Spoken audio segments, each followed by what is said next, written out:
Welcome back to Solynod Hex, everybody. Today we're holding session number 273, and today's session is sponsored by our patrons. Thank you very much, patrons, for your generous pledges. Woohoo! Patrons, thank you. We definitely would not have our dynamic lighting without you. Okay. At this time, players go ahead and click on your main character's token. And for a shortcut, if you hold the shift key and double click on your token after you've selected it, it should open up your character sheet straight off of your token. And go ahead and add 200 points for showing up on time. Thank you very much for showing up on time. Velcane will be absent today. He is feeling a little sore. He helped one of his neighbors dig up a septic tank last night, so he's tired and sore and is probably sleeping it off. When last we left our heroes, they were still in Enervia City.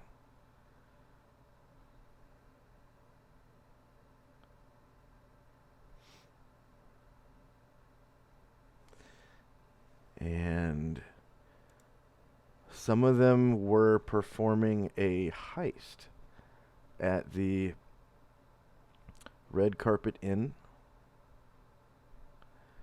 They had met some thieves a few hours prior who came into the hay bale inn just after Gromnar's birthday party was over.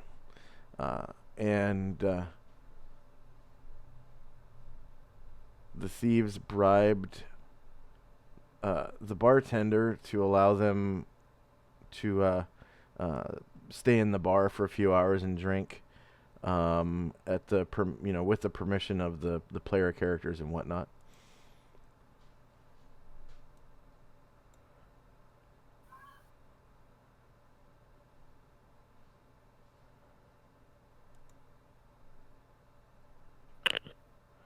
And back to Enervia City we go.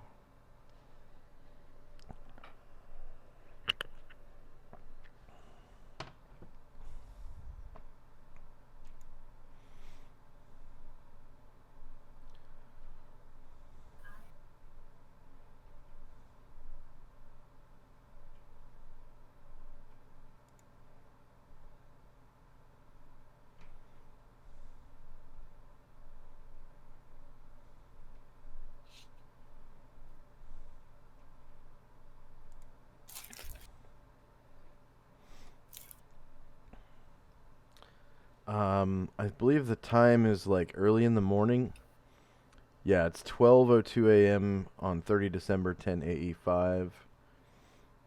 And I was playing the city/town night track, or playlist, that is, for everyone.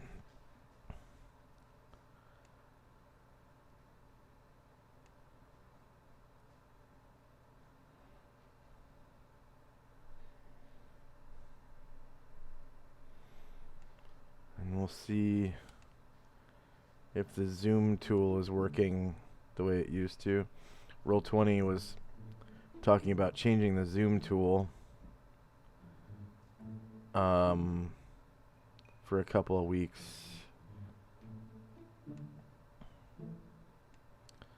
And there are a lot of people who were kind of outraged by that, saying like, basically if it's not broke, don't fix it.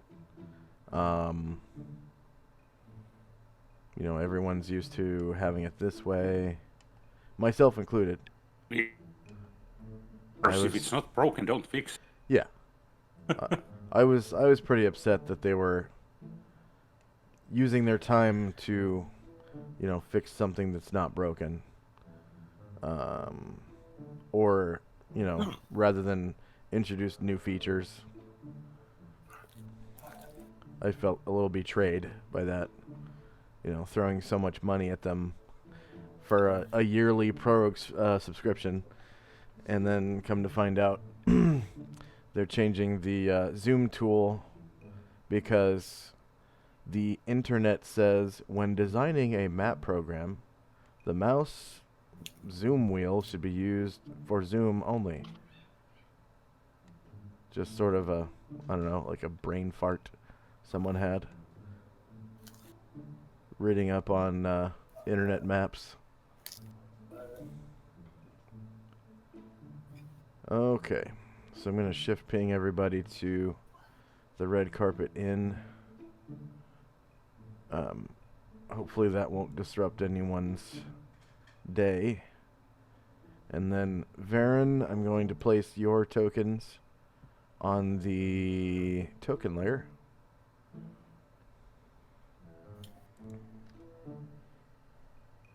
Good, because while I do like the color black, I don't like it when it occupies about 80% of my screen. Yeah. Thanks, Josh. Yep. And then, is there anyone else who needs to be placed on the token layer? I don't see anyone else. Okay. So it looks like we left off with Calamar's turn. Or initiative. And what happened? What happened just before this? So I'll know. Is there anything I need to respond to? Really? Let's see. It looks like Jezzy flew down the hall. Yeah, and she opened the door and then closed it, but stayed in the hallway and flew up near the ceiling. I think she went back to where her room was and closed the door to make Leifon Show think she would gone back into her room. Yeah. And then did something. It was outside the hall, I think, when we quit or something. And I'd flown up, so up near the ceiling. Oh, yeah. So yeah. So I wouldn't accidentally hit somebody. And just waiting to see if he comes back. So, I guess what I'll do is I'll move down, like maybe here, so I'm kind of in the middle of everything, and she's looking around and seeing, you know, is anybody else coming up or anything like that. Yeah, it looks like Leifon Show came out of one of the bedrooms and went into the bar. And that's pretty much it. So, Jesse will say, "Oh my God, that squeak is killing me. Everybody can hear that. I'm gonna have to come up with all kinds of stories. Oh my God, Jesse. Asher. I knew she should have taken it on herself. Come on, why did she leave it to Asher? What was she thinking?"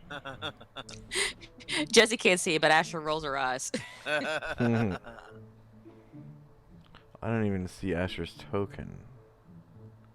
That's how it should be. No, it's hiding in shadow, so it's on that one, and it's near the bottom of the red carpet inn, next to some barrels. Oh, okay, right. Yeah, gotcha. And Cobb is by a barrel too. Right. Okay. All right. Anything else for Calamar Also, and Company? he's also hiding in the shadows. You should say that. Both of them are hiding in the shadows. Now, I'll come down, I'll fly about halfway, and I'll look this way and that, just, for people to come out so I can go distract them or whatever. And that's my move. Okay. So, next up is Gromnar and Company. Was Gromnar one of the characters that was asleep? He got woke up by a torch outside of the stables of the Hayvale Inn and was going to invest. Okay. He got wokeified.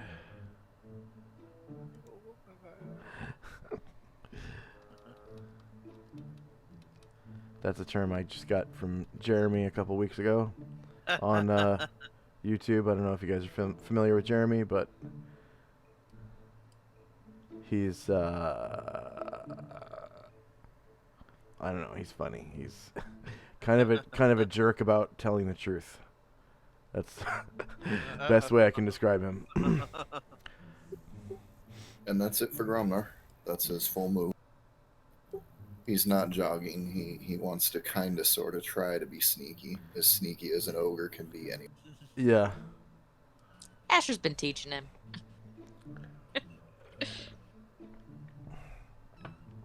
Okay. Next up is Brian Giroud, who I'm sleeping. yeah, okay. Getting that beauty sleep over in the corner of the bar. Yep. I mean, I suppose you could hear a sound that wakes you up if you want.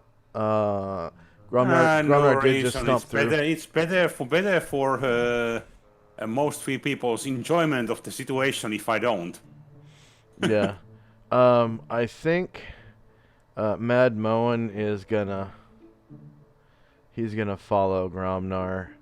We'll say he wakes up. So a little explanation of who Mad Moen is. He is the general in charge of the military forces of Enervia City. So the King's Man. When the story first came across him, he was a lieutenant. And he was in a war between Enervia City and the Yanis elves over claim of Mithril that they were fighting over that was in the forest. And, technically it was in the forest, so, hey, maybe the elves should have it. Well, I mean, originally it was in a goblin lair. So, the humans were like, well, we're just going to fight over that. And that went on for a couple of years. And Mad Moen, during a fight, lost his entire platoon. And he got a bit of a bang on the head from some catapult fire. From, friendly fire from the human side. And sort of forgot who he was and went wandering as a wandering madman for a while, and came across some adventurers who took him in as a henchman. And during that time, he remembered that he was a lieutenant in, the king's forces, and he left the party. Basically, it was his excuse after reaching the same level as the patron character. And he went back to the king's army, or the king's forces, and climbed the ranks to general, being the experienced fighter that he became, as an adventurer. And now he's in charge. And, despite his strange alignment for the situation, maybe that's how he waged asymmetric warfare, if that's a thing, and became so successful. And now he is kind of snooping around the party here. Seems to be pretty friendly person, and doesn't quite agree with the king's shit, basically, so far. All right, let's see. Next up is Varen and Company. So Varen and Company notices that, in the middle of the night, like literally the middle of the night, Leifon Show was roused, and he came out of his room and has sat down in the bar.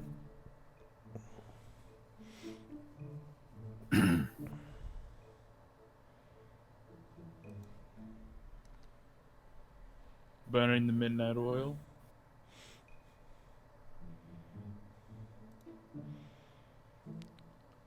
Brad, I think that was directed towards Lei Fun Yeah. Show.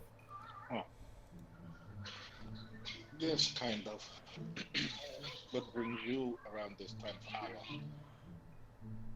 I don't need to sleep. Oh, yes, I forget. Well, I was technically in the room resting when I heard the commotion. Back door was open, unlocked. I locked it very secure and heard Jezzy. She was wandering in the halls. She went to bed now, but the cold air that came in and the noise just not make me want to stay in room now. That might be a smart reaction. Jesse is prone to mischief. You might have woken up with a egg or something similar on your pillow.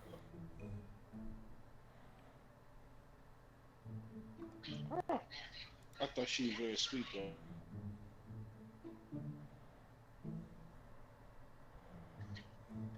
Believe me, she is. Jesse is many things.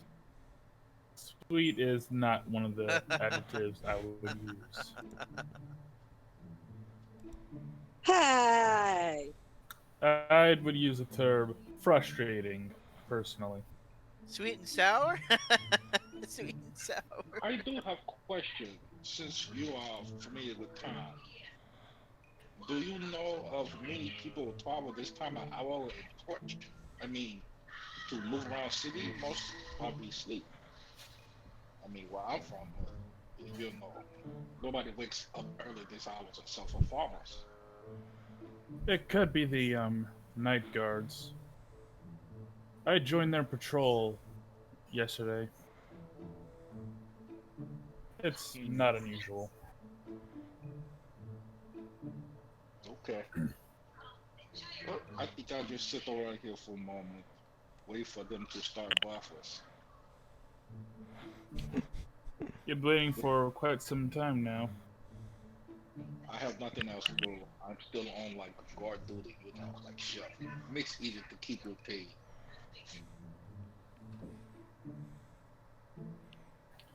I don't know much about human sleep cycles, but it makes sense.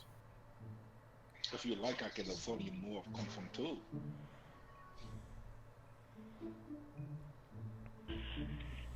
Sorry, I did not hear that. I can expose you to more knowledge of Kung Fu too if you like.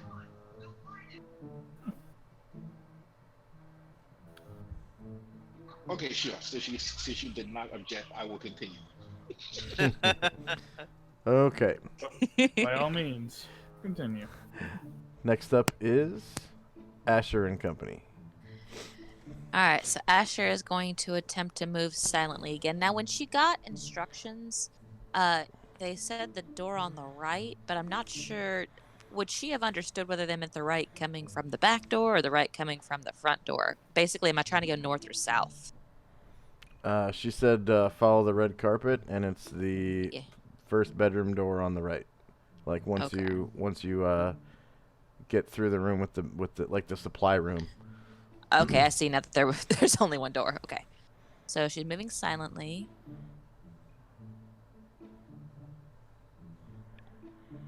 And then she's going to stop in front of the door. And the next thing is going to be another action. And I've taken more than a half move, so she's just going to kind of stop and listen to make sure nothing crazy's happening. And then do I roll move silently or do you? I can't remember. I do. Okay, I thought you did. All right. And then she's just going to wait. Okay. How many squares did you move during that? I moved 5, which out of combat I should. Well, it's a third move. True. Yeah. That's right. Yeah, we are out of combat. Okay. All right. And then once you reach the door, what are you doing? I'm waiting because the next thing I'm going to do is another action. Okay. just listening to make sure nobody appears to have been further roused, Yeah. but not like with a skill, because that would be another action. Right.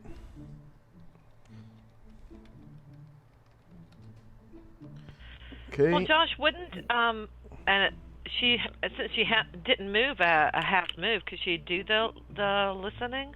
I did with move silently. I can normally in combat I can move 3, and out of combat I can move 6. Oh, I So thought you could move. Yeah. I thought you could move 4. Okay, never mind. Never mind. Well, it's technically moving silently is just a move action. You can perform another action in conjunction. oh, I can? Yeah. Okay. Yeah, normally you would be able to move silently and then attack because Okay. it's just, yeah. Good point. Good point. Yeah. All right. In that case, I am going to check the door for traps. Okay. Let's see, is that a skill? Yes. I got it. Oh, okay. Yeah, he has to do it, so we don't know anything. Fair enough. Yeah. Yeah. Okay. There are definitely no traps here. Okay. Cool. And that will be it for this turn. And I gave your results instantly because you're not actually searching a 10-foot area around your character. You're just searching this one door. So. Cool. All right. Next up is Lao Shun and Company. Okay, so Cobb is by the barrel, hiding in shadows. So, Asher did you just want Cobb to just kind of hang out and, or come along, or so I think you're wanting him to like watch the door or something, I guess. I don't know. Yeah, when she invited him, Asher wasn't sure exactly what the job was and what kind of help she might need. So right now you're backup. Yeah, I was thinking I had an idea of like if something went wrong. Please don't share your Oh yeah, sorry. location with each other. Oh, okay. Yeah. Oh, okay. That's... Yeah, I was just I was just thinking about like if something went wrong, and to try as a distraction, Cobb could say, "Oh my God, it's the inn is on fire!" Yeah, something like that. That's like 90% of why I brought Jesse. You can turn over that little candle in the little candle that's by the barrels or whatever. You can say, "Ah, it's got a fire." You could sneak out like that or something, maybe. Cool. Yeah, he'll do that if something goes wrong. Let's see. So he'll just, I guess, stay there and just kind of hang out. And Lao Shun, let's see. Let's see, where is he at? I think he's at a, let me see. Yeah, he's at a table. Lao Shun will just get. I guess he's gonna get some. What time is it now? It's like 2 after midnight. Okay, so he's just gonna hang out and just drink some water or something, and let's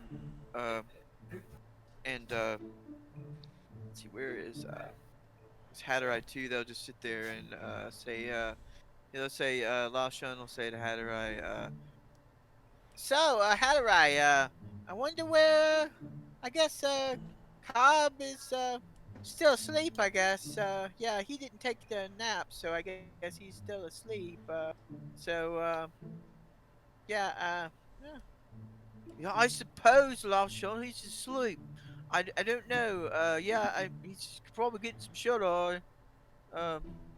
I really like the nap, though. It allows you to, get a good night's sleep in just like an hour. It's amazing. Lao Shun says, "Yeah, I agree. It's a great spell. It is amazing." Brain Druid, you're slightly roused by the the dialogue between Lao Shun and Hatterai, Amber Crown. Who is aroused? Not aroused, but roused. Brain Druid. Oh, roused. Okay, where's he? Oh, he's over by the other table, I guess. I'm at the inn, yeah, in the corner. I, however, can't see anything myself. It's black screen only.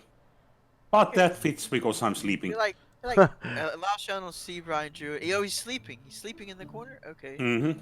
Weird. Okay. Can you Oh, right. Okay. So Yeah, you're probably still at the Red Carpet Inn. So if I do this, then you might be able to see something. Yes, there I am. Okay. Except somehow I have moved from the location where I was last time. There we go. Okay, there That's we the go. spot. Yeah, I moved your token. Yep, So you that's could the spot.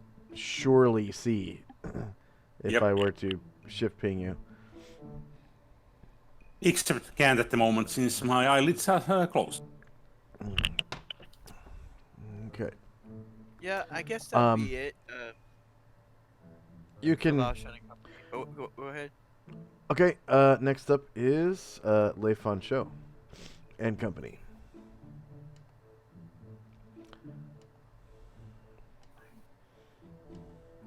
All right, I will sum up my conclusion to Vernon about Kung Fu 2, and then I will ask any.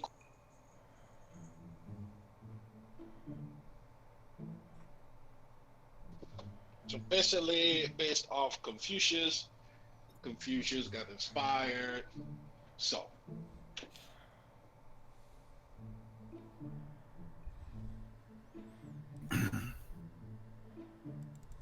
Would that mean that for you, your martial art is a form of worship? it is not.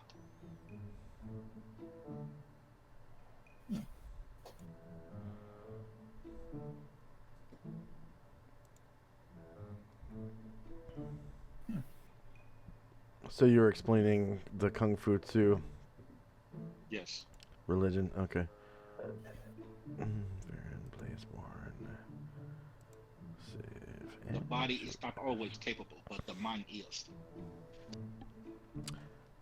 So you can see now the holy symbol of Kung Fu Tzu is the scroll and the pen.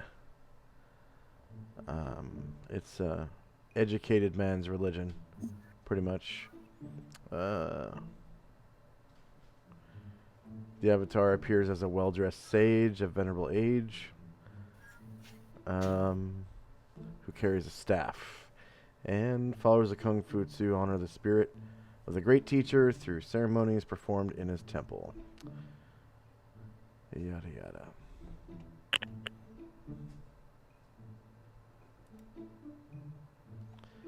All right. Yeah, Varen nods, visibly impressed. So I aim to build temple. First, teach and discipline the body and the mind. Then, if they wish to embrace, they can embrace. Come from two.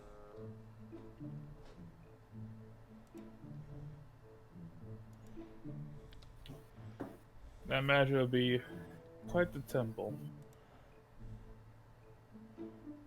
I was considered something like underwater. I had conversation with builders earlier. They at first brought on deal to build temple underneath lake.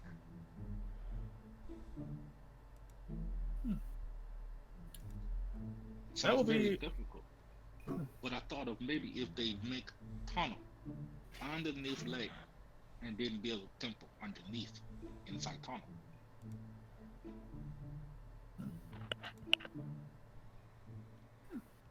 I could see myself visiting a temple that is underwater, but I don't breathe either, so drowning's not a concern for me. Well, I imagine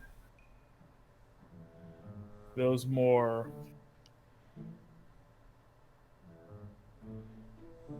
water inclined would find themselves of interest at your temple. Although I find in my experience, temples tend to be built on or near the water, not under it. Consider me close at arms when you go to explore these lands.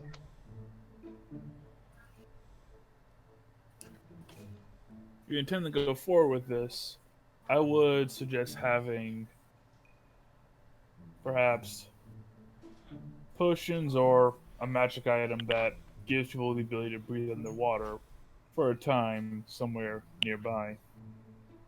But it does provide significant defensive benefits too. Should you be attacked at your temple, the enemy forces will drown before they can do anything. That is the main concern of mine since I lost previous temple. The abbot as well as other students were killed by horrible means.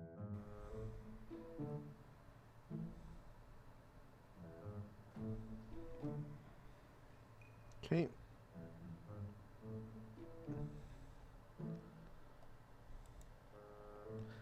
Next up is Calamar and Company. If you want to make your temple more of a fortress, I would suggest placing your temple on a tall mountain. It'll be more challenging to get things up there. That would mean it'd be more exhausting for foes to go up there as well. There are also benefits to perhaps finding a way to provide an escape hatch or tunnel. Mic check.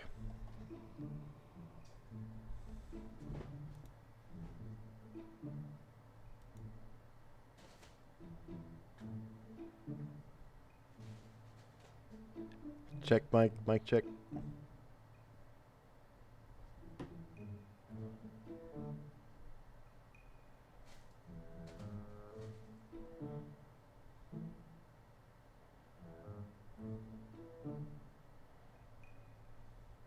Okay, sorry about that. I believe my Discord has gone idle again. There we go.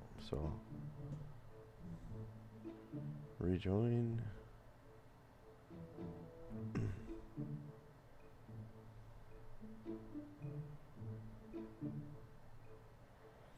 It's connecting now. And to consider for those who are less dramatically inclined. Okay. Next up is Calamar and Company. So Josie hasn't seen anyone coming out of any of the rooms in the hallway. So she's gonna say, "Oh, woo! It's a lot easier. Okay, come on down here," and she's gonna come down and stand right here. So that way she can see into the hallway if anybody does come out, but she can also see down the red carpet, everybody over there, so she can, fly over there in case there's an emergency, in case someone senses something or sees anything. And she's like, "All right, I'm good. Yeah." And Trana and Calamar, they're like in their room, and ain't nothing gonna wake him up unless the place is on fire, and or get him out of bed anyway. And Olivio and Boogie Will, they're like, "Oh, I wish they'd stop making noise and go back to sleep. Damn, baby." And yeah, that's about it. Okay. Olivia's wishing that was him. Yeah, he does really, because his fiance is dead, and so he misses it very, His second very love much. was stripped from his hands by some drow woman. So, You meant that he wanted to be in bed with. No, I was saying that he wished he had someone to distract him like Callum. No, I wasn't. Damn it! You're still on this? Can we not convince you that Calamar is straight now? Because he's really, really going on. Oh my God. Calamar and Alou. Yeah, I just like he's here's the thing. he's getting his heavy equipment greased at like during this time. Yeah, but he was saying that Olivia wanted to switch place to Toronto. I said no. He had a fiance. Come on. Here's the thing. You know why I keep doing it, Shannon? Oh yeah, I love it. By the way, what? because you react in just that way. And I like I messing want with to. people, and Oh, you I make want. it easy. Yeah, and yeah, I'll always react that way. So you keep on making it, and I'll always react that way. So, come on now. Okay. And she's done. All right. Next up is Gromnar and Company, who actually is a company now. He has a pet dog. Yay! And Asher you know, he's still quite amazed by the fact that he can see this person way up here by the crossroad, and they can't see him. He still finds that very amazing. Yeah. Yeah. Oh, by the way, you hear the lighting of a torch behind you. Like a ch ch ch. Well, you know, taking a peek behind, he just sees the guy that he arm wrestled with. He doesn't really consider him too Yeah. curious. But the person up there at the crossroads, they look familiar. Yeah, that's one of the girls that you saw in the bar during your birthday party, or during the birthday party's aftermath. Yeah, so you know now Gromnar is kind of wondering what she might be up to, just because you know she seemed, I don't know if that's the touchy feely one, but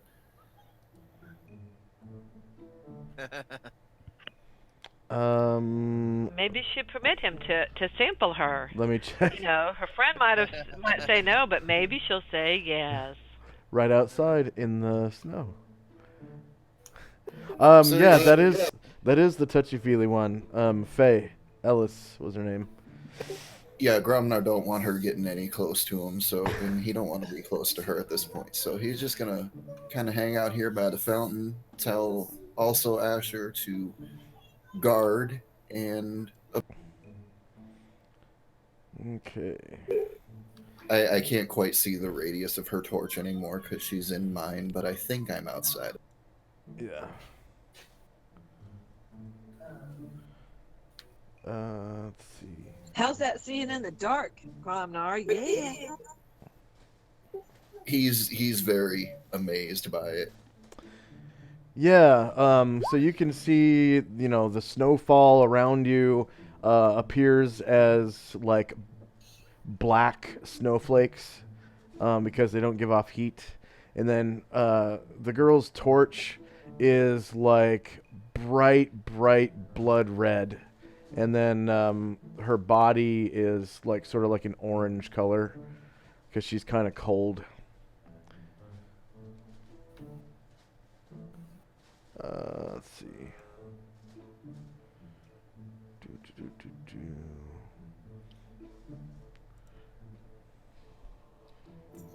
But yeah, that'll be it for him. You know, hide out as best he can by the fountain, and Okay. and So you're like walking around the fountain, and she raises the torch in your direction and says,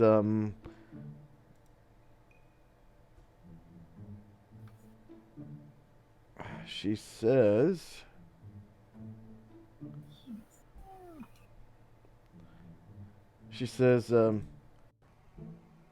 Who goes there?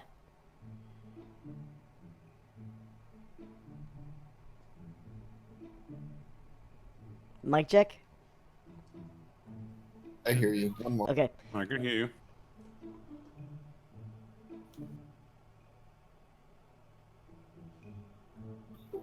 And he calls out, "No one, Gromnar not here." Oh, it's you, Gromnar. No, Gromnar not here. You know here, Grom. and she lowers her torch and like smiles and just kind of like shakes her head.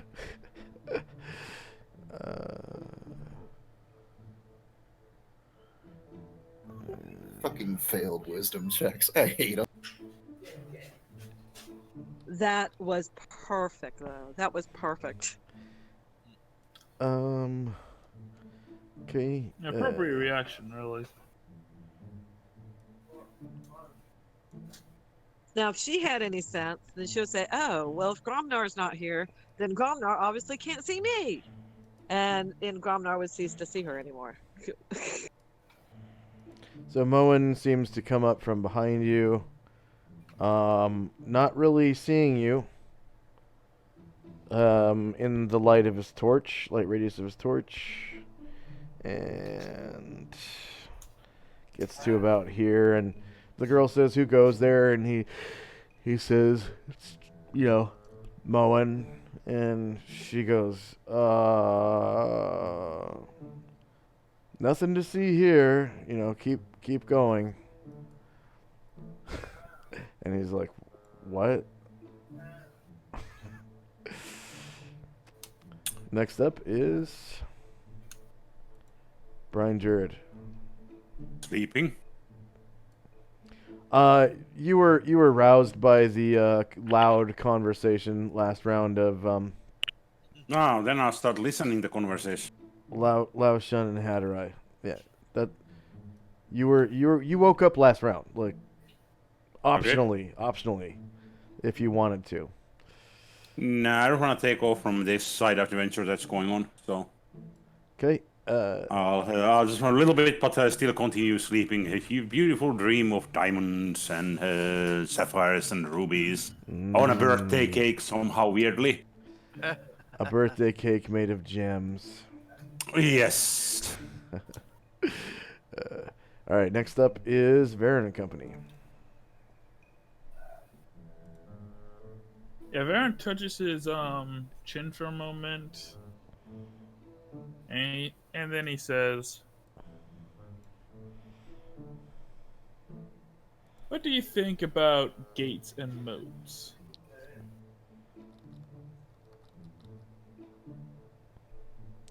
Brad, are you there? I hear the question. Repeat it, please. What do you think about gates and moats? Gates are very efficient for preventing direct entry. Most good harbors for quitters.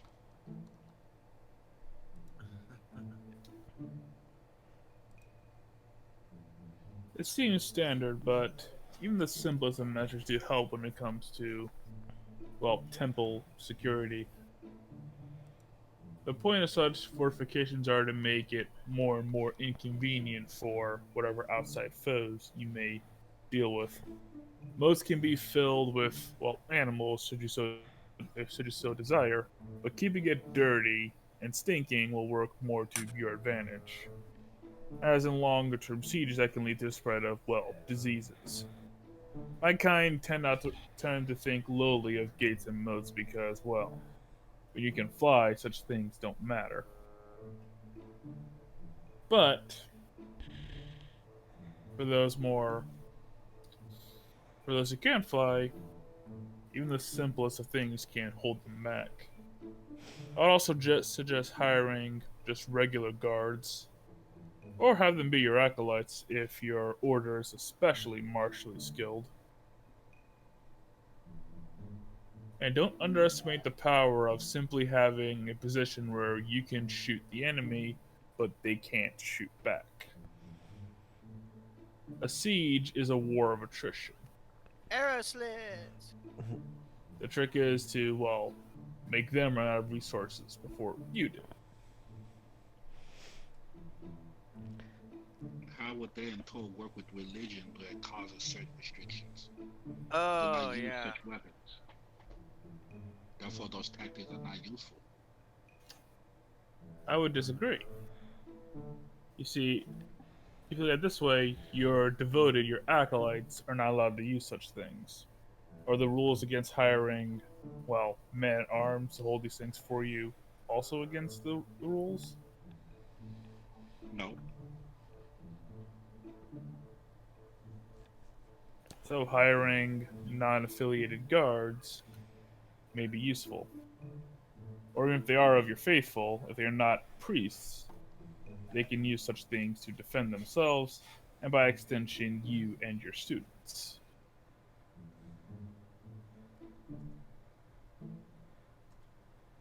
That could be considered.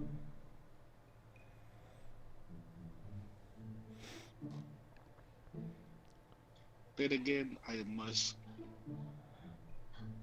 seek guidance before pursuing. But first, location. And as I was instructed by workers, I must seek engineer. He made fun of my stick house I made drove. And my green son. Son of a bitch.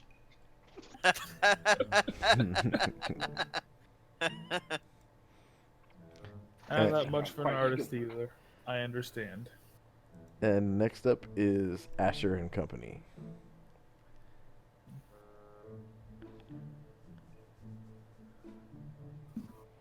Asher, are you muted? Now? Yeah, I hear you. Okay. I think my thing came loose. I'm going to attempt to pick the lock. Okay. Yeah, you notice that it is indeed locked. It doesn't look. Yeah, just check. It doesn't look like a particularly complicated lock. It looks like a run-of-the-mill lock that's going to take a flat open locks roll. Okay. And then, yeah, you can go ahead and roll open locks. Okay.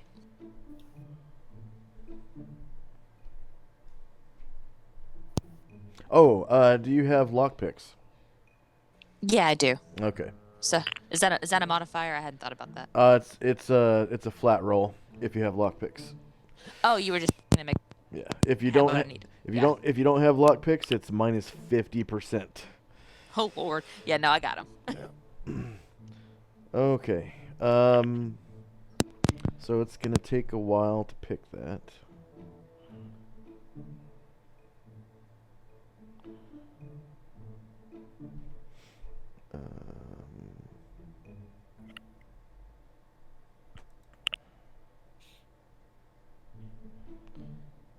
Okay. Um.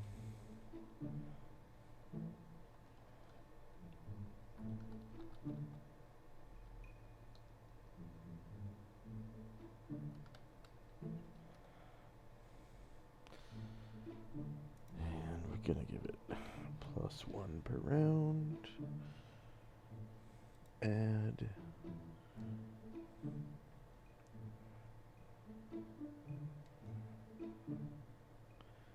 And now I remember why I'm supposed to roll pick locks. Oh, okay. Did you want to roll instead? No. And I don't think there's really a way for me to hide the pick locks line on the turn order tracker anyways, so yeah, never mind. It's moot. Okay. Alright.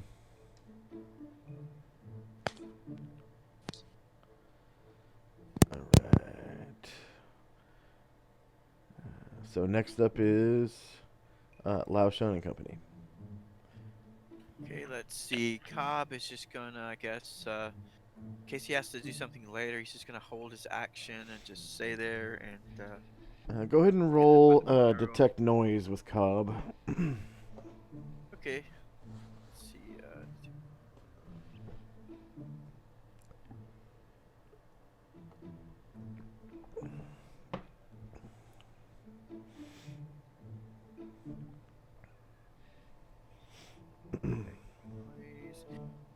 No modifiers, just Nope. Flat roll. Here we go. Success. All right. You can tell that someone has begun work on the lock across the way. He's just kind of thinking. Cobb's just kind of thinking. Says, I hope Asher gets that lockpick. Yeah, we're gonna have some extra dough, more money.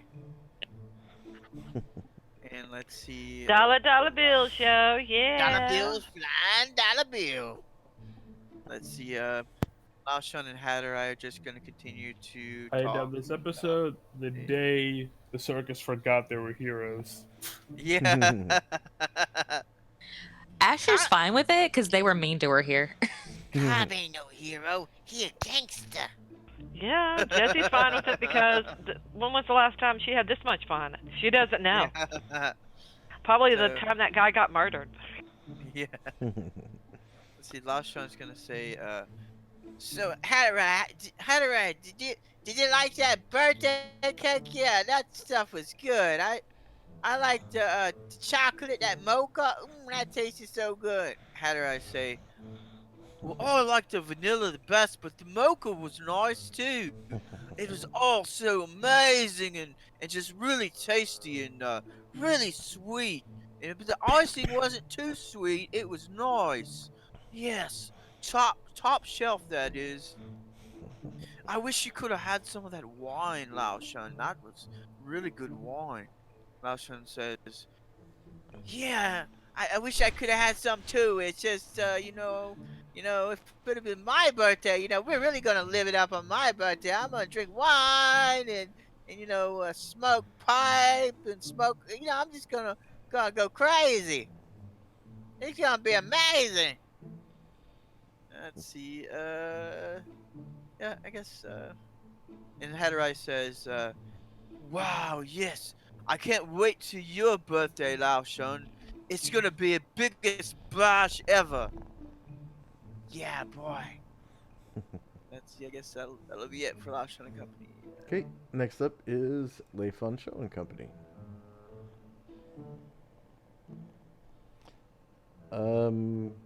Lei Fun Show, go ahead and roll Detect Noise. Okay.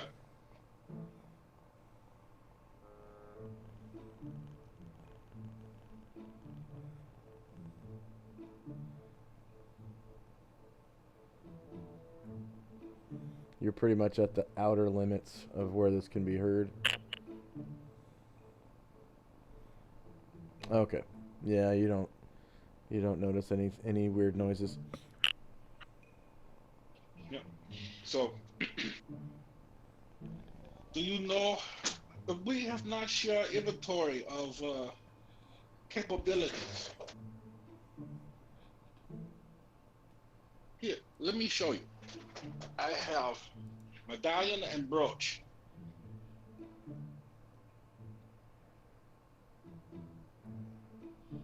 These can help with defenses for a temple. James, are you there? Yeah, I was going to say something. Magic items are a boon to their use. If I recall, one causes confusion. Yes, one causes confusion, the other one kills evil priest. Oddly specific on the last one, but many invasion forces are supported by by priests. But just in case, my one for all that will help more for invasion is these. These are Greek fire.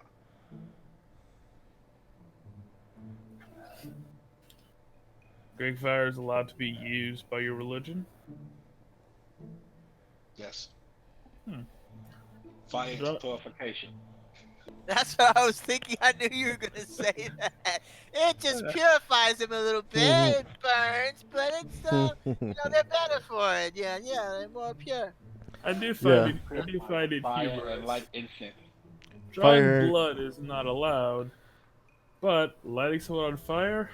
Yeah, well, his ethos only essentially bars him from using bladed weapons and piercing weapons. It doesn't prevent him from pushing someone off a building or setting someone on fire or throwing acid on them.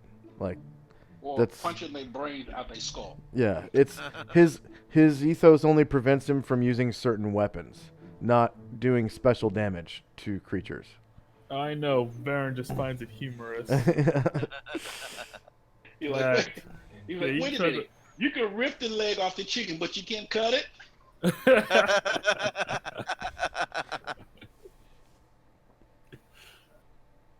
That everything makes sense. It doesn't, right?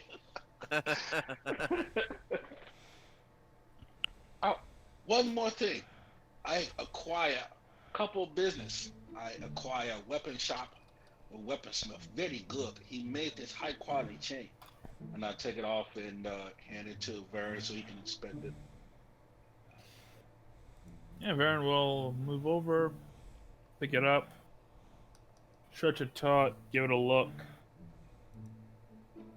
I'm not skilled with its use, but I admit this is rather nice. It is very high quality light chain. I am very proficient with the chain. I wrap around fist, I break jaw, things like that.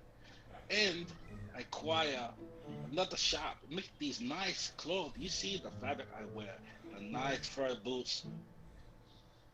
We do wonders and make sure that you have good weaponry and you have good clothing, all for circus members. Unfortunately, not able to make good deal with Armor Smith. He make lots of money, but he only make deal for me with my entourage and myself. But I not acquire armor. I do not wear such things. I take a bunch of blunt damage and I kick ass. I do not know how to wear armor. I find little use for armor myself, but would you like nice clothes like this? We get you tailor some, even get you silk drawers.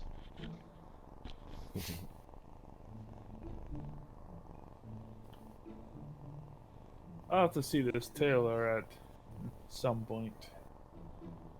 Oh, please, you must. I mean, as handsome as you are, you must look good while you kick the ass, right? There laughs. Very fun show. I always look good while kicking ass. Well, you should wear the best way while doing it.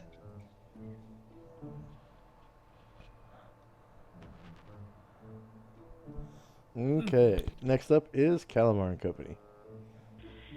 And Jesse looks up and still doesn't see anyone coming out of the hallway, so she thinks, okay, phew.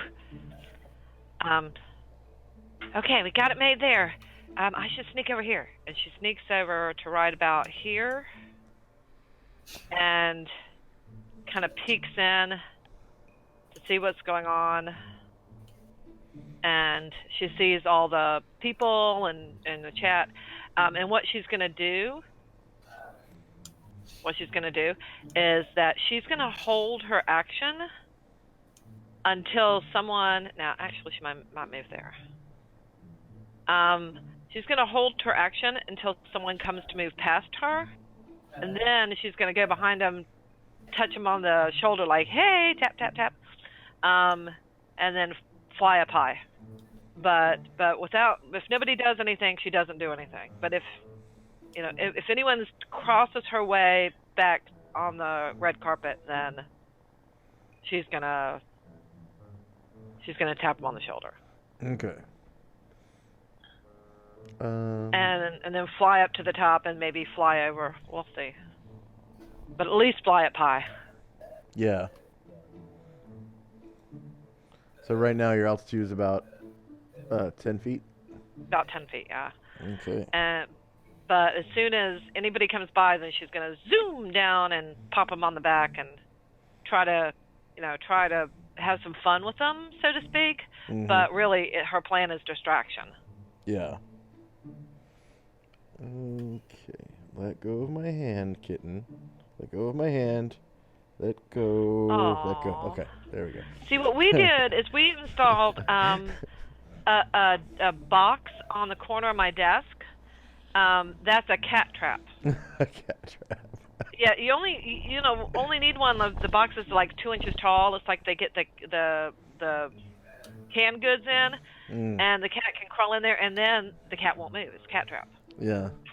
Well, she currently, I'm like reclining in my desk chair, and I have her on my chest, and she's, I'm petting her, and she, I think she's inbred because she has those weird like opposable thumb claw things, and she has an iron grip. Oh, She has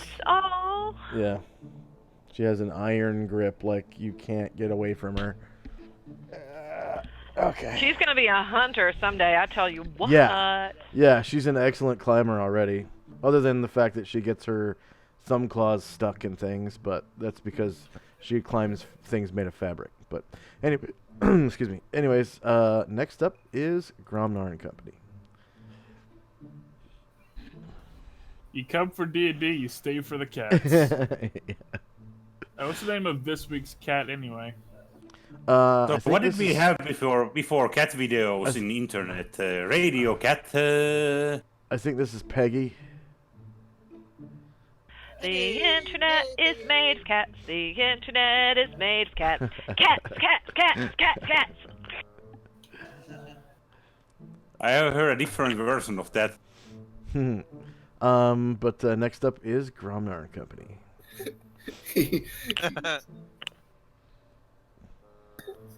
He's just kind of in awe. This is his first night out with Infravision. He's observing everything. He's kind of lost interest in the girl and Mad Yeah. Nolan and Oral. You can see the stone of the walls. The city wall next to you is black and cold. The buildings are somewhat warmer because of the heat coming through, like the cracks in the boards and whatnot. You can see like orange clouds of what looks like steam or something, like coming through the cracks in the boards and coming from around the window frames and stuff.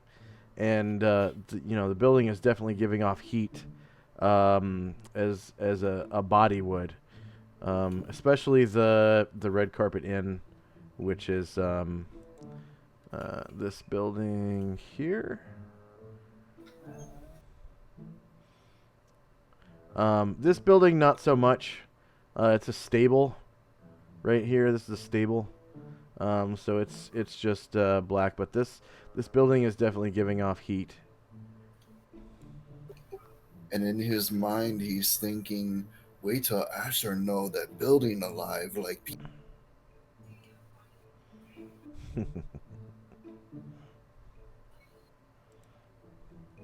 And then next up, Surely Gromnar and Asher would be lost without each other. Peanut butter and jelly. next up is Brian Jared.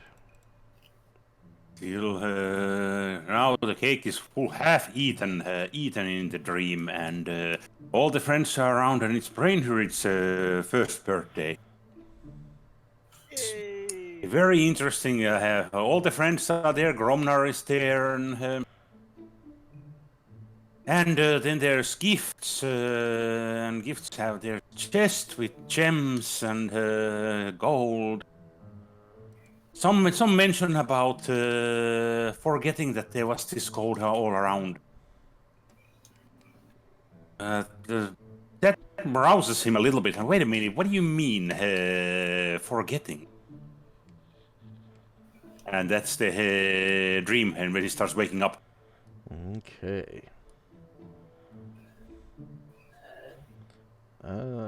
Next up is Varen and Company.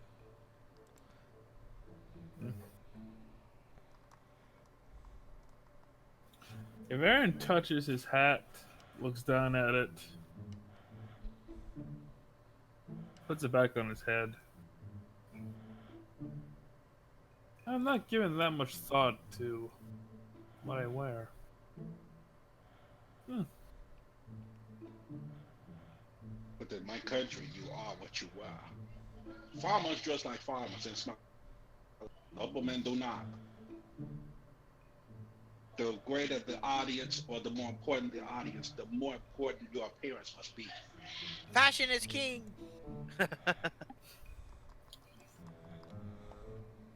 Trust me, when Clothing. you come visit, you will know it. You should be one. And then I will wiggle my eyebrows.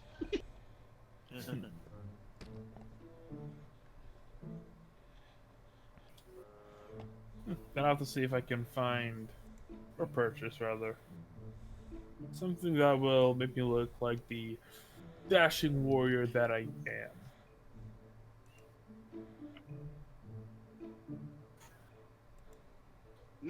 More like dashing hero. I can only think of many times that you saved lives. Flamboyant is understatement.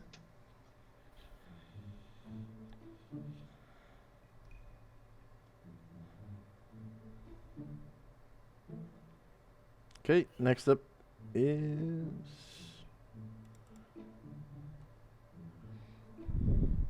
Asher and Company.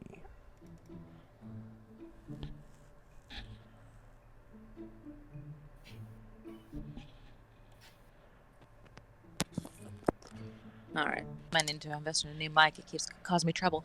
Asher is going to continue working on the lock just as quietly as she possibly can.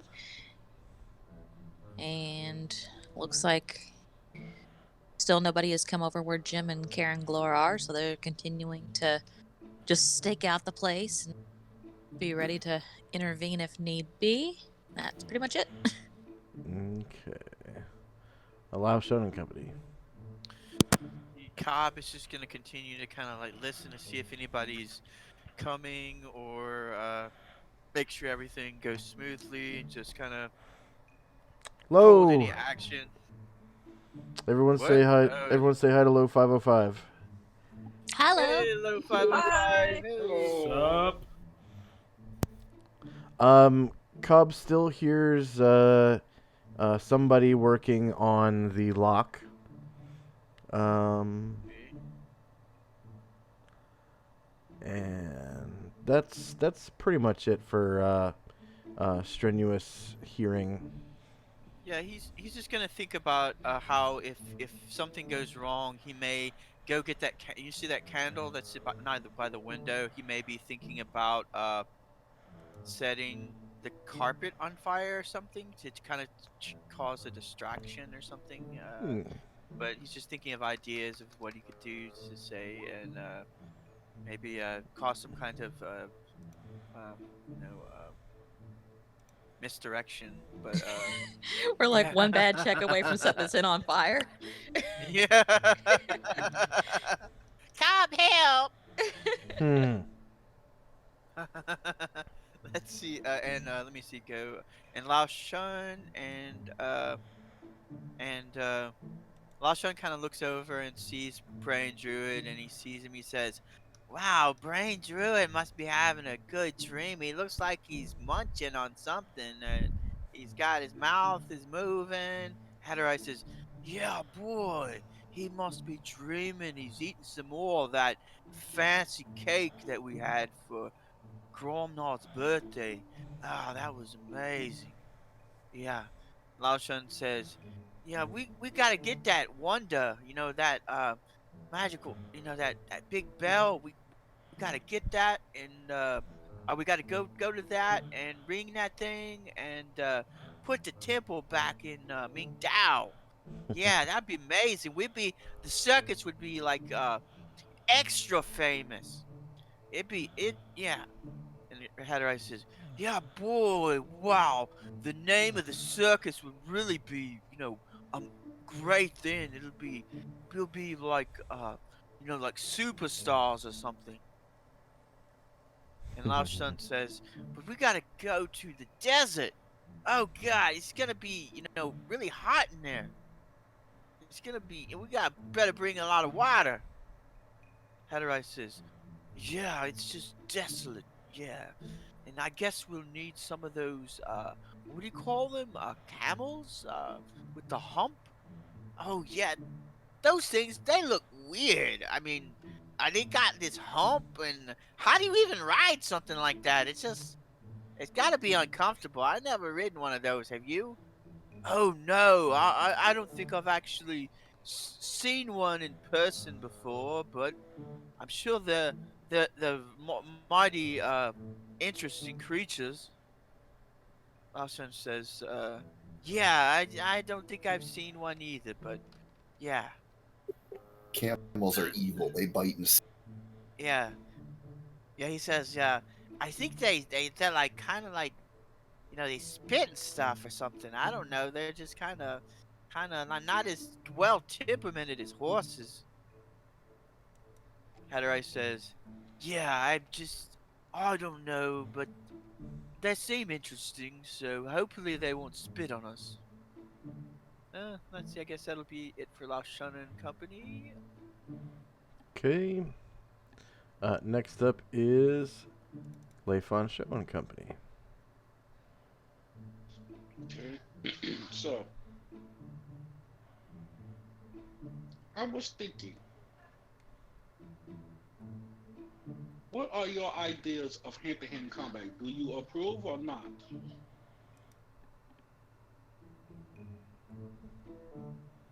James?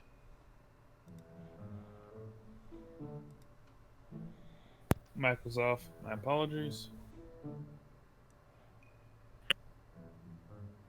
Oh, what did he say? Well, how do you feel of hand-to-hand combat? Unarmed hand-to-hand combat. Do you approve or no? I use unarmed. As you have noticed, I use unarmed fighting tactics in my all regular combat repertoire all the time. He points at it as well. Boots at the moment. I've learned a So, bit of kung fu from Lao Shun as well. amazing. So, how far have you gotten with your kung fu? Are you able to break wood?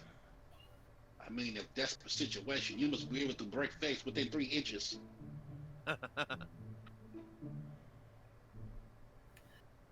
Unless I use my claws at the moment, no. But during that time when I reach enlightenment, I suspect I'll be more capable of breaking wood with my fists. While I do have some time and ability to devote more to kung fu, I'd rather save that to achieve true mastery of my weapon of choice. How about learning a specific technique? Here, let me show you.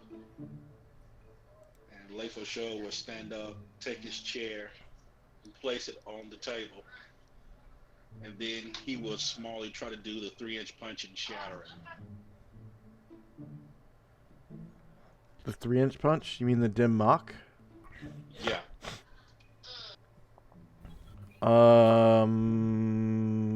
You haven't gotten that far in Tai Chi yet. Oh no, yeah. So then I guess use the karate then.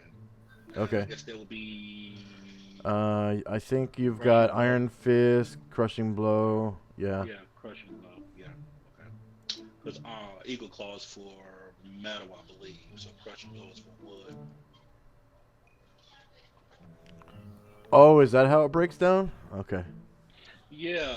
It seems that Eagle Claw allows you to break metal. Yeah. Crushing blow allows you to help you to break wood. So, I guess you could use Eagle Claw, but I guess the dice to hit it is much better.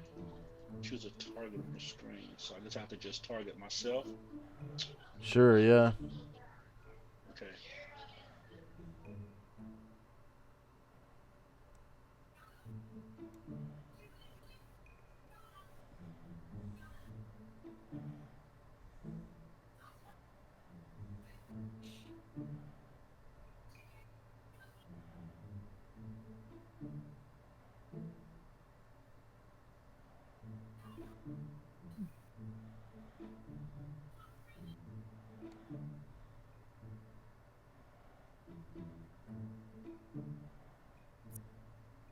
Oh.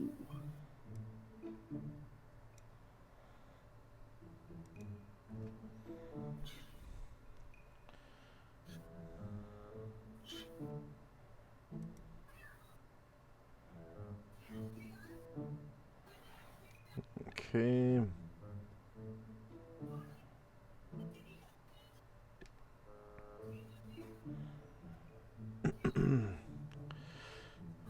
All right. Able to shatter or break objects. AC 5 isn't good enough to hit wood, I think. Let's see, the character can break half-inch, yada yada. Fuse against a living target. Strike damage bonuses do not apply. Attack roll fails. If the martial artist attempts to strike a hard object such as stone and the attack roll fails, he seriously injures his hand, suffering damage equal to what he would do on a normal attack. So I don't think wood enough is hard as stone. I don't think wood is hard enough to injure your hand. At least not in this case. I usually make wood objects have an AC of 4 to hit. And that would have hit if you had 1 more plus to hit. But you're off by 1. It I mean, it causes pain, but it doesn't injure your hand and you don't take any damage. Does it have the +1 to attack added in? What's that? You know, because up above it said attack +1 AC -1. That's number of attacks. That pound sign says number of attacks +1, AC -1. Sorry, never mind. And then crushing blow takes up all of your attacks for the whole round. Well, that is an impressive strike. I mean, I am more happy that we do not have to replace that chair.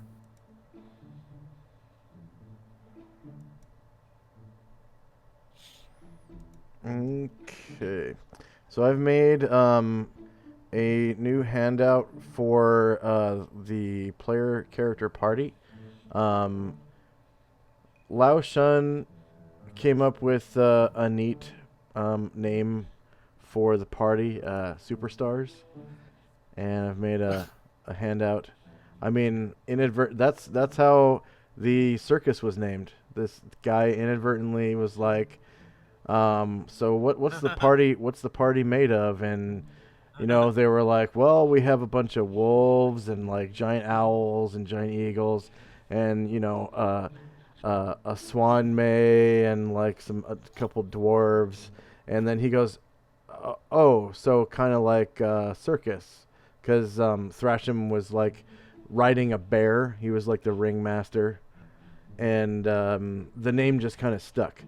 So Lao Shun just came up with this new name, Superstars. Superstar.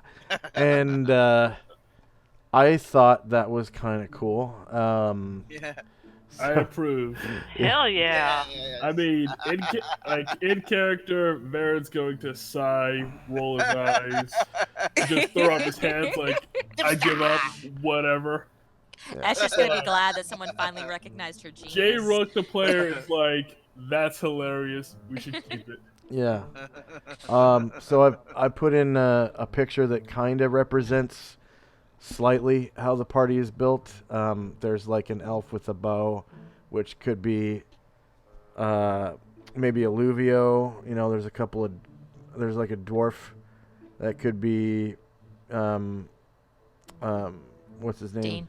Dean. There's like an ogreish looking guy in the back with a two-handed sword, so that could be maybe Gromnar. There's a guy on the right kind of dressed piratey. I mean, it kind of looks like he has an eye patch or something. And then someone on the left, I have no idea who that could possibly be. But I mean, it's kind of like a close-up of the current party, not like the whole thing, but I'm sure we could find a more appropriate picture. The only way to get art of a party this motley would be to commission it. Yeah. I mean, I could also take like a screenshot of the party on the Crossroads map and load it in here, which wouldn't be hard. So. Does anybody draw really well? I have a couple of friends who do. I could commission them. I have an idea, Josh. If you could set up like a place where we could have like a campfire and then have everyone kind of like gathered around the campfire, that would be kind of cool. And take a screenshot of that. If you could do that, that'd be. Yeah, maybe around the campfire. Maybe one of these days when you guys are in the desert. Oh yeah, that'd be cool to have a campfire there. Yeah. Yeah, or on your way to the See, desert or something. You're missing something, Michael. What? I am the campfire. Yeah, we can gather around. We can gather around Varen. Yeah. You could just add some special effects to make the fire look bigger, and like around his wings. Yeah. Roast weenies on his back. Yeah. Sing A whole Kumbaya. new level of lighting up a torch from someone's Have wings.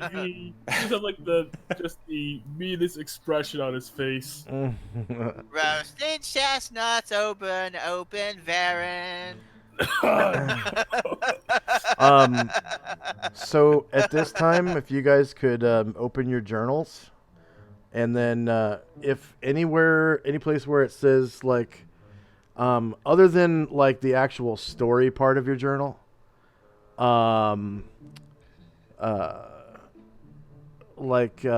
if there's a section where it says like, you know, group name is the circus, just change that to superstars, and then we'll kind of slowly add to this superstars list, like who's in the party and what their, you know, race and class is and stuff like that, and how it came to be named, I think is kind of important. So I think first person to write in here should be Lao Shun. Okay. About Let's so be of soup, like it says, member of the company of superstars. Just put superstars. Yeah. Okay, let's see. Let me see. I guess I need to edit.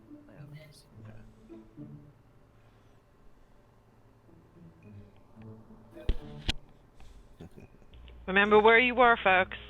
Yeah. Remember where you are. This is a big moment. In Enervia City. So you said, what you said, not part of our story though, right? Something somewhere else, or Yeah, or maybe, you know, put in like a new journal entry, like, oh, you know, okay. Yeah, I'll put it a new after name. the rest of A new name is a new claim to fame. Oh, okay. Yeah, let me.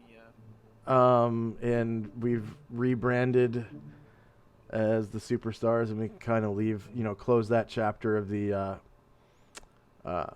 circus, because that's all over. Like, you guys don't realize how circusy that group was.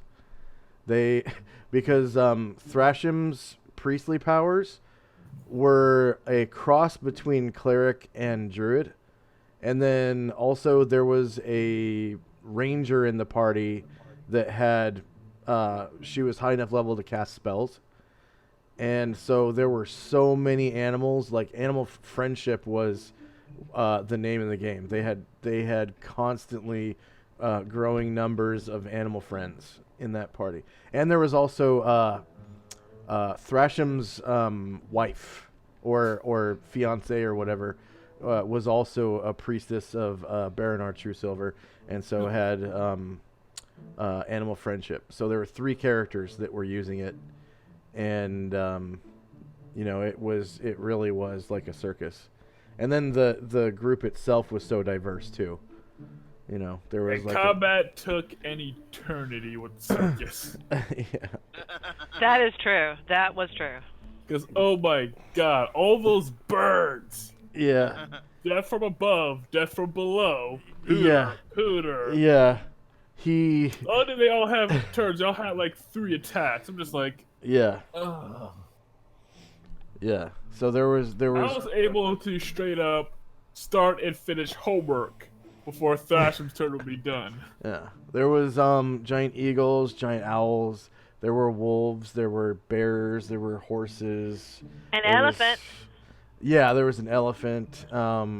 It was like basically a zoo / circus. So, like the Ringling Brothers. But so that chapter in the history of the Orb of Solynod Hex is kind of coming to an end, and you guys are kind of, you know, forming your own group and making your own story, especially since Thrasham, he left the group probably like a month ago, or maybe 2. In real life it was like 2 years ago, but in game it was probably about a month ago. Yeah, you two still hanging out? Yeah, every once in a while. Yeah. All right. Like I call him on the phone and see how he is, and I showed him my new truck a few weeks ago, and stuff like that. Did you give him a ride? Yeah, we went to Walmart and just to see what games they had like on the Switch and stuff. And I was talking about That right there is a true bromance. I talked to him about wanting to go to get a Switch on Black Friday, mostly because there's so many cool games on the Switch right now, like the Zelda games. I really miss playing Zelda games.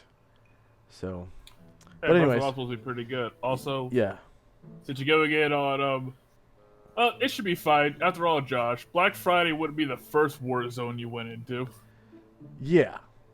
Having been to war twice, that's Black Friday is nothing.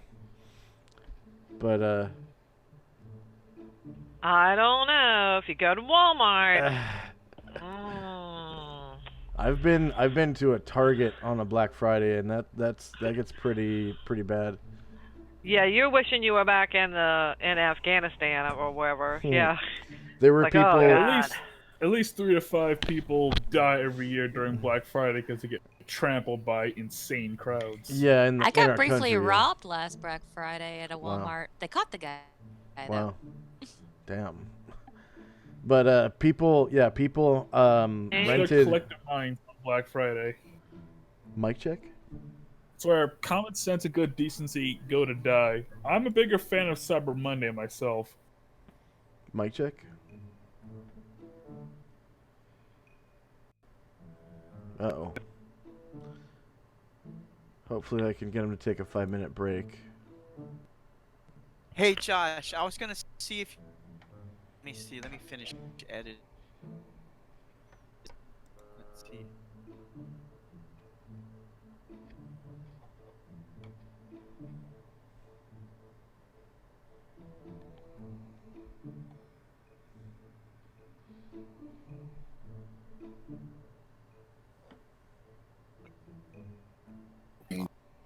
Just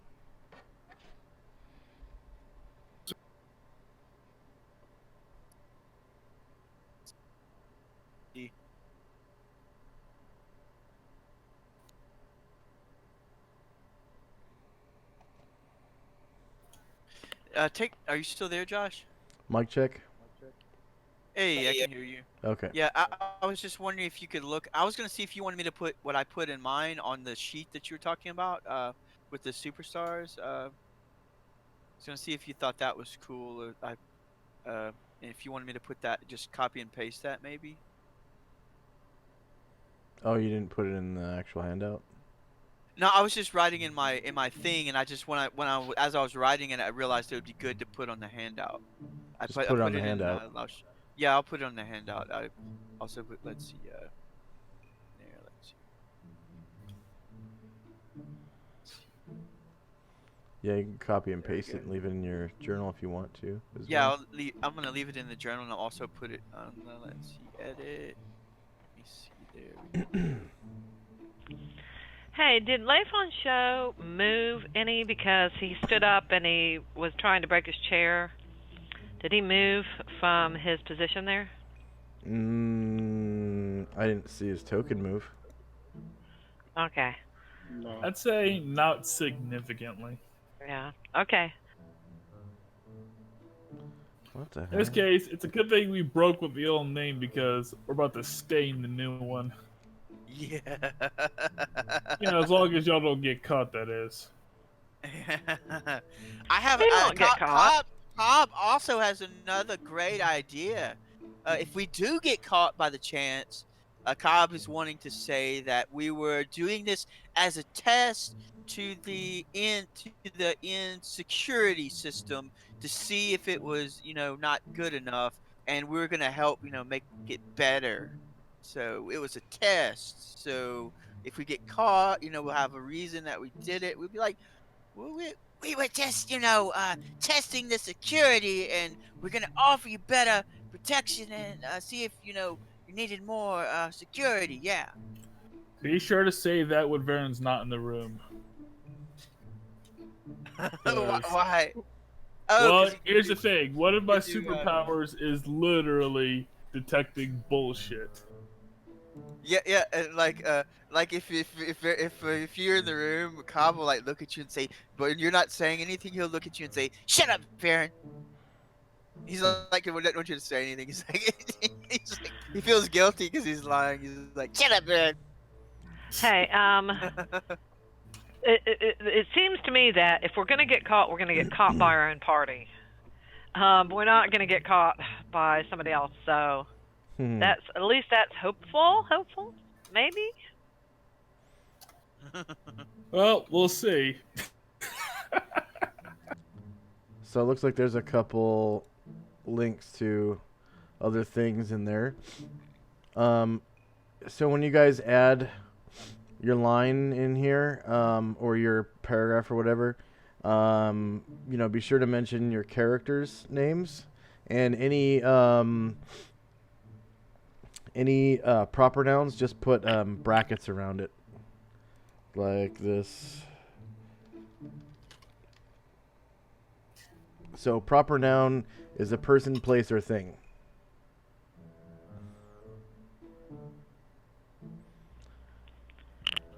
Thank you, because you would be surprised the people who do not know that. Yeah. I'm surprised always. I'm like, no, you're in 11th grade. How do you not know this? Oh my God! You gotta teach them. Yeah.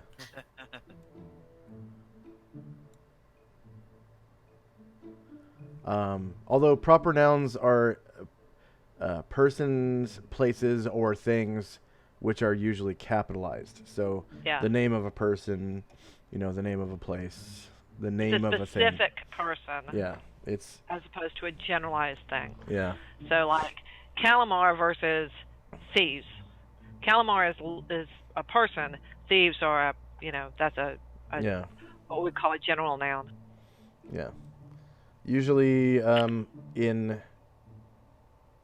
fantasy, the names of races are capitalized. The names of classes, the names of characters, cities, places that have names. So. The more you know. All right.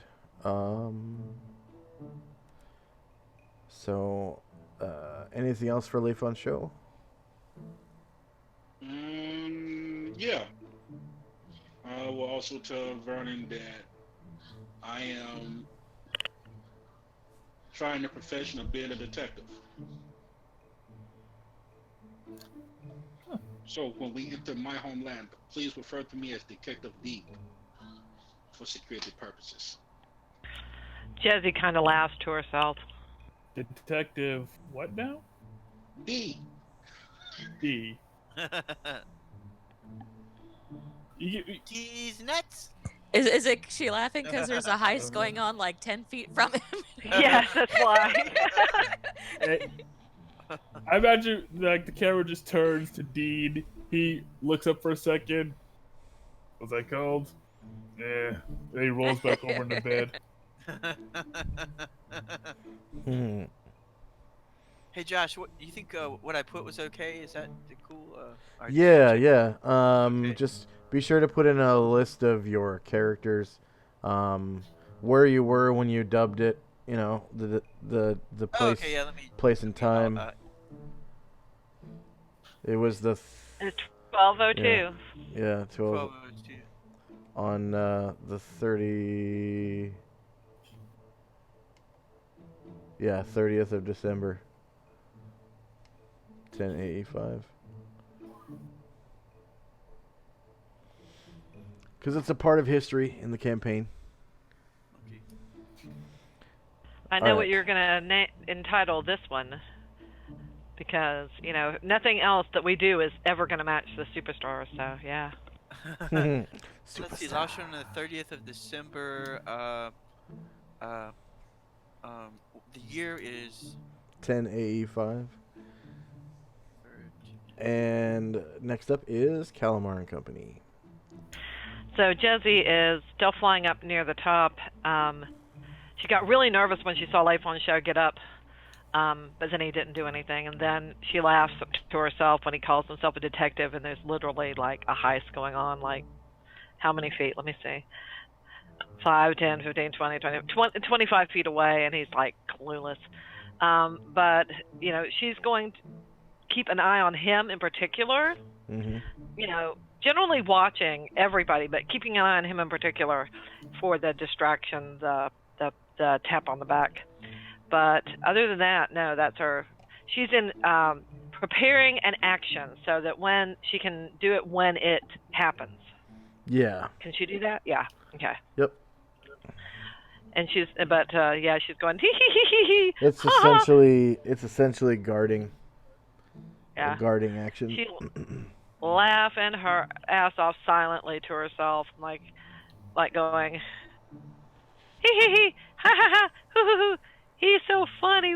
There's literally a heist going on, like not 25 feet away, and he's gonna be a detective. Oh God. Okay. Yeah, but you know, to herself. Yeah. Okay. Next up is Gromnar. So you said put it Hatterai in put proper nouns in brackets, right? Yeah. Okay, I think I did it. Let me see if it'll highlight. It's does it highlight automatically? It didn't seem. It does when you Or maybe I have save. to... Okay, when you save. Okay. Yeah. But you have to put their first and last name in there. It can't just be Hatterai. It has to be Hatterai Hammercrown. Okay. And it has to be as spelled on the character sheet exactly. Oh, okay. So if there's like an extra space at the end of his name, you have to put the extra space in there too. Or delete the extra space off his character sheet. Okay, let me see. But yeah, Gromnar and company, you're up. So, you know, still being amazed by this whole infravision thing, he's, you know, looking around, seeing the buildings glowing, some of the stone being black. Yeah. I assume that the water in front of him is Frozen also solid. like Yeah. black. It's black, yeah. It's this beautiful black crystalline structure. You can see the water, you know, being shot up into the air, probably about 10 feet, has frozen, and you know, frozen in place. Like that's fountains literally do that in real life. The ones that actually do freeze, it looks like the fountain has exploded almost, and it's this big like mushroom of almost like a mushroom of ice, and with icicles hanging off of it all over the place, and it's beautiful. It's probably about 10 feet tall. It could easily be knocked over and used as a weapon. Well, you know, it's kind of hard to catch snowflakes in the wind, but it's not hard to break ice. So he'll just reach out and, you know, break an icicle off, and Yeah. as it melts in his hand, he'll kind of marvel at the way the ice and water change colors. Yeah, Because you know, they'll go from ice cold to his body temperature. Only briefly. Like up near your hand is where the water kind of picks up a little bit of color, and then as it runs down to the tip of the icicle, it cools off again and turns black. That is still absolutely amazing to him. Mm-hmm. Like little waves of like dark orange emanating from your hand, which is sort of like, you know, like a bright orange. Yep, and this is typical Gromnar. He's easily distracted. Yeah, and the water, you know, loses its color as it drifts down to the tip of the icicle and drops off onto the ground. And that is what he will spend this round doing, being amazed by ice and water. Yeah. Okay. I think I got it. I got it like it should be, Josh. When you get a chance, check and see if that's the proper format and everything you want. I put the date and everything, and mentioned Hatterai, which was the one that I was with. Yep. Looks like it'll access both character sheets. Okay. That's cool.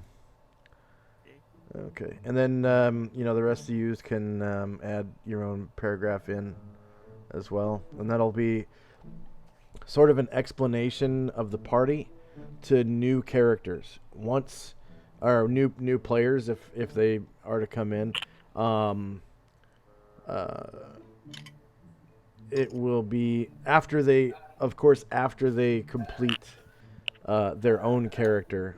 I can show them this handout, and it will give like a brief history of the player character group and the not so much the breakdown of it, but what you guys are all about. 9 times out of 10, we're heroes. Yeah. 9 times. Okay. Just kind of take turns. Like if you want to write something, type in chat like, "Hey, I'm gonna write something now. Don't open it until I have saved or whatever." Because if someone saves and then if 2 people are writing at the same time, and one person saves and then the other person saves, the first person who saved, it will revert back to nothing, and it will be whatever the second person has saved. So your writing can be undone. So it kind of behooves you to write like Lao Shun did. Write it in your journal first, and then copy and paste it into the handout.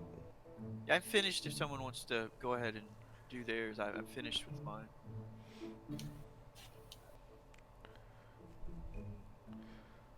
It looks like you failed to mention Cobb though, because you have two. No, Cobb wasn't. No, Cobb wasn't there though. He's in the other place. So he was just. Right, but he is a part of the Superstars. Oh, okay. So let's see. Should I mention everyone or? No, just your characters. Cobb doesn't... Cobb doesn't what? Cobb doesn't count. No, I just thought you meant who I was with when I came up with the name is to put them because Cobb is in the other end. Well, I mean, you could do it that way and then have like a second paragraph for all your characters or something. Oh, okay, yeah, okay, I'll do it. Is anyone working on it right now? So, or I'll wait if someone else is working on it, on theirs. Try to use chat to communicate about that.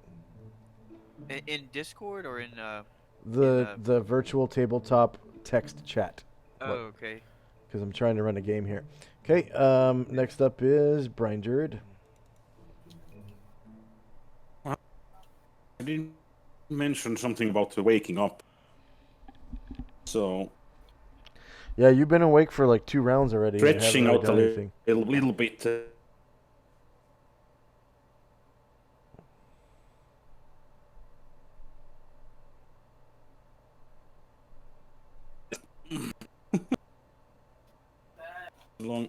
Looking around if anybody is around. Oh.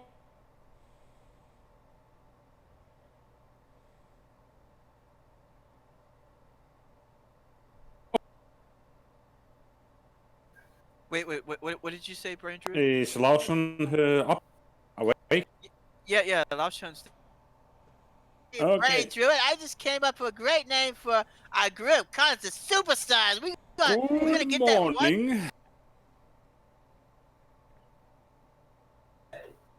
No, Superstars. We're gonna get the wonder. We're gonna go. We're gonna smash that bell. And then the temple is gonna go back to Ming Dao, and we all gonna be superstars. Interesting. Everybody's gonna call us the Superstars because we're gonna be the best super group of adventurers there ever was, known to Solynod Hex. Or.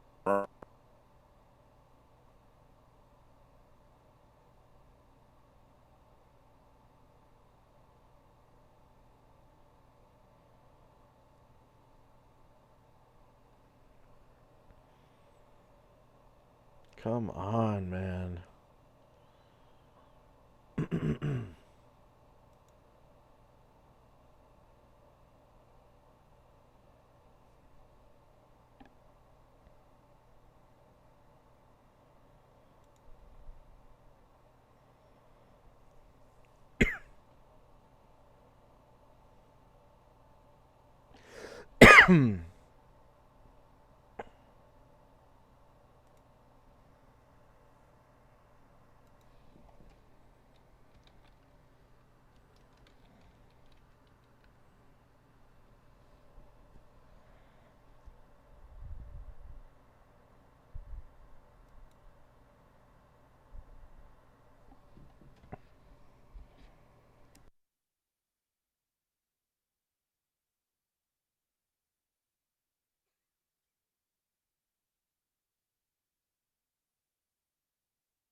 Drunk as a skunk, yeah.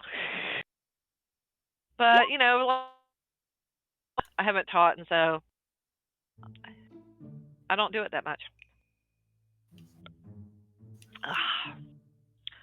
So what are you having? Just a It's a beer. It ain't nothing It's a beer. fancy. Yeah. Well, we have all kinds of booze around the house, and between our stuff and my mom's stuff, moonshine that you'd die for. Oh my god, it is so good. That backwoods moonshine, that might literally be the case. No, this is Carolina Shine. It's from yeah, it's is that my mother's? Let me ask Dave. Was it Carolina Shine, that stuff that my mom gets? What is that? It is yeah, Sweet Shine. It has like a dozen flavors and stuff, and she buys it by the huge amount when she goes because she doesn't go there very often. But she has that. We also bought a whole bunch of uh, Sugarland Shine. Oh my God, that stuff is to die for. We also have a whole bunch of liters because before we left Louisiana, we were coming up here. But yeah, we got a bunch. We bought some. We would go to Walmart and we buy up, every ounce they had because we knew that when we came back to North Carolina that shit was gonna dry up. The only place you can buy booze is from the state in North Carolina. That's how it is in Jersey. I don't know where you would get it from, but my aunt always had this honey type flavored moonshine, I guess. Oh man, that stuff was so good, so smooth. Hey, Gromnar, are you through with Yes. Okay, thank you. If is anyone else doing it? Doing any editing before? Let me see. Not right now. I'll do it Okay. during the week. Yeah. Okay. I'm just gonna finish up. I've just got one little thing. Okay, I'm back. Welcome back. Did everyone get a snack and go to the bathroom and? Got a pot of coffee started. All right. Enjoy I your actually had dad's coffee. sodas. Yeah, I actually had a cup of coffee today and feel great. I haven't had coffee in so long. But my husband broke out my crazy cat lady mug, and so I had to, it's nice that I initiated it to North Carolina. Okay.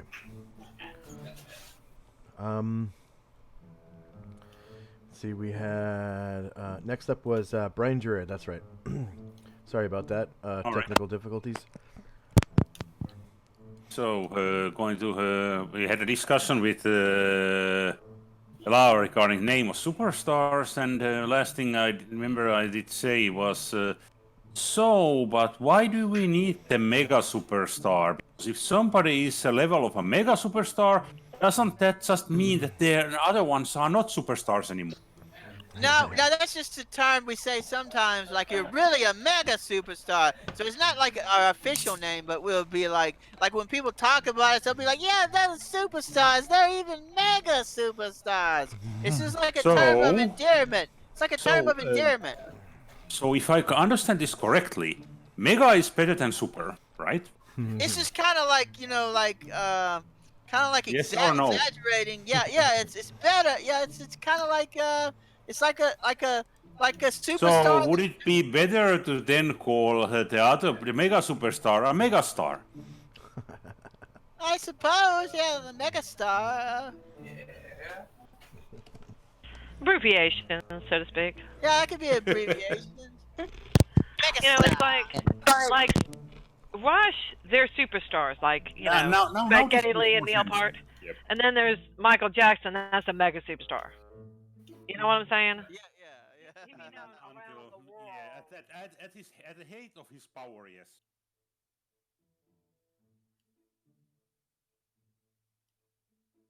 Aren't you glad I didn't mention Prince? I did.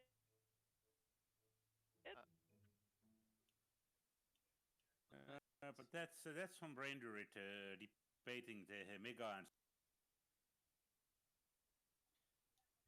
We have to continue to be educating him because he's just a baby. He's a baby. That's why I'm asking.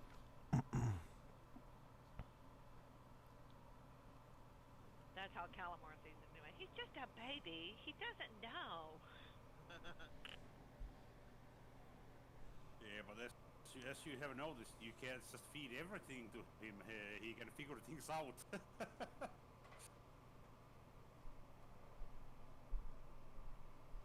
Yeah, he gets a different story from everybody. I know.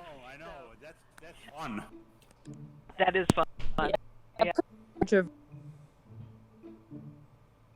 Mine was probably not a great. Hey, I might make something out of all that explanation that I have gotten for magic so far. To be honest, I feel bad for anybody who leaves their children listening to this cast. Don't do it! If your kid starts talking about moonshine, superstar names, and awkward drow, this is your fault, not ours. Save the children. Cover their eyes and ears. Yes. Okay. Especially when you're talking about Calamar's penis Yeah. deck. Hey, Josh, I can hear you. Yeah, Josh. Here we go. Anything else from Brain Druid? No. Okay. Next up is Varen and Company. I completely lost track of what Varen and Leif I'm sure we're talking about. Looking good. Oh yeah. While kicking style. ass.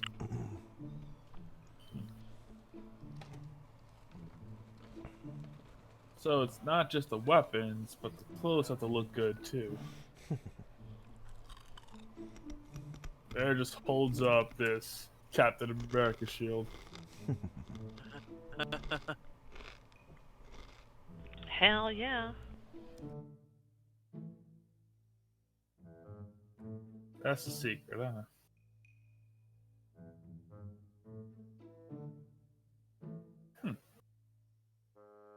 So what defines, I guess, good where you come from, Lay? Or should I say Detective D?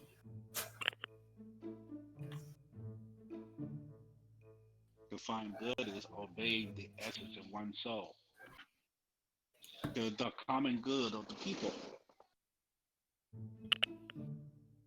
I meant style, but okay. Oh, the good style? Anything that looks shiny. Weave by your silk. Silk is shiny, they're very nice.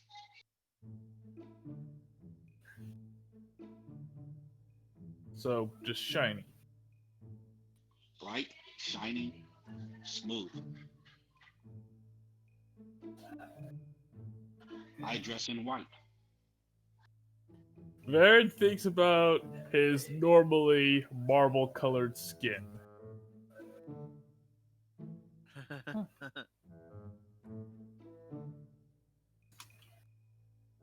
Apparently, I am more stylish when I look like myself. Mm, not sure. Definitely a lot brighter. My, my people are very simple. Afraid what they not understand or not used to. So those of your kind are not quite often seen. So it would bring some awe, but at the same time, a little of afraid. I mean, especially with burning wings and shit. There's a reason why there's a reason why I do try to look well like this when I'm inside of a town. Feel less prone to panicking. Plus, plus I do very much like the captain look. Just know Although that I would not know what to do with a boat if you gave me one. the clothes would bring you less attention, less confusion. It helps a lot. It's financial standing, much very important. Um, you see guardsmen come, they might snatch up somebody, kick ass, and take away a squash or tune up or something. It's because they look like they should not have it, could not afford it, might stole it. Stuff like that happens.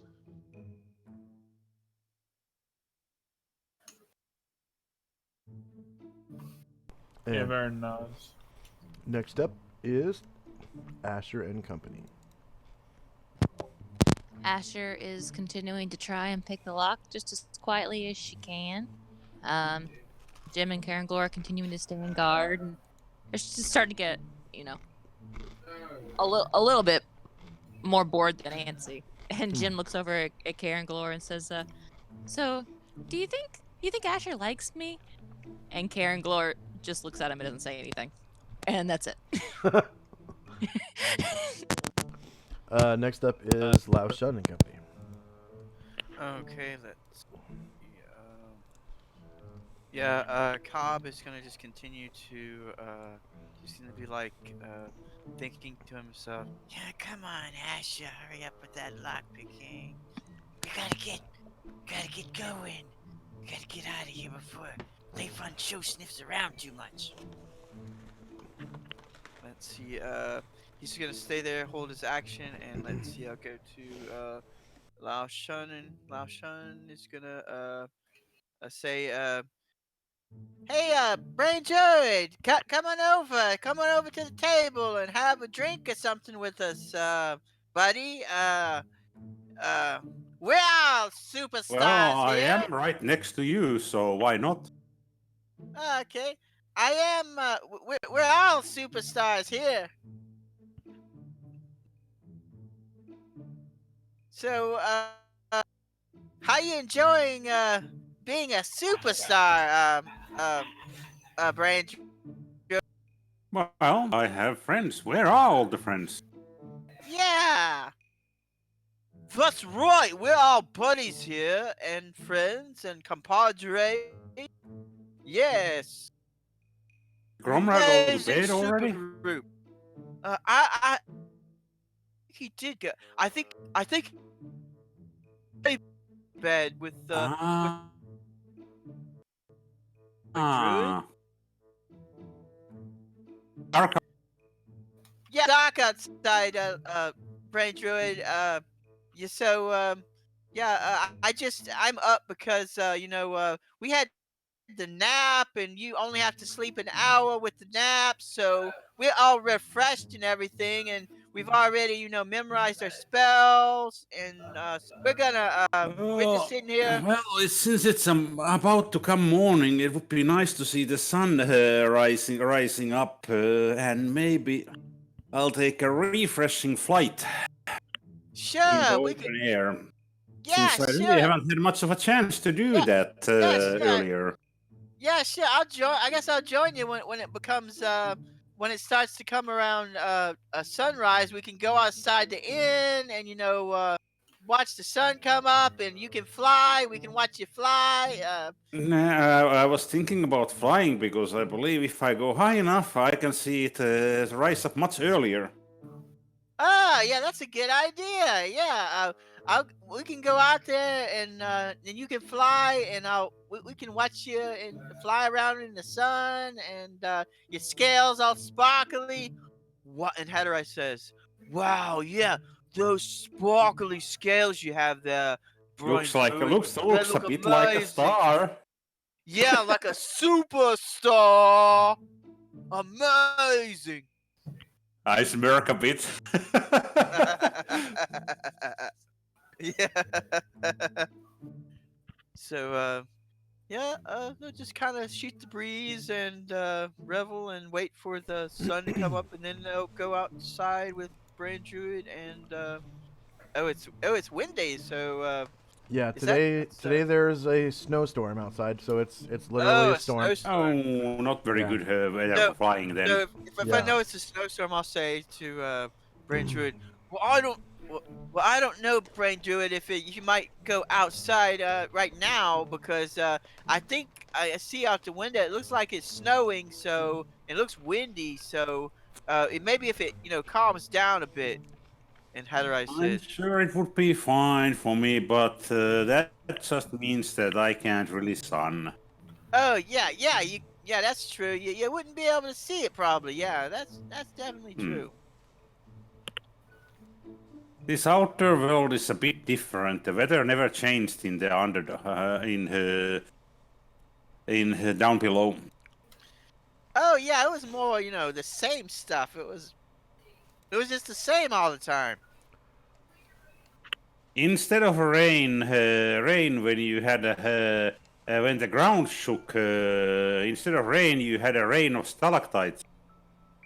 Oh yeah, The yeah. rocks from the ceiling. Yeah, it's like That's not why if very you were big. flying and the ground was shaking, you had to dodge those dropping rocks. Oh yeah. You gotta watch out for those things. They'll hit you right on the But out head. here, if the ground shakes, air is safe. Yeah.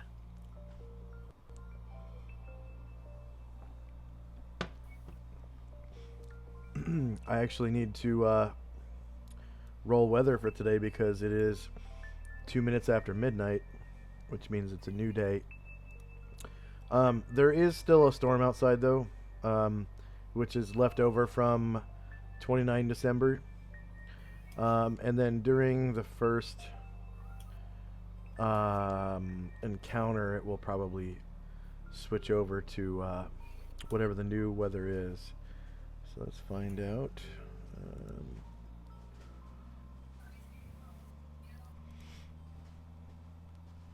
Let's see, random encounters, special.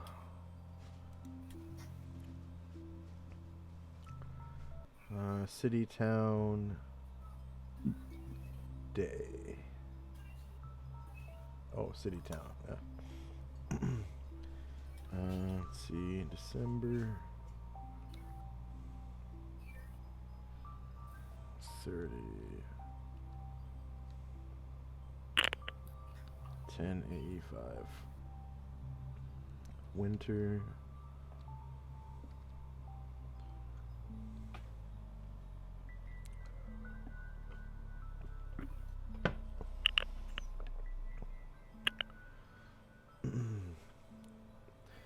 Now here's the hard part. I have to do a screenshot without crashing my computer.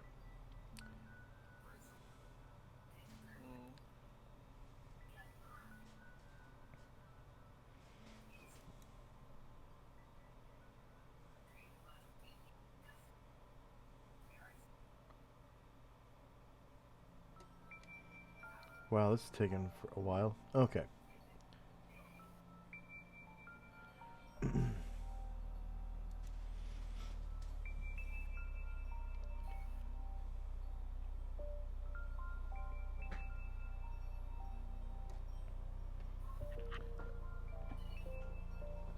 All right. Anything else from Lao Shun and Company? No, that'll be it. Just sitting there talking with Hatterai and Brain True. Yeah. Next up is Leifan Show and Company. I will then take a sit on the table and take a glimpse around the room, and then I'll start to explain to Varen that my people, Adrian people, are very simple people, like to live life very comfortable, like routine, like customs. It makes things easy. I don't like too much of change, don't like too much new things. So you see, it's easy to appreciate those that work hard to look and feel uh, nobility status. Work hard to get it, did not have to grovel and beg and wait for someone to hand out. Does that make sense? It does.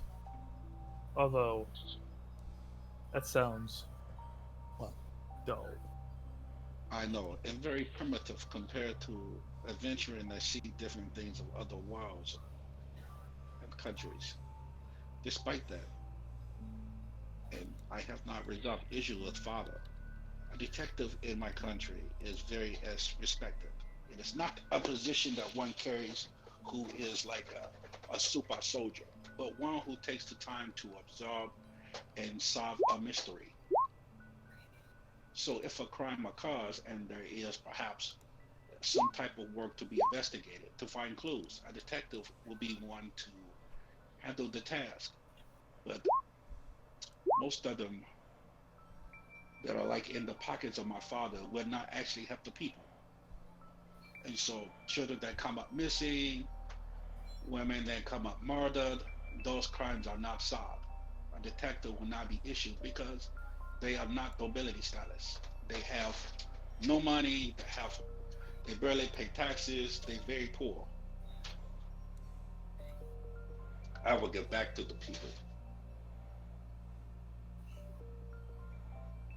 Baron, size. I'm of the belief that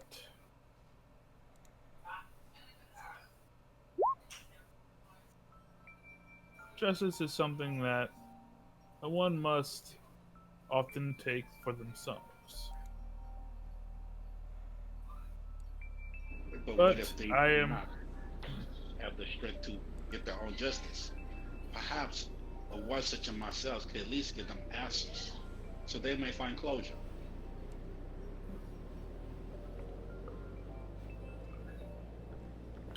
If that's all that can be provided, then it'll have to be enough, and that's unfortunate. But I see it as my duty, by nature of both my cause and my beliefs, that we should provide justice for those who cannot attain it for themselves.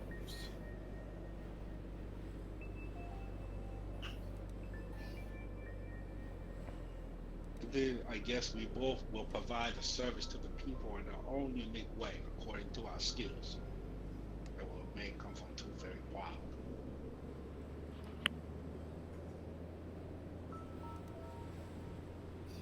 That is fair. Okay. And that will be my turn. Next up is Calamar and Company. Jesse is still up near the ceiling, watching and just holding her action for when anybody starts passing by her, going this way, toward the door. Okay. Yeah. Okay. And then the rest of your party. They're all sleeping, except for Okay. Calamar. Yeah. Calamar all alone squeaking that bed. Not all alone, damn it. Okay. Next up is Gromnar and Company. So, it kind of hits him all at once. He starts to feel a little bit dizzy and realizes that he may have drank a little too much wine a couple hours ago, and he was in the middle of sleeping, and now all of a sudden he's out in the cold, and he kind of forgot why, so he's going to head back to the stables and curl up again.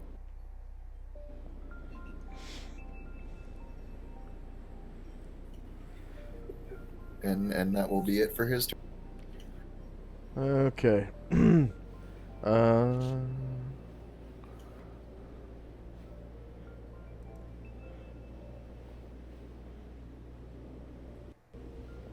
Next up is Brian Druid and Company.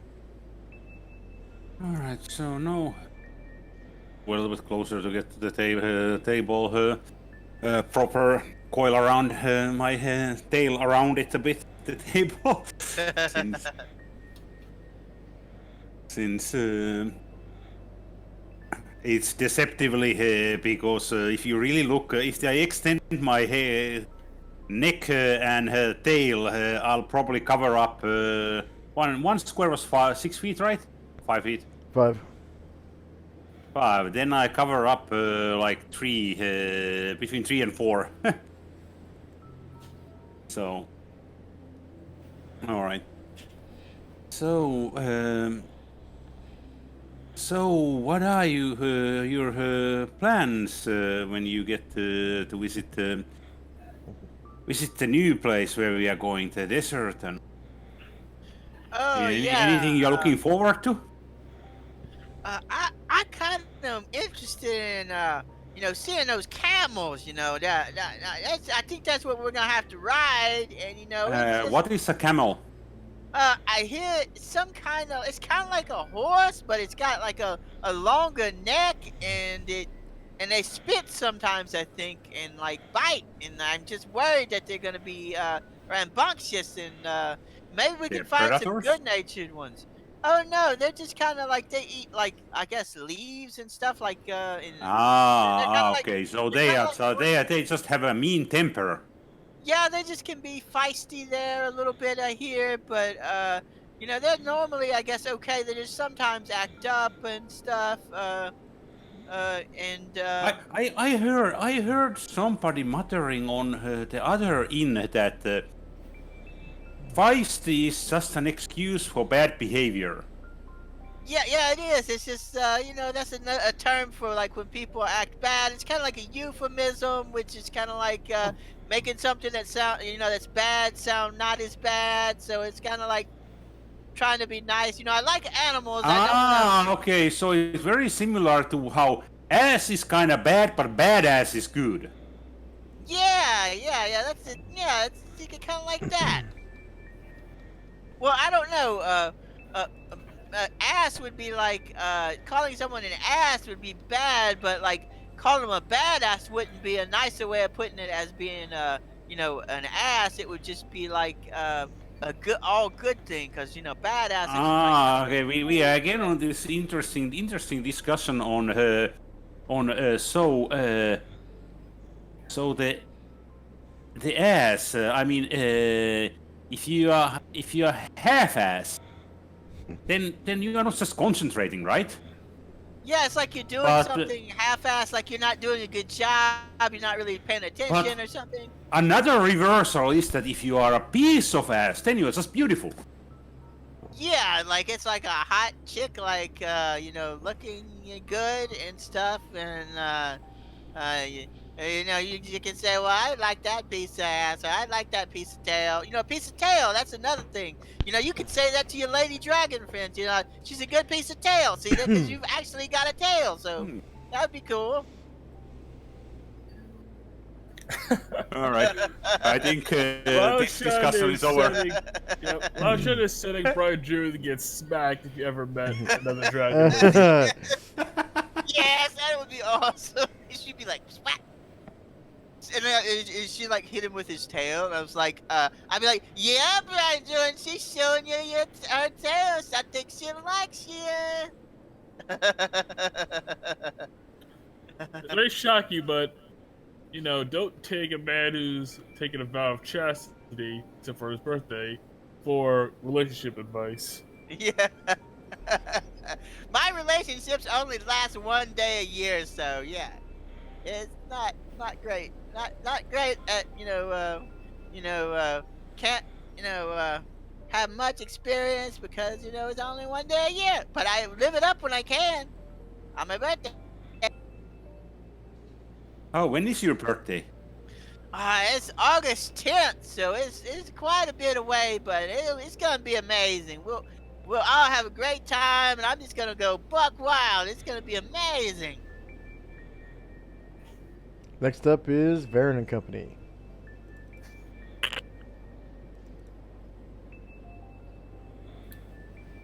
Yeah, Varen is going to sit down for a minute. Oh, wow, he's going to take a sip of his now room temperature drink.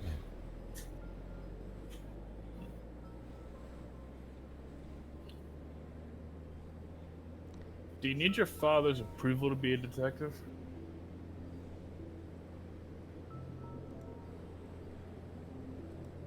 What do you mean?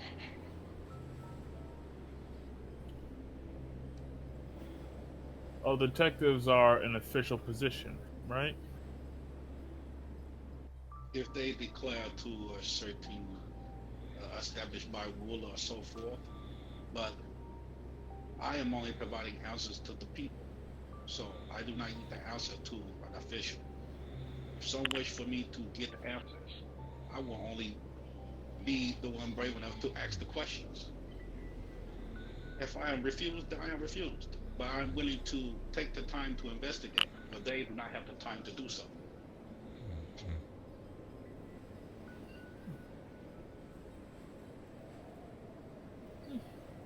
That makes sense. Have you heard of a Scooby-Doo? Someone said some joke about a Scooby-Doo. Is that like some type of mystic beast shit? I don't know what a Scooby-Doo is, but it sounds like it sounds like a name someone came up with while they were on some form of intoxicant.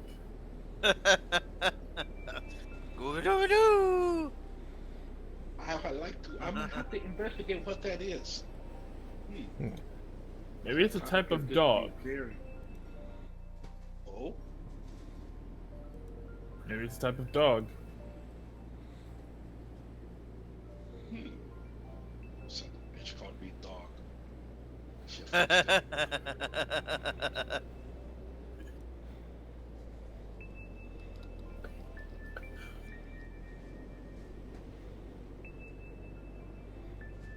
Yeah, Leifan, the people you tried to investigate for, they spend a lot of time insulting you. It's because I do not know much of insulting, but when I learned it, I will use it all time. You see, the very funny.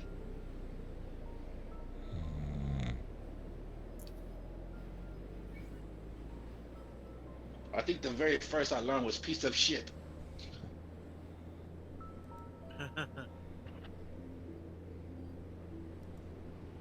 Aw, that's so sweet. His first love of shit. Aw. You're a no good piece of shit. You're a no good piece of shit. Next up is Asher and company. All right. Asher's continuing to pick the lock, and Jim continues to look at Karen Glora for an answer, and Karen Glora stares back unblinking.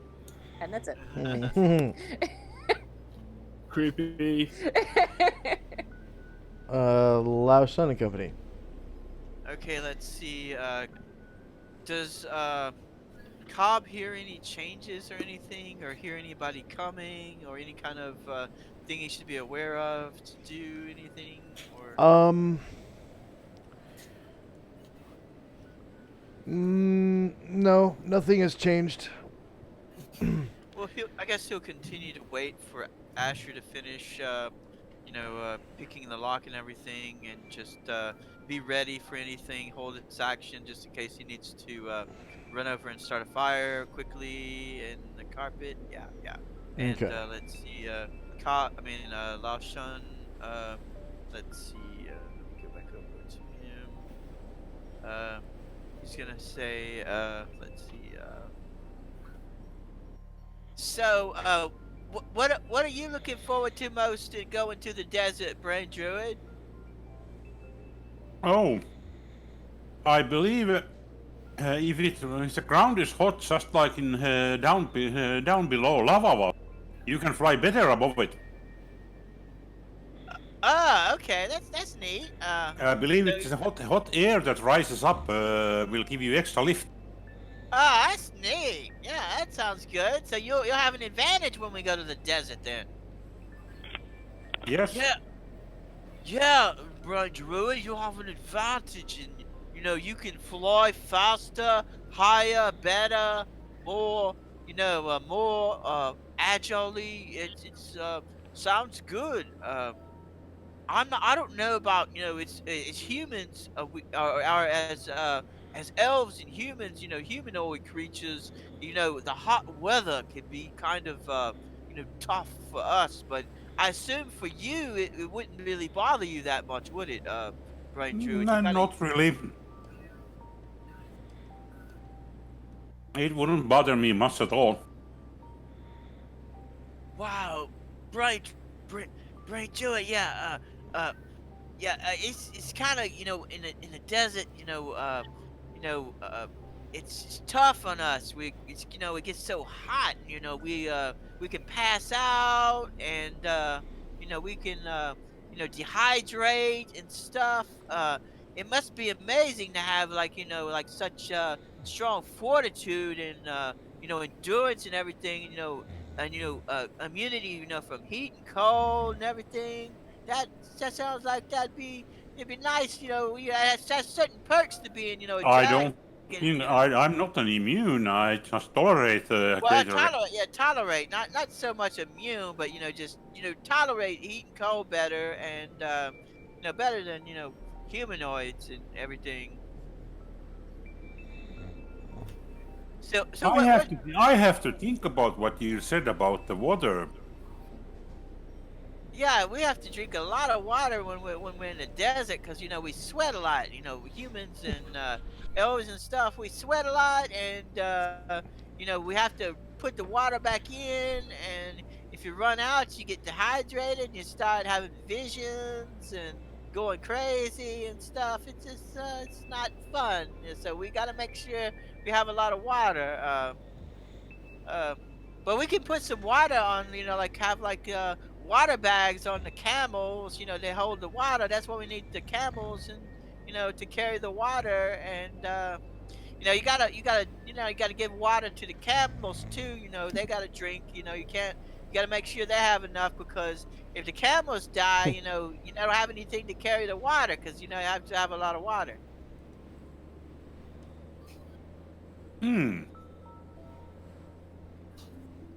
Well, I guess if there are any creatures in there, that's your source of water. Creature? No, I don't think. You mean like blood? Well, that you could drink.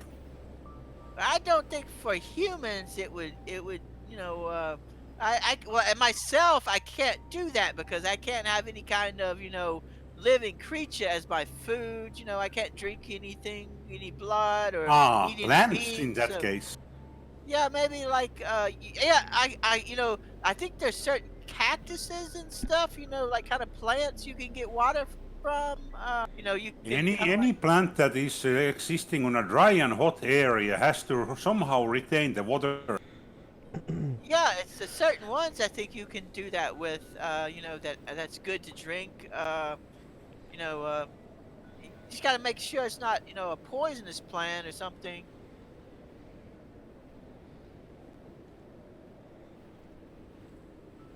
Yeah. Yeah, so we gotta find that. We gotta go go to that bell and ring it so we can get that temple put back in Mingdao, and that'll be a really nice thing for Mingdao, and you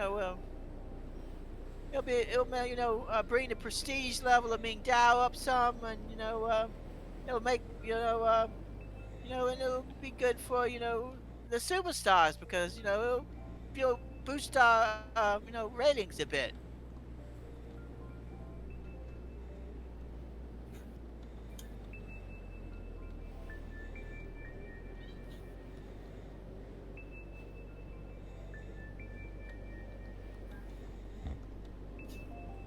Let's see. Let's see. I guess that'll be it for Lao Shan and company. Just sit there talking to Brain Druid and Tadarai, and Cobb is just waiting, holding his action to if anything happens. Okay. Did someone drop out? Mic check. Yep. Okay. I hear ya. All right. Next up is Leifan Show. Fun show today. But yeah, I do survival proficiencies by terrain and not by climate.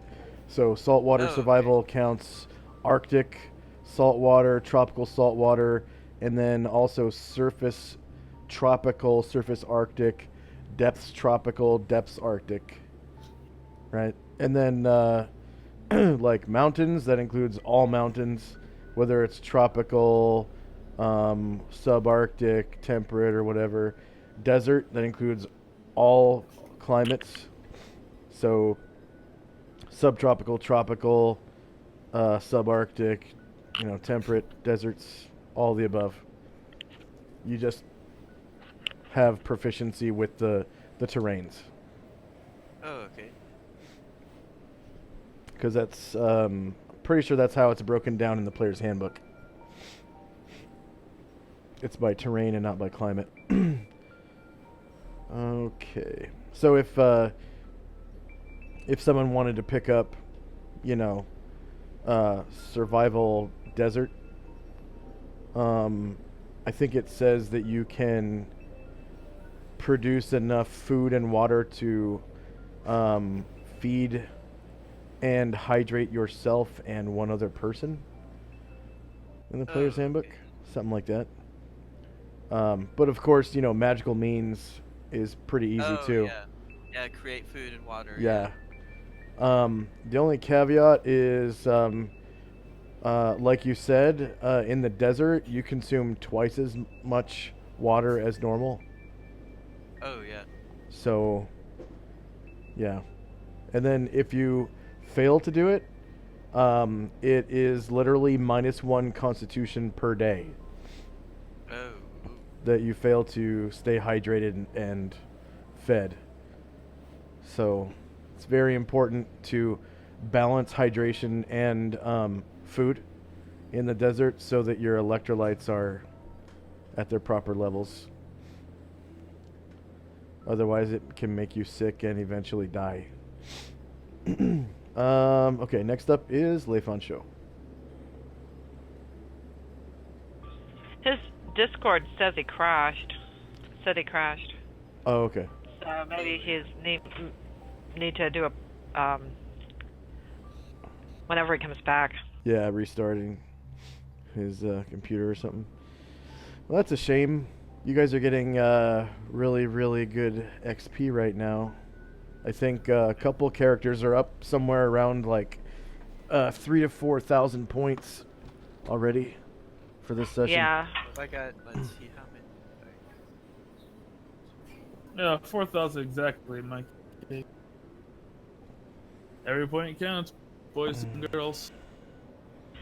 We get so much during roleplay sessions versus fighting sessions. It's not even funny. I'd disagree with you on that one. They're about equivalent, well, to me. Then I get a lot of XP when we kill stuff. They may laugh, but like cracking open an elder brain is very good for your experience point. Yeah. Is Leifon Show back yet? Okay, we'll move on to Calamar and we'll have Leifon Show retroactively. Yeah, Jessie's just going to up high fly. You know, she's listening to everything everybody says, but just still holding her action. And when somebody comes by, and she says to herself, "Come on, Asher. I mean, come on. You got to finish this thing up quick. Come on. I mean, everybody's in here. Come on." And that'll be her action. That'll be her move. Okay. After that is Gromnar and Company.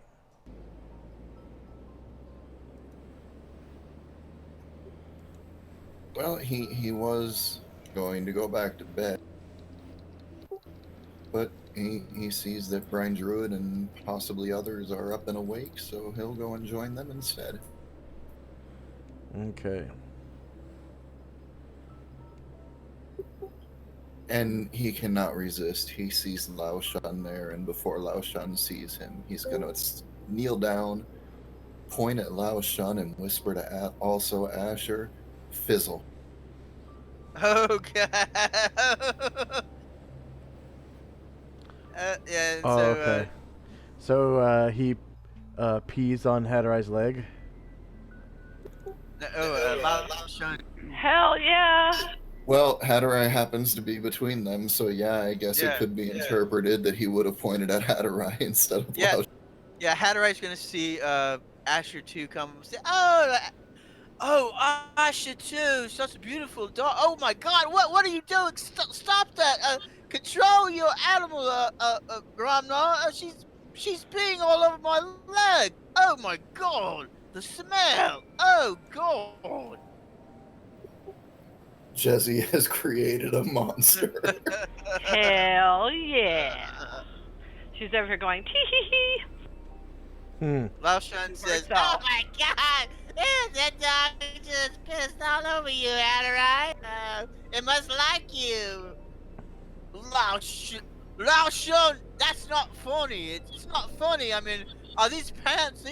These pants are brand new. I think are newish. I'll have to get them cleaned. That'll be it for Gromnar. I'm laughing. Hell yeah! Okay. Something funny due to Jessie, and she's not even there, allegedly. If Varad's eyes rolled any harder, they'd fly out of his skull right now. So cute!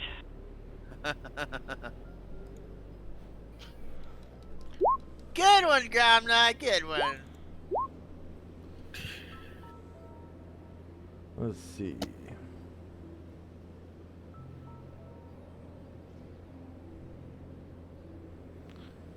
So, just then, a familiar face walks in.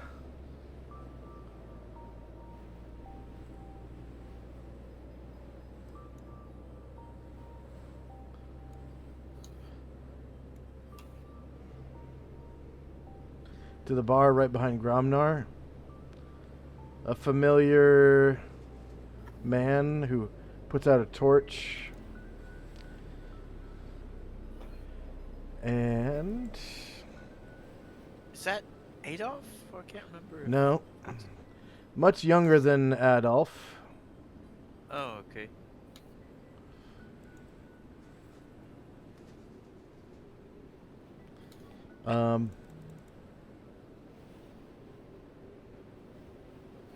He was once a member of the circus for a short time.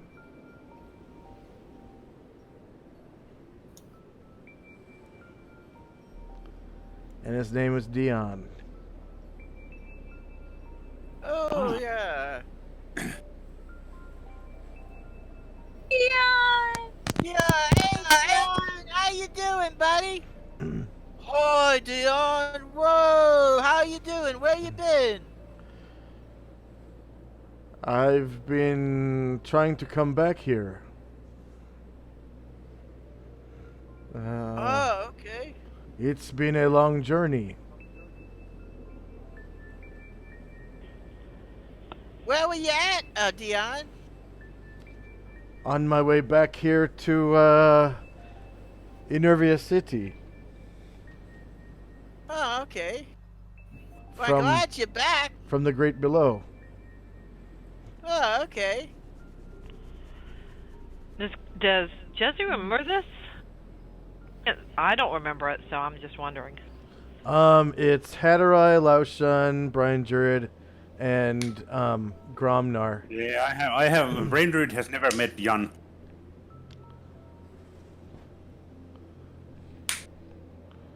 Okay.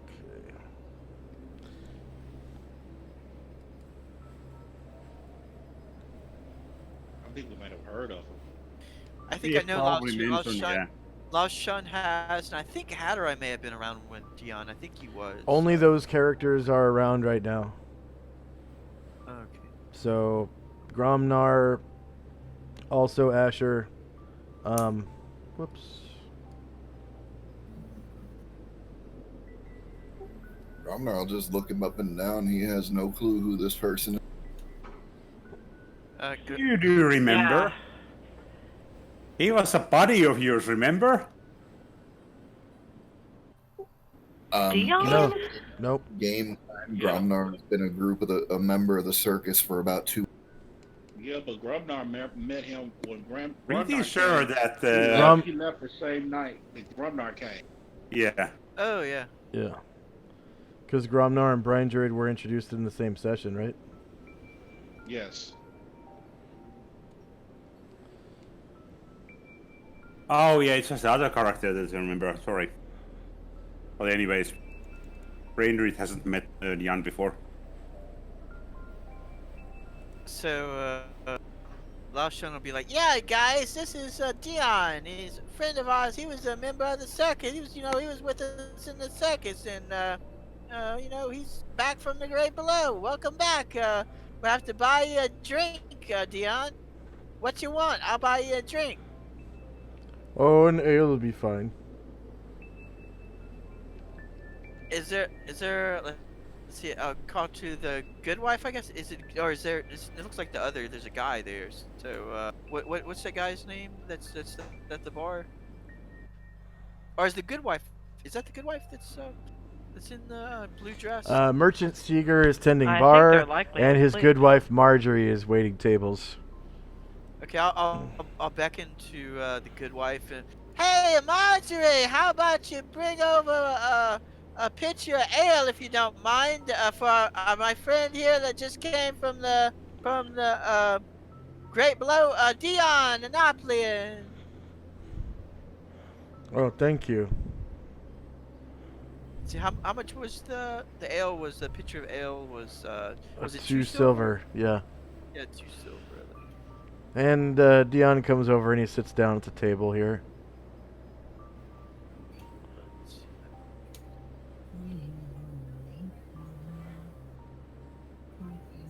After Marjorie vamooses, that is.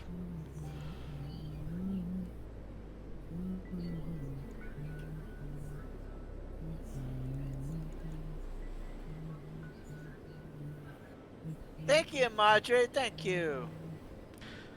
And he's He's wearing some new clothes. He must have come across some someone selling clothes in his travels. He's dressed in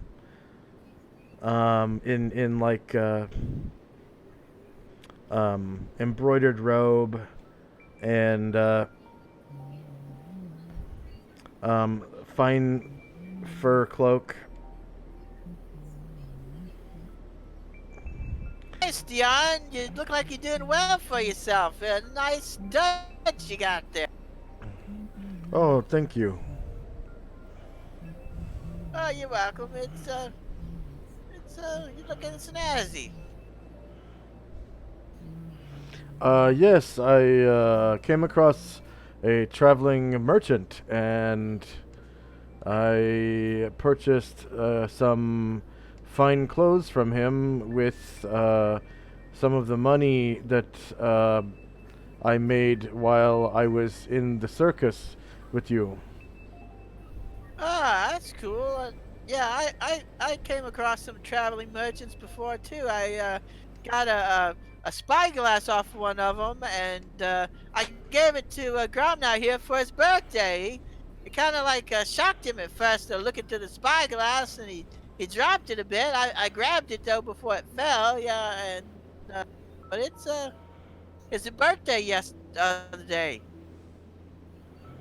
Oh, well, happy birthday.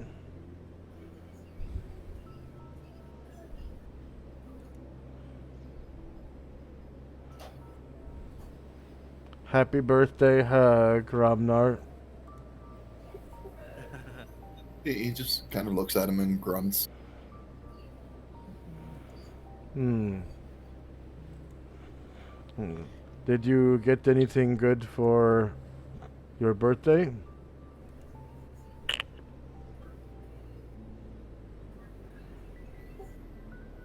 Gromnar is seeing dark now. What do you mean? Gromnar see orange and black and red and water change color and buildings alive like. That sounds like the infravision. You got infravision for the birthday? And Gromnar learn make funny symbols and talk like Dean. Yeah, they gave him a belt of dwarven kind. See that belt he's got on with the dwarf face and everything? It's real snazzy. He got that for his birthday. We gave it to him. We found out I think it was we found it in the Great Below, I suppose. Or And Gromnar got dog and Jezzy teach dog to fizzle. That is very impressive, Gromnar. I am very happy for you that you found a companion to join your company.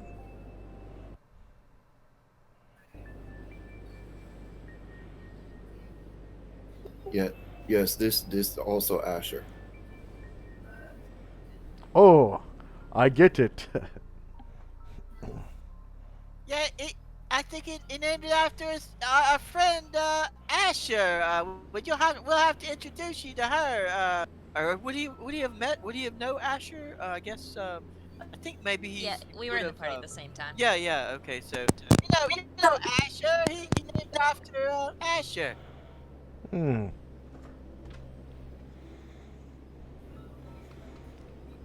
Yes, I remember Asher.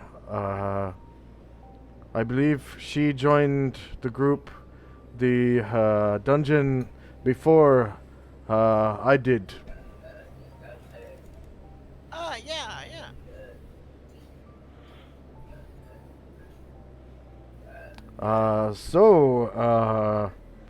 Now that I'm back in town, I have nothing to do.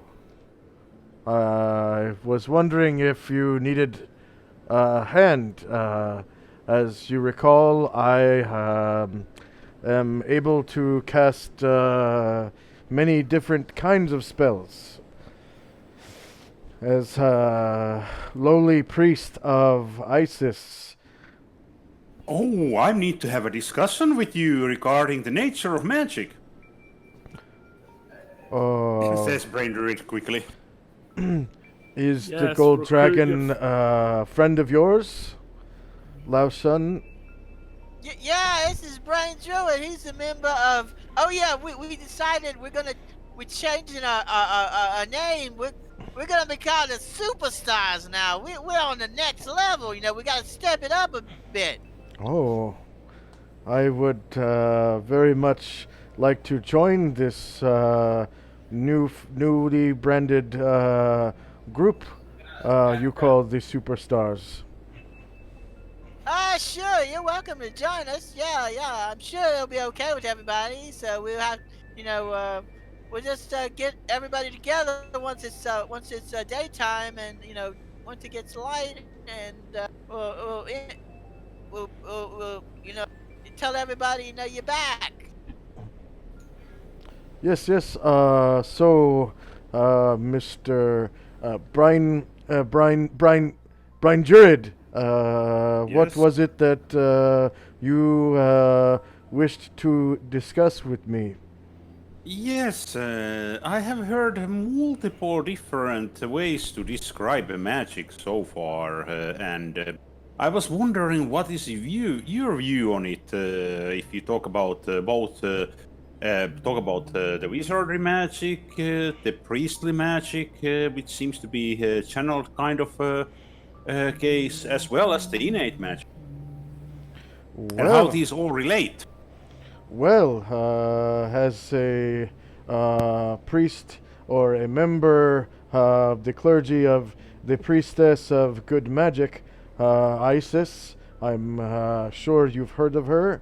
I have heard. I am in a very unique position to be able to cast the spells from both sides of the magical spectrum, as it were.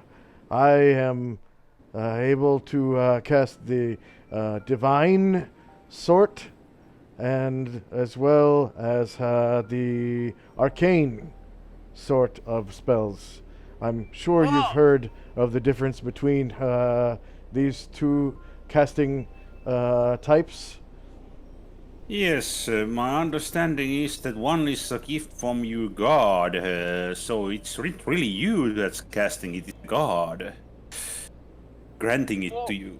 Wow, John, I do that as well. I cast, But in a sense, that must be the god who's actually casting. Is that correct, or is that wrong? That is true and also false. You see, when priest prays for spells, the god entrusts that priest to use the spell in accordance with the ethos of the priesthood, and if not, when the priest casts said spell, there are supposed to be ramifications in the future, such as the inability to cast divine spells of the first Moment, circle. somebody at the door.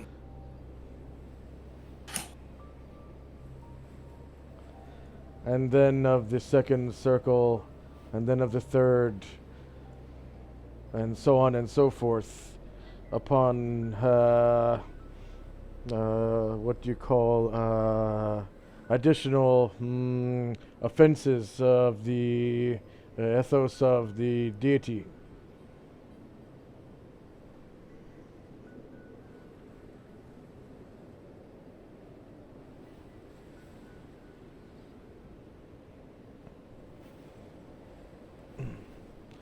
And next up, is Leifon Show back from the break? Yes. Okay, So we'll have Leifon shows turn retroactively.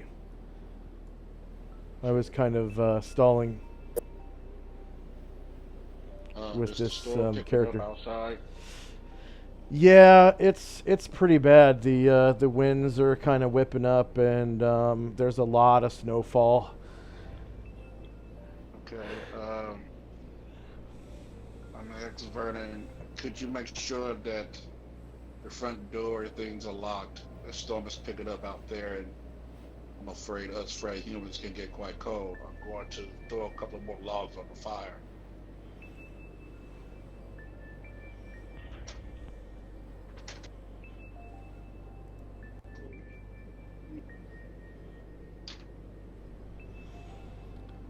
James, you there? Uh-oh. Sorry, got called away for a thing. Okay. So I'm afraid us frail humans tend to get cold as well as hot. We're doing this trickery. Sure. Front door is secure and locked. Or we'll throw a couple more logs on the fire. Since it has not been intended to for a moment. If that is all. Sorry, back. I had to go and loan her neighbor a bike. I guess, yeah, Vern will just close the door.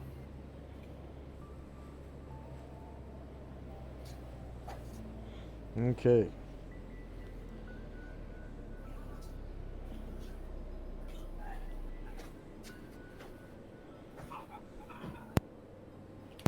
Well, actually, rather, I guess he would close it on his turn. Yeah. I will go over to the fire and throw a couple more logs on to the fire. Is this the only one that's burning in the room? Yeah. Yeah, there's only one fireplace. In this room at least. Do we have enough logs, or do I need to go out and get any? Yeah, there's enough firewood.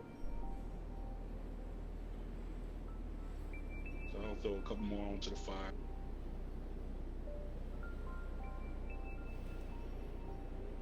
And the the cinders of the old fire sort of smolder up against the new logs for a minute, and it creates a lot of smoke momentarily, and smoke sort of starts billowing out of the fireplace.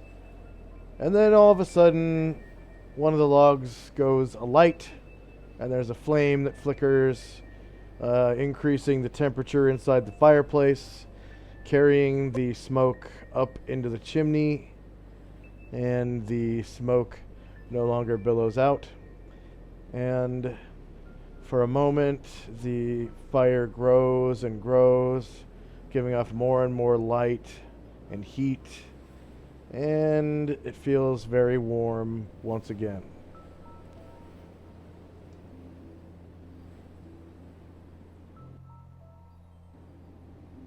Of course, I had not really recognized temperature on clothes, but that storm looks very dangerous. Taking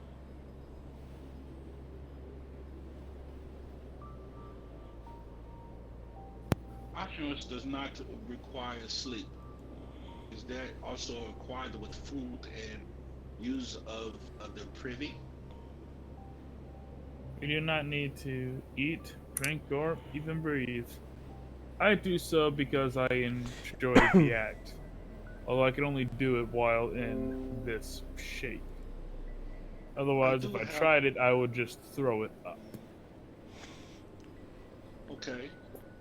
So have you been throughout this inn to know where everything is located, so to speak?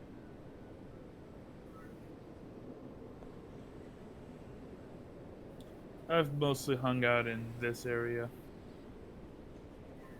So you do not know where the privy is?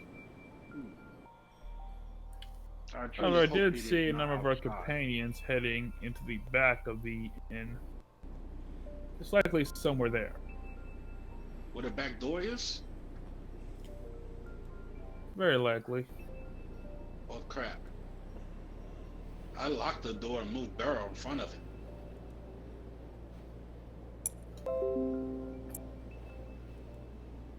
The wind was very strong.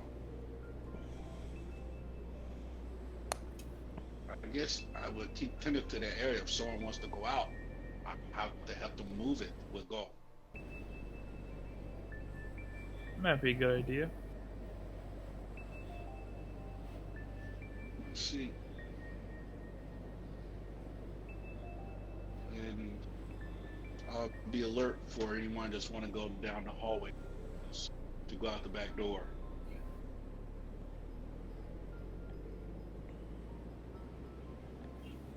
In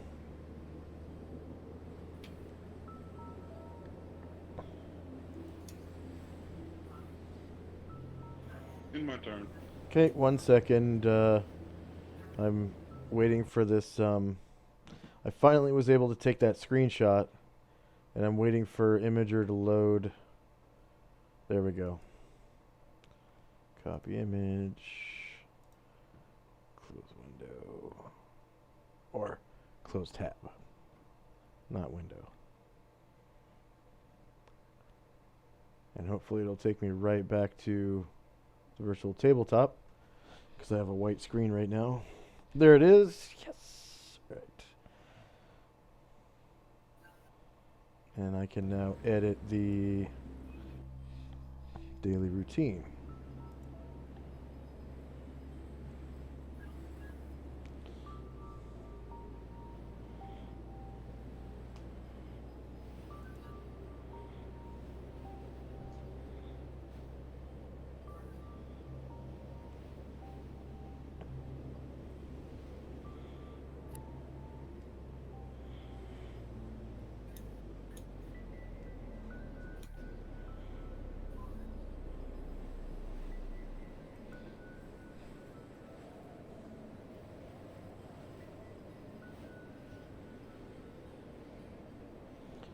Okay.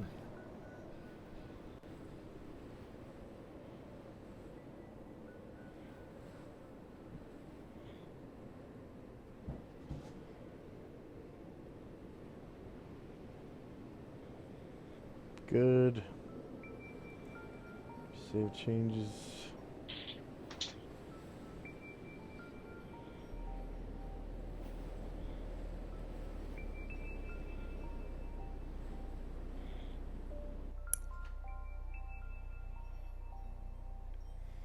All right.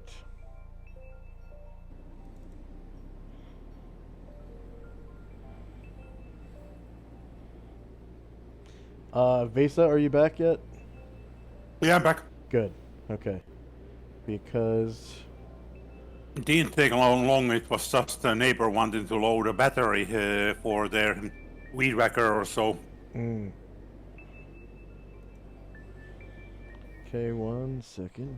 Boom.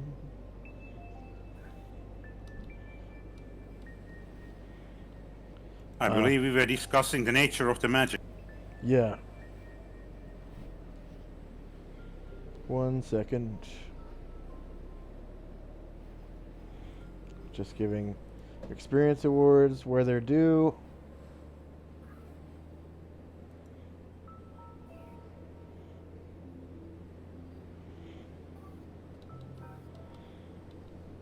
And next up is Brian Druid.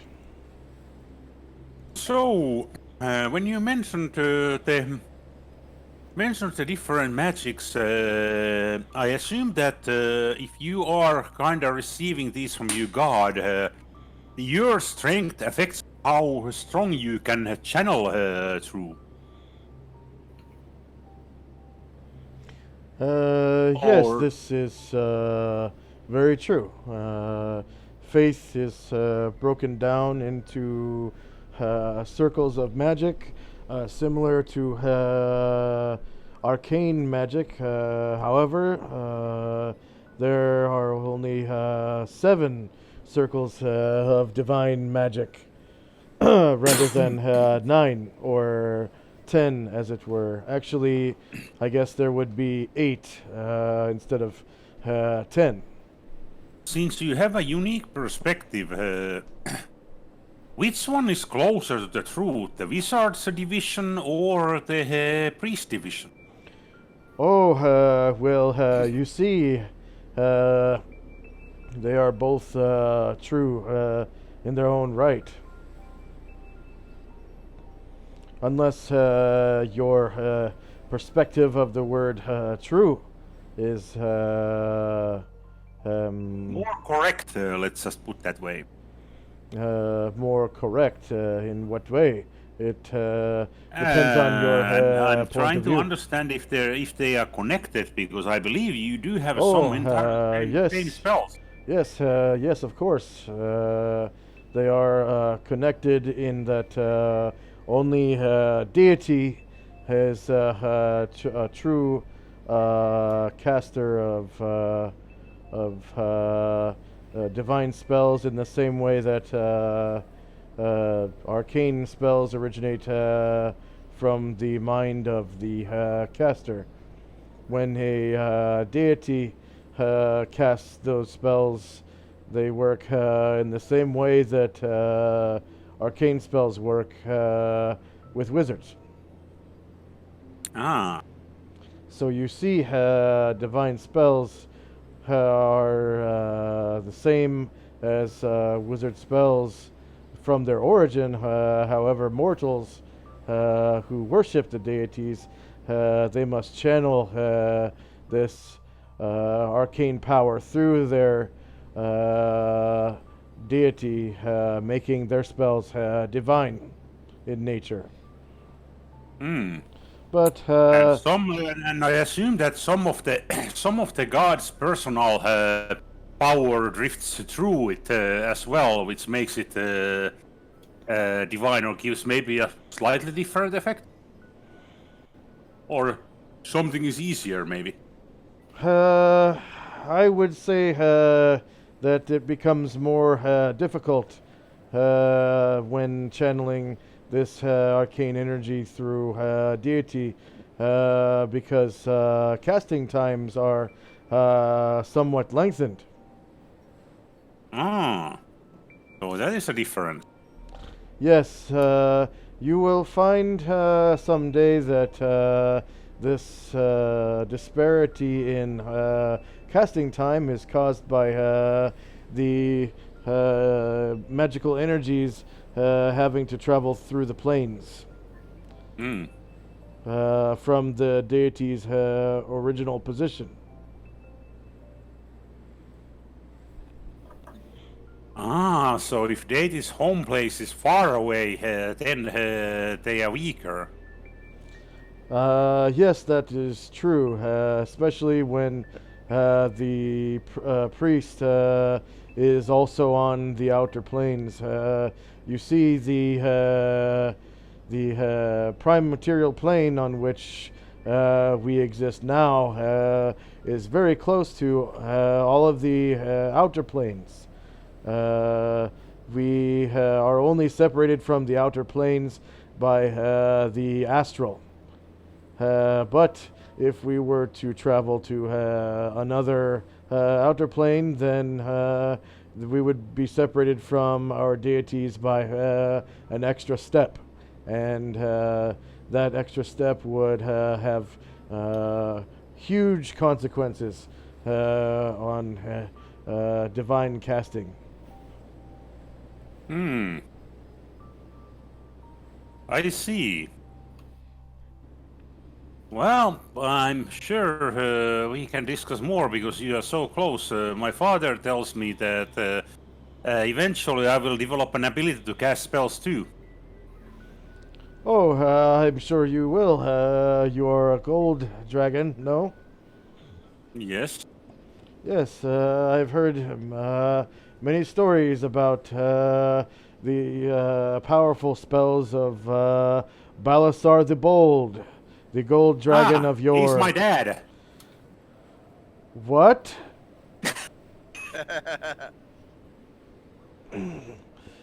You are the son of Balasar the Bold himself. How is this come to pass?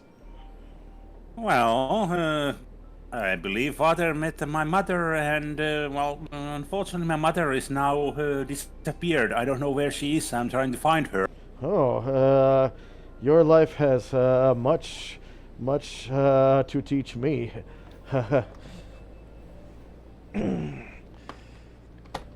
I only I'm wish still that young. I'm trying to learn. I only wish that I could experience life through your shoes. Or in your Okay, shoes. that's at that point, Braderick looks at his clawed feet. Oh, this Shoes? was a metaphor for Ah. if only I could be inside your skin and live life as you. I would learn very much, I'm sure. Being Can't we some, start shape change at some point? I'm sorry, what was that? Can't we sort of change shape at some point in her life? Yes, in the ninth circle of the arcane powers, there is a spell called Shape Change. Wait, You might get your wish someday. Oh, no, I did not mean literally, I meant figuratively. Okay. I guess the closest thing would be if I were to follow you around to learn from your experiences, as I am sure you are destined for great things. You would be welcome. It would be fun to talk to somebody about the nature of the magic, and maybe I can wield it someday as well. Oh, you looking for a partner? That would be eventually. I think Mother was saying at some point that when we sleep, we would need somebody to watch over. I mean, when we grow sleep at some point. Oh, you mean a kindred of some kind? Yes, at some point, but I think I'm too young for that kind of bond forming yet. Oh, so perhaps this kindred will emerge at some point in your career. But until then, you need a companion of sorts? Or a partner? That would be welcome. Oh, I have good friends in here as well, like Gromnar over there. On the it points towards Gromnar. Gromnar is a good friend. It was Gromnar's birthday yesterday. I see. So you are a full-fledged member of the Superstars, yes? Yes, we just changed the name yesterday. I think to make a clean break to old time. So how does it work for lesser members such as myself? How do you split up the loot and the magical items? I actually have to ask. I don't really know because I haven't paid much attention to that yet. Oh, Lawson, do you know?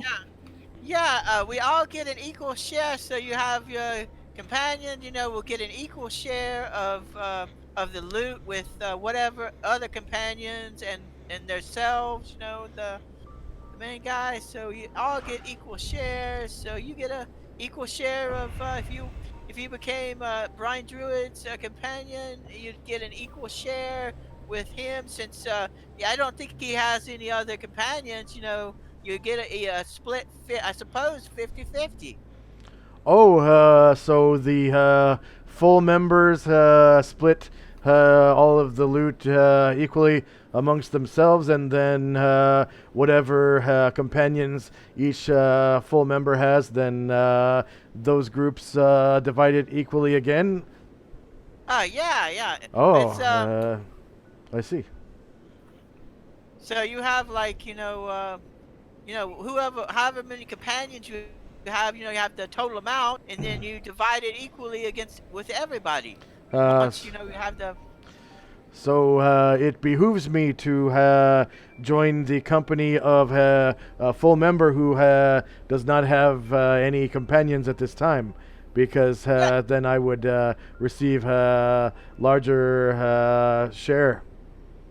Yeah, that's true. You know, and Oh, Brian Druid doesn't have any companions, I don't think. So, you know, if he's willing, you know, that would be, and you know, Oh. he's interested in learning about, you know, magic and stuff. So, what do you think, Brian Druid?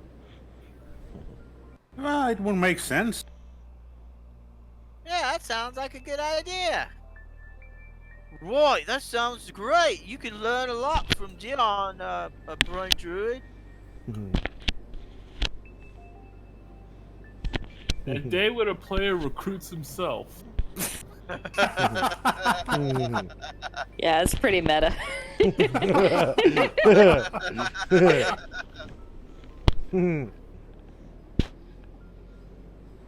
Okay. So, Brian Druid, are you accepting applicants at this time? Yeah, I guess, yes. Oh, well, let's see here. You seem We have a lot to talk. you seem sort of friendly, charismatic, and let's see. Let me think. So it would behoove me to join your group over someone else's, because you have no companions at this time, and then you've agreed to split your share of the loot equally with me. Yes. You just like the rest of the party, yes. And I wouldn't want to be unfair. you're aware of my needs, being a priest of Isis and a cleric mage. And Yes, you're I quite would like to friendly. hear what the needs are. I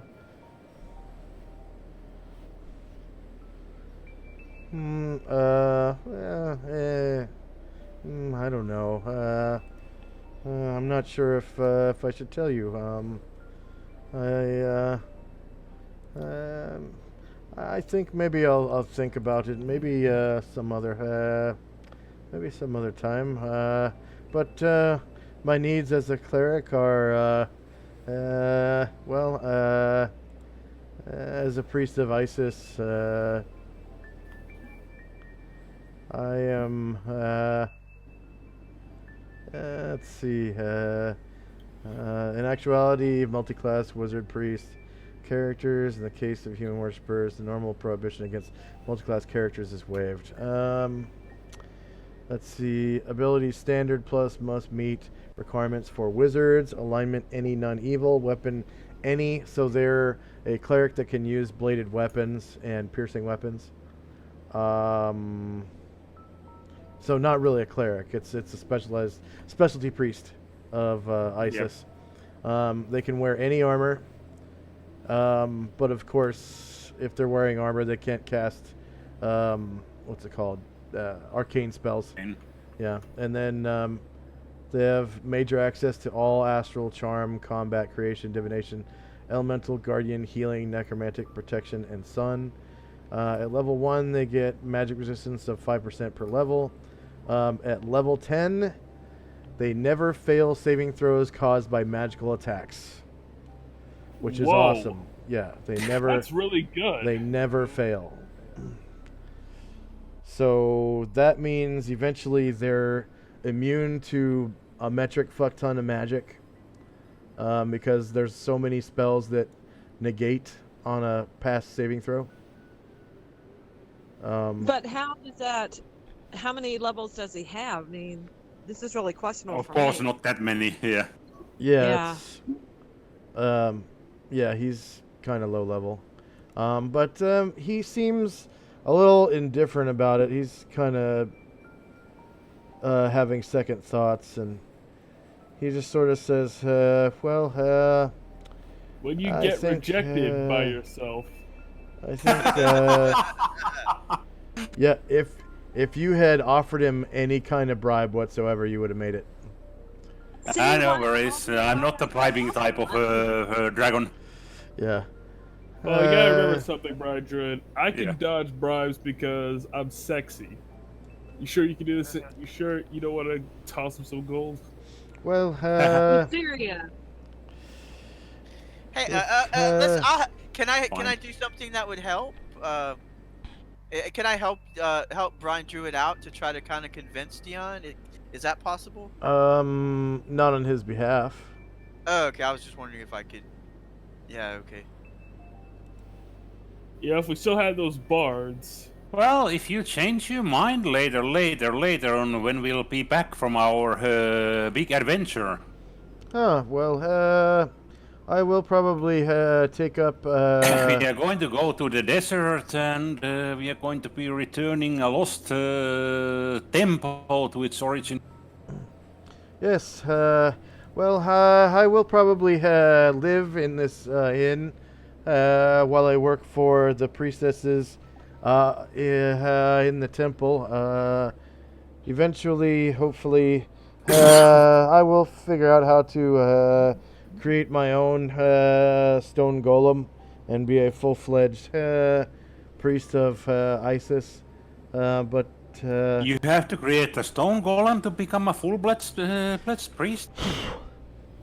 Only to reach the highest echelon. Of course, I am already a full-fledged priest of Isis, but in order to reach the highest echelon, yes, we must create a stone golem.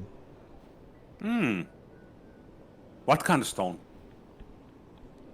Oh, could be any kind of stone to make a stone golem. Diamond? Oh, no, that would be Hey, a Josh. gem golem. Oh, okay. Yeah. I was wondering if I may give, like on my turn, give Brian Druid advice, and Yeah. I was thinking about giving him like a sapphire so that he could give to him as like an offering of like the wealth that he'll attain by being Brian Druid's. As long as you have a free hand, handing off items is a free action, as well as making statements or suggestions. Oh, okay. So So I'll do that now. Then. okay. I'll say, hey, Brian Druid. And I'll try to be kind of like, I'll be kind of like, quiet, just whisper it and kind of say, here, I got this nice sapphire. Why don't you offer this to your friend here, Dion? That as an offering to, how well you're doing and how well he'll do if he becomes your buddy and Oh, travels this with is you. this is a human custom. Is this expected? Yeah, it's kind of like a human thing, like when you got somebody that wants to follow you, you give them a peace offering, to show them that they're gonna get, they're gonna get some good stuff in the future. Ah, okay. I get it. I get it. It's basically to show that you are not just talk. Yeah. Let's see. Okay. Would an amethyst be enough or a sapphire? Is there a difference between how much you give or whatever? I don't discuss those mechanics with players usually. Let's see. So, I mean, you're not limited to gems. I mean, you could bribe them with anything. I mean, it's the value that is important. Yeah, let's see. So I don't know if 100 GP would be enough for a sapphire and an amethyst. Yeah, you don't know. You don't know. I'll give him a sapphire. It's worth 1,000 GPs. I'll give Braindred a sapphire, and he can give it to. Here you go, Okay. Braindred. Here's a sapphire. Don't eat that. It's worth a lot. Give that to Dion as kind of like a present.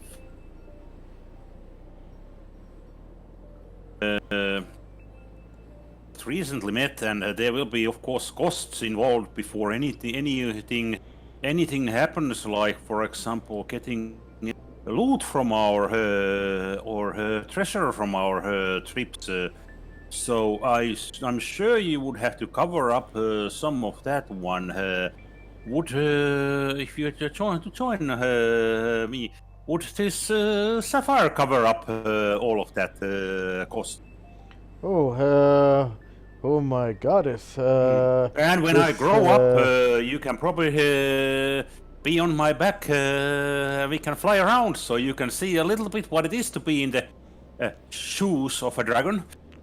Oh my goddess. I never thought that you would offer me something so grand. I am in your debt. Of course, I will join you now. This is amazing. No one has ever given me a gift of this value. I believe it is only the fair, because if we go and travel, who knows how long it will take before we get to somewhere, and there are costs always. What kind of gem was it? Sapphire? Sapphire. Okay. Worth 1,000 GP. Yeah. Okay.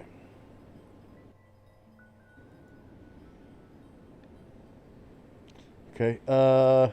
So I suppose I will add this to my sapphire collection. As you can see, I am a fairly rich man from my adventures with the circus before.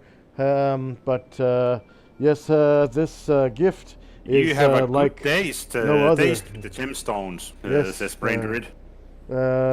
I have several diamonds here, as you can see, but no matter, I will gladly take this sapphire as tribute and to join your group of superstars. Will be my pleasure to adventure with you, Brian Druid. Yay! Dude, Welcome to Superstars then.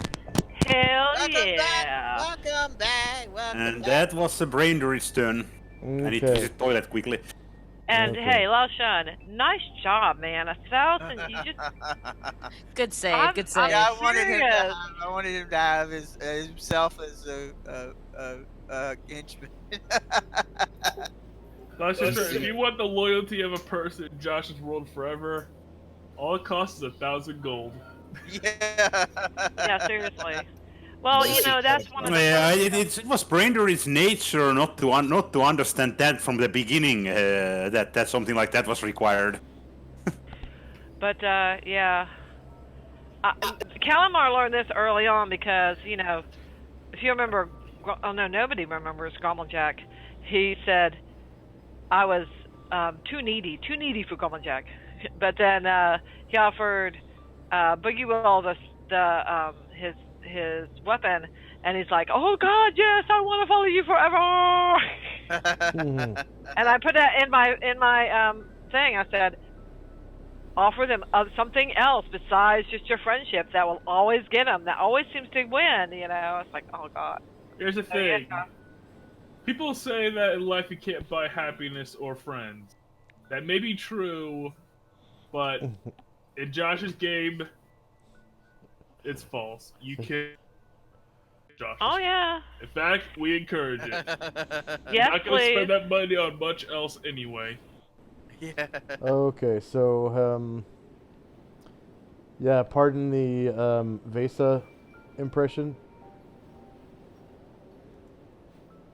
It's gonna be hard to stop doing that now. But here is, come on. Here is Dion. Dion's back! Yay! Yay! And fortunately, Brian Druid counts as a level 10 creature because he has 10 hit dice. Wow. Yeah. That should last him a long time. Yeah, and Dion is only level 5/5, so he'll probably be able to keep Dion for a long time because every time Brian Druid levels up, he's going to get 2 hit dice, and Oh yeah. it's going to take like a metric fuckload of XP for Dion to get to level 10 in both classes. Yeah, he's with us for a long time. Yeah. So good though. You're ours now, boy. See, this is why Gromnar will never have a henchman, because ogres inherently covet everything and are.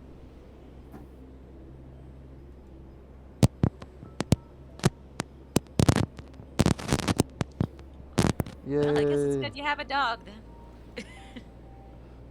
It's actually perfect.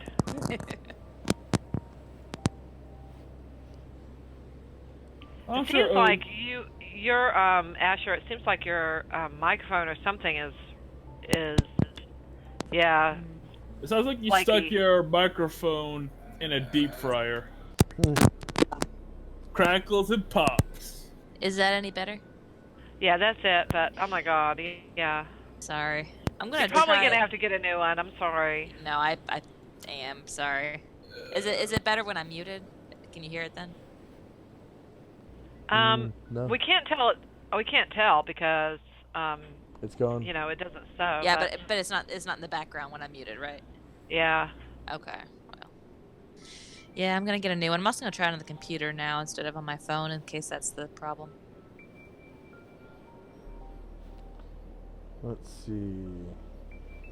Level 10 wizard requires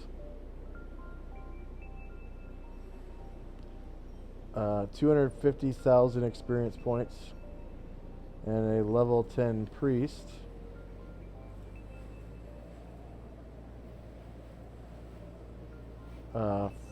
450,000 points. Put it back. For a grand total of 700,000 points. And then, how many points does Brian Druid have to get to level 2? Or age group 2? Oh, level 2. Let me double check quickly. Level 2, I need bit under 400,000 points. Okay. Like, for 375,000. So, in order for Dion to pass your level, he has to get 700,000 points total. Alright. Which is half of what Which you get. means Plus half. they are not gonna be leveling before I level anyways. Well, leveling higher than you. Probably not. I know that they level And- higher than me. Everyone's level is higher than mine. And when you get to age 2, you get 2 hit dice. So you go from essentially level 10 to level 12. Ah. So you're probably going to be able to hang on to him forever. More than likely. Alright. I'm Yeah. fairly sure that, like, after human, drag is probably the most played race in this campaign that I've encountered so far. I would say Yeah. drow. I would say drow, because there's been like 4 drow PCs so far. There was Oscar played a drow when you guys first started, and then Shannon's character is a drow, and then there's Velcane, and then there was one other drow guy. Who was it? The guy that wanted to play the Blade Singer. He was a drow. Oh yeah. That's 4 player characters that are drow. Yeah, I'm pretty sure we've also had, like, 4 dragons. Yeah. Avalon, Brian Druid, Nymarth. We're at more than 4 Yeah. because there were 2 crystal dragons, and there was also a yeah, you're right. There was a the purple gem. What's the purple gem? Amethyst. Yeah, an amethyst dragon as well, I know and you've had and a at silver least dragon. 2 golds. No, there were 2 silvers. 2 silvers, 1 gold, 2 crystals, and an amethyst. And I'm pretty sure George played a gold dragon. Oh no, it was a gold half dragon. Yeah, it was My a gold mistake. half dragon, yeah. So six Dragon PCs so far. So yeah, you're right. Yeah. Yep, It's you're right. probably because this is the only world they're allowed to play in, really. Probably, yeah. Yeah. Most others would Okay. not allow them to play. Next up is The thing with dragon characters are that they start very strong, but it takes them forever to advance.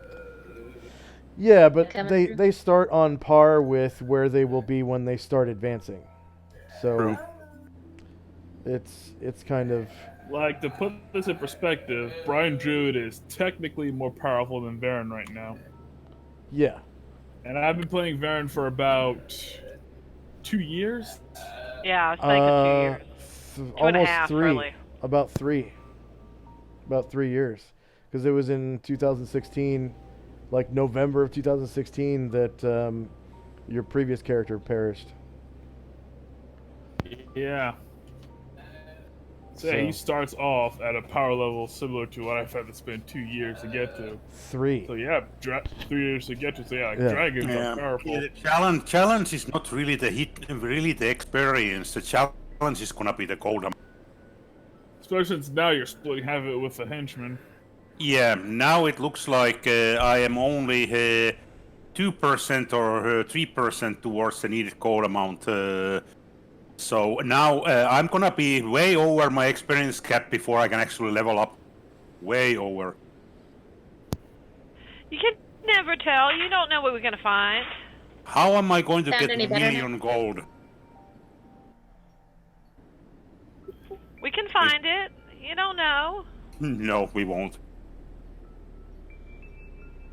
You guys able to hear me? Yeah, I hear you. Yeah. Yep. Yeah. Is it any And- better we can hear on you. the computer? Yes. There's no more Maybe, crackling. maybe the problem. Yeah. Maybe the problem was my phone. Okay.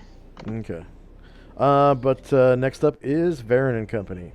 It just means that Brain Druid will have to use a different method of getting that 1 million. Or one and a Well- half a million. Well, to figure out how well this heist turns out, you'll have an option. I'm not gonna steal it. I was gonna say, I'm a have gold you ever dragon. considered a new career? Yeah, Jesse says it's easy to get 1 million. Easy! Jesse is a thief. Alright. Yeah! Now Varen's going to get up like Leofancho asked. He's going to close the door. Oh, right, yeah. Okay. And the door.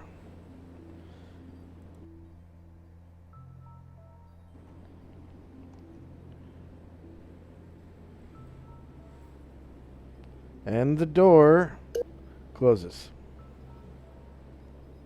Should keep some of the cold out.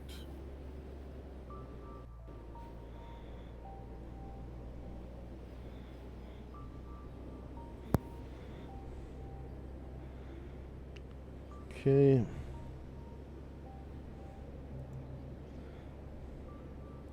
Anything else from Varen and Company? That'll be it for now. All right. Next up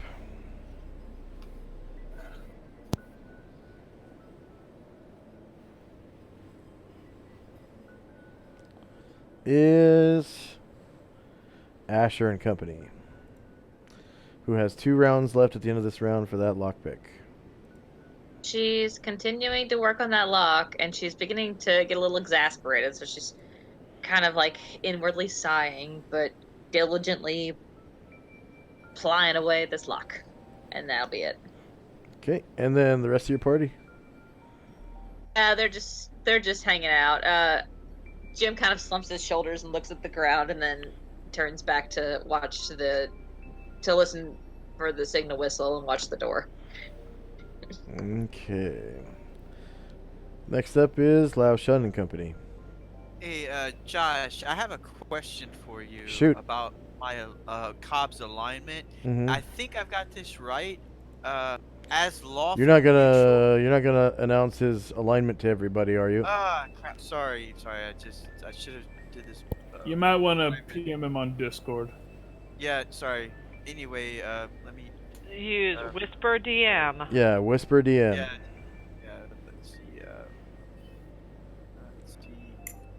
I heard nothing. So, What, too? as for our viewers and for players who don't already know, we don't blurt out our alignments, our stats, and anything that's mechanical in the game. You don't Sorry, let Josh, other I player know. You don't let other players know. So. Sorry, I should have private messaged you. I didn't think about it. Sorry. In some cases, people know by nature. Yeah, like Calamar. And Jesse, I guess. Huh? Well, Varen knows by virtue of his powers, but he doesn't.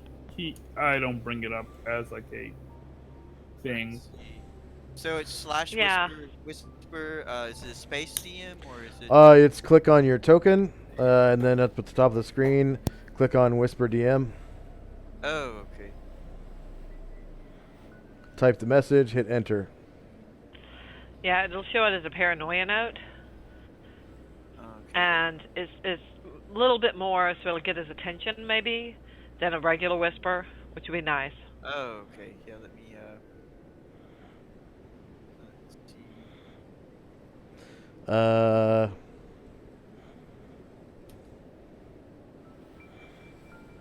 So I'll do Lao Shan's turn retroactively. For now, we'll do Lei Fun Show.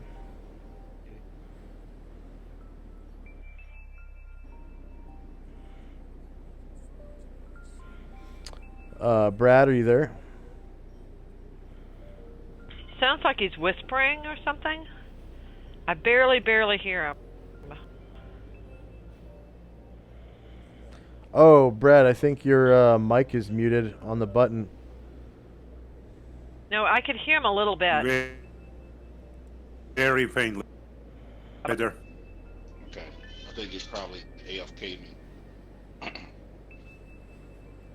Okay, after Verdon locked and shut the front door, threw a little fire up on.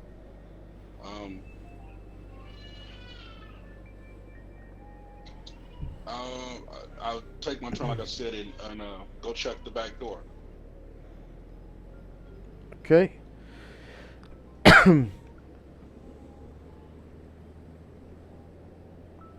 You can actually see. Let's see. That triggers just his action. Okay, yeah. So, what? Go ahead and back up. To here. As he Yeah. comes close, I think Asher would probably hold her breath and pause. Okay, so, right when you get about to here, you hear this like coming from the corner of the room. And you look over your shoulder momentarily, and you see what could be possibly a relative of Gromnar in the corner of the room, wielding a club and speaking in some. Wait, what languages do they speak? Ogrish?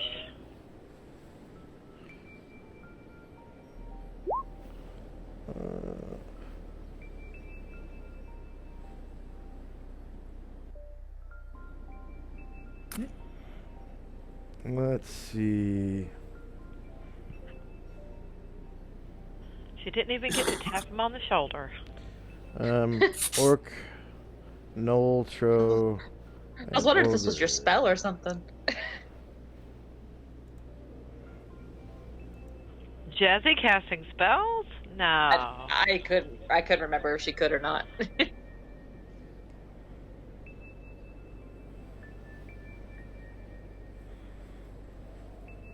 Well, no one's ever seen it before, if that's such a thing. I don't know. She's never cast a spell before. Maybe she has spells. Who knows?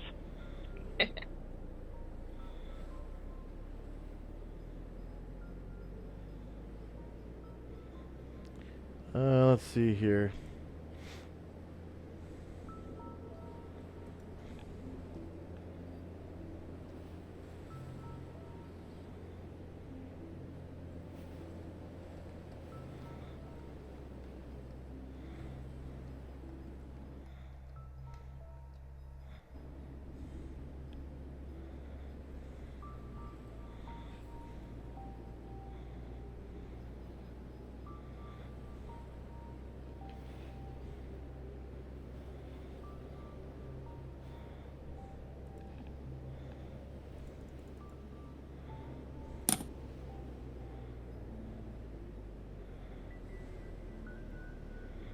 One second.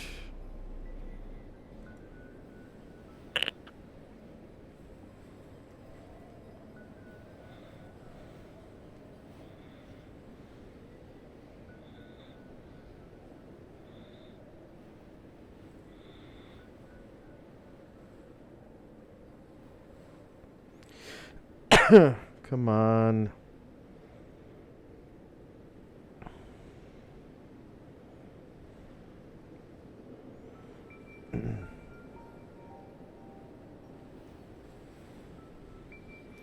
Okay, so yeah, an ogre is over in the corner of the room, speaking the common tongue in between grunts, saying like, "Fee, fi, fo, fum.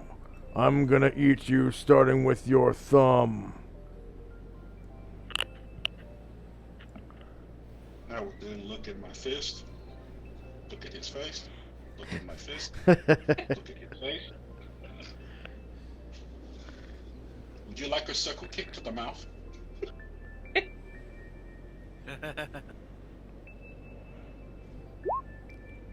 Just thinking, I don't remember hiring him to help.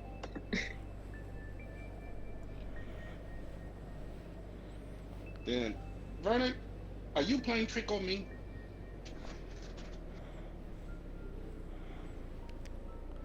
What do you guys do in the room?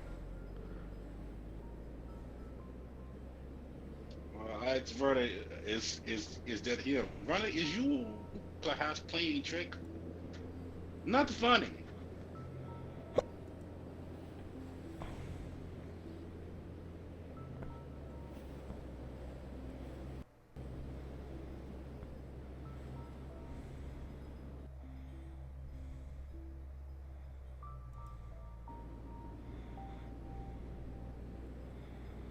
And he's just standing there in the corner.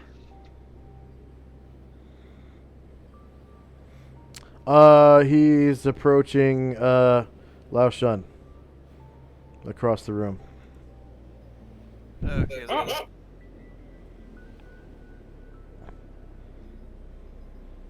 Lao Shan or Lei Fon Show? Lei Fon Show. Okay. Oh. Sorry.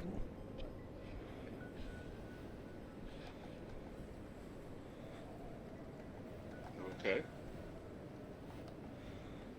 I was standing there and wait for him to approach. He hasn't attacked me. I see no harm in him talking. Okay. Let's see. They move at 9, I think.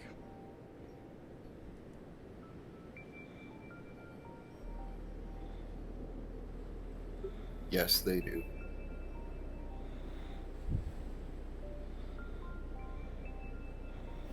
Seven, 8, 9. So he gets about there, and he's clearly got a club in his hand, which he is sort of brandishing in a threatening manner as he approaches you. He's got a big old fat belly. Looks like he's got his other hand stuck up his nose, like whole finger up to the second knuckle. And yeah, he looks like overall just like a stupid bastard that wants to get his ass kicked. But he's pretty big. He's like 7.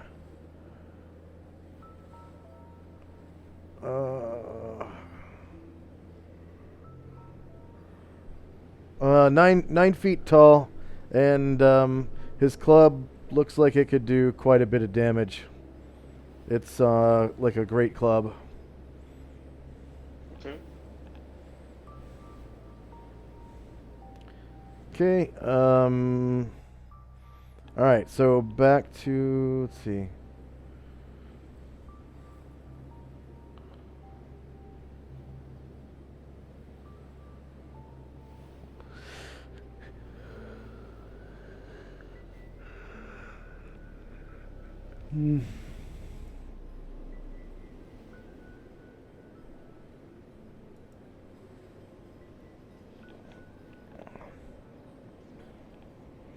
And 1 second.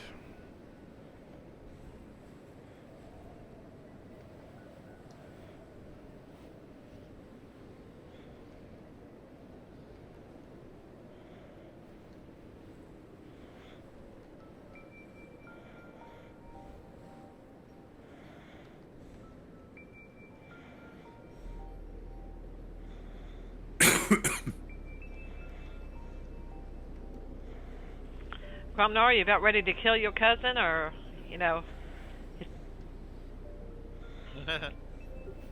If he were in the same inn, he would definitely step to Leif on Show's defense.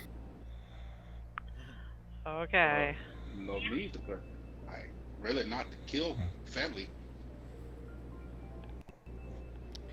Let's see Well, here. technically, you're Gromnar's family, so he would kill for you. But we're not in the same place, so there's really nothing he can. Aw, he would kill for us, guys. He would kill for you guys, and he would die for you. Oh.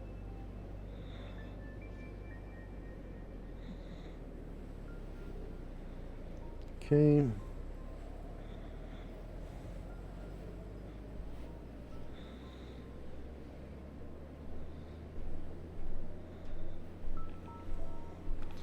And boom. Hopefully that.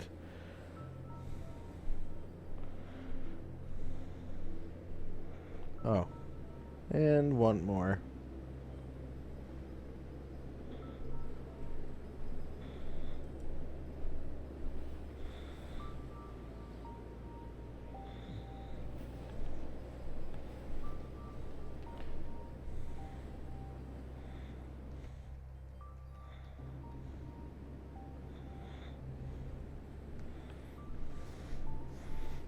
Okay.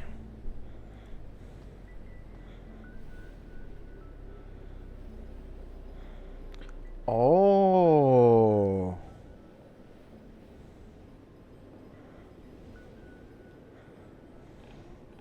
Oh, that's right. Okay. I didn't make that.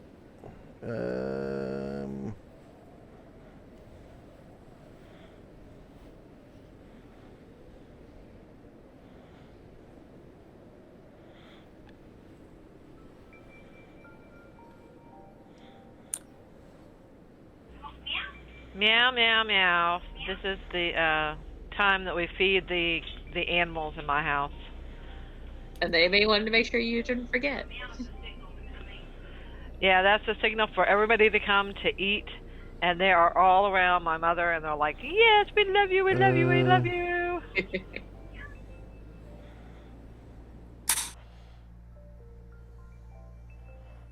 We always Hey, feed my cat bowls. at the same time, and she's always her ears are attuned to when she hears the kibble. Okay. 3 cat bowls and a dog bowl. They take time to fill up, I tell you. All right. My mom's doing it. So that was, let's see, we did Last Sean, we did Leif on Show. Next up is Calamar and Company.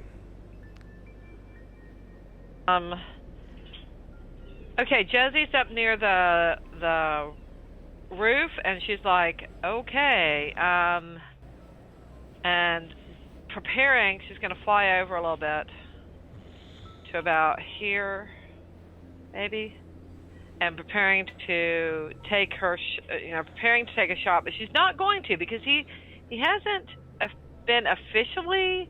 Anybody aggressive toward anybody, so she's gonna wait until he actually attacks somebody before she attacks him. So, yeah.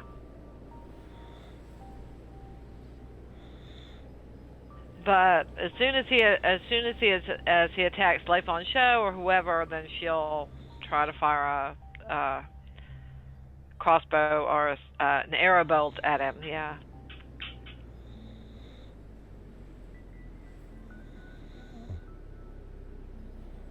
Okay. Anything else from your company? No, everyone else is asleep, at least for now. So yeah. All right. Next up is Gromnar and Company. And after having his fun with Hatterai, he's going to realize that, hey, I was tired. I was going. And that is what he will do. It's not normal to get real sleep. We've been adventuring for a while. Yeah. And there's a barn full of hay. Or a bed full of hay. Hey, that's the best thing he slept on since he joined the group. Yeah. And you got a nice hot dog to curl up with. Hot dog. And that'll be it. He goes back to his little empty stall and lays down and goes to sleep. Oh, weird. There's one called Asher 2 and one called also Asher. I was wondering where the also Asher came from, because the sheet says Asher. I'll just delete that one. So you've got Fair Asher enough. 2.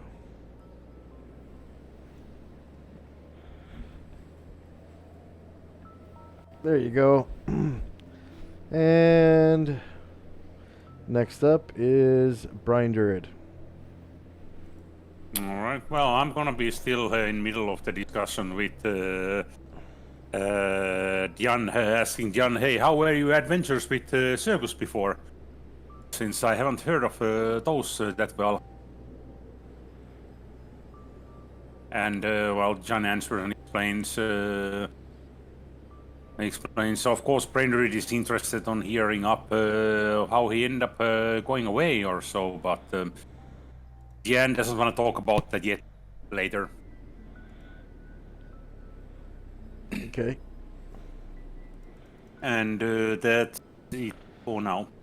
All right. Next up is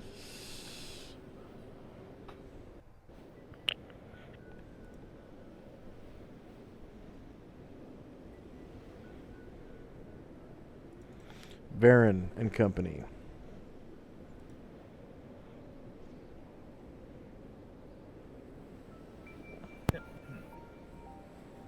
With the door closed, I'm just gonna sit down. Actually, just gonna stand up. Rather than get back to his drink, he is going to go over some down the way.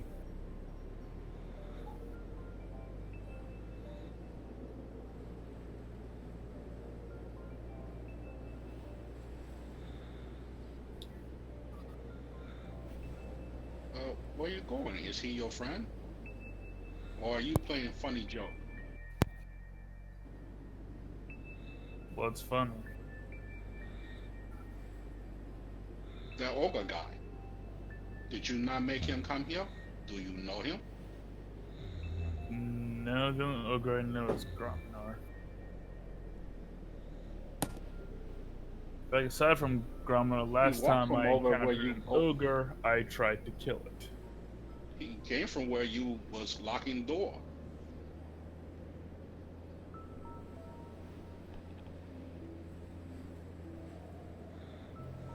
I think he was probably AFK and didn't know that, or missed that part. Yeah. Yeah, I was like AFK. I didn't realize it was like, so I was like, oh, I didn't hear anybody.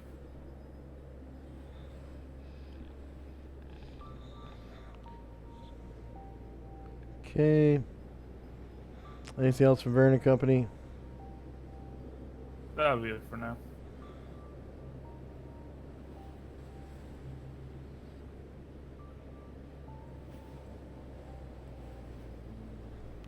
All right. End of round. And next up is Asher. Still got 1 minute left at the end of the round. Yeah, so she kind of hears this going on and thinks to herself, should I help them? And she thinks, I'm already this far with the lock. I'm definitely gonna finish this lock unless it looks like they're in deep trouble. I bet they can handle an ogre. And she keeps on with the lock. And Jim and Karen Glore are still outside, and Karen Glore says, they've been in there for quite some time. Do you think they're all right? And Jim's like, oh yeah, they're fine. She'll blow the signal whistle if she needs us. And that'll be it. Okay. Next up is Lao Shan and Company. Let's see. I was wondering about the answer to my question. I was just because it depends on what I want to do with Cobb. Because I was had a I had a misunderstanding about something. Just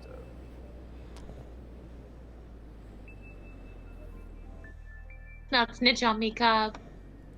yeah, that's what I'm just I need Josh to tell me because I had a misunderstanding about Cobb as a character and just Just get stitches. snitches get stitches.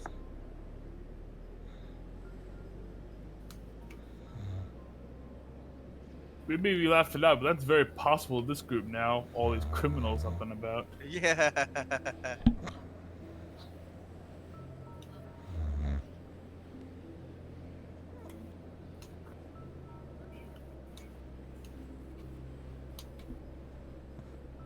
Because we got more thieves than anything else. Okay. Yep, we're turning into a mafia. It's horrible.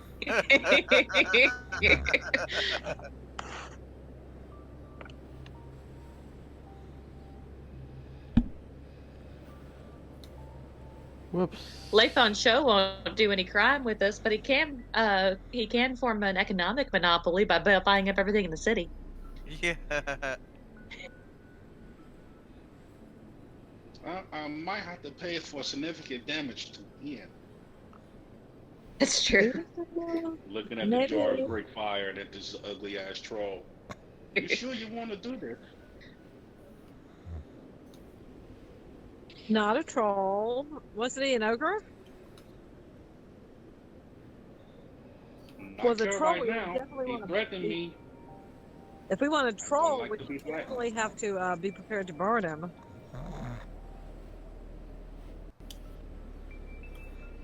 There are less painful ways to commit suicide. This is one of them.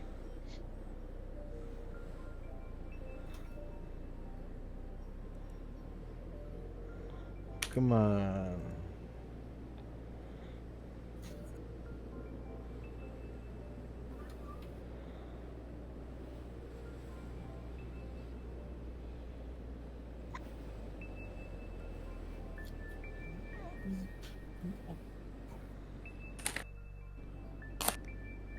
Okay, did low. There we go. And life on show.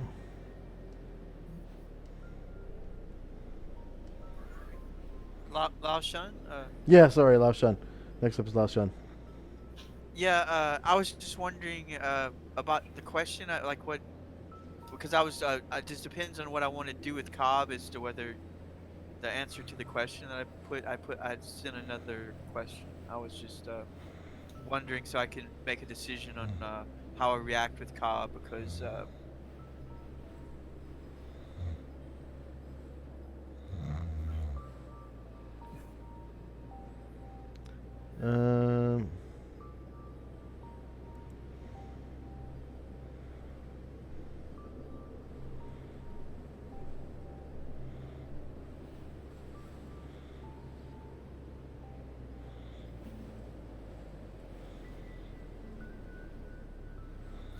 I was just kind of wondering whether either one of the options that I mentioned were feasible, or should I just try to have a bout of just say I have a bout of conscience and try to convince Asher not to go through with it, or Dun dun dun. That's a dangerous thing to build on a mafia.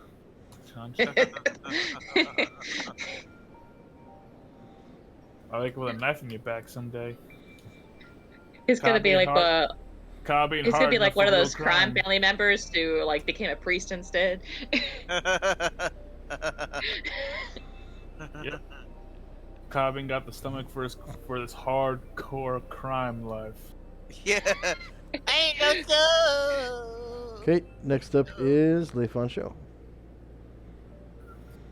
Okay, so as he walking, is his footsteps seem real? Is this pretty much seem real? Because according to Verdict, he said he don't understand what's going on.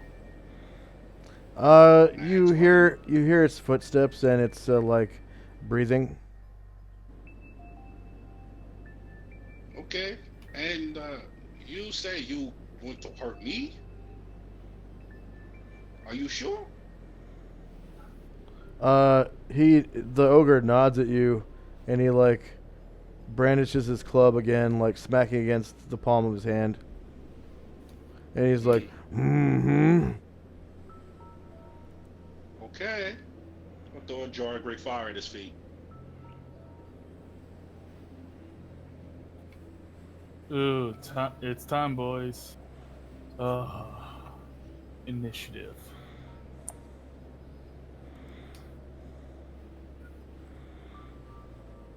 Yes, indeedy. Oh, really? We have to fight him? He didn't seem to be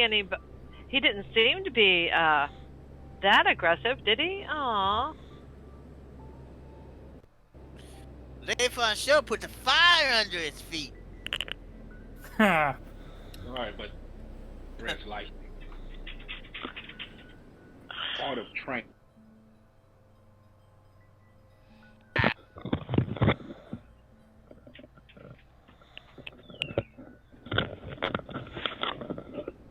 I would just need like a jazz. I would just need somebody with auto tune saying,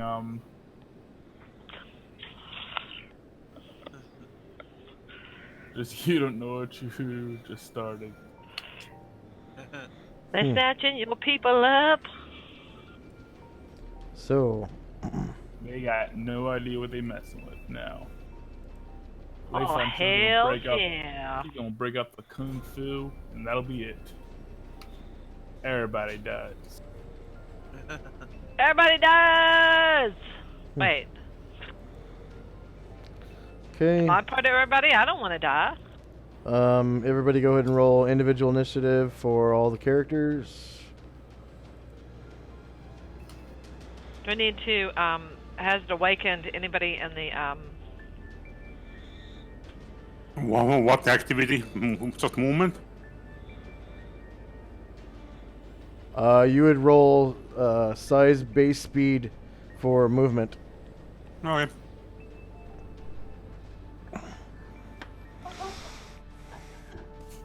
has Olivia or Booguel been awake or anything?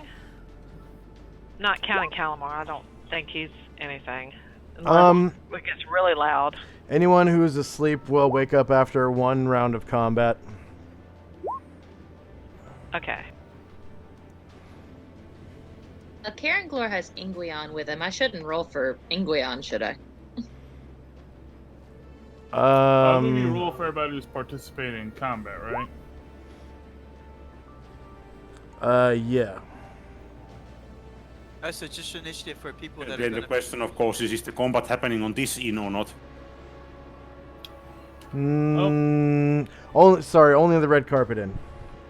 Okay, that's what I thought. Okay. You don't mind then.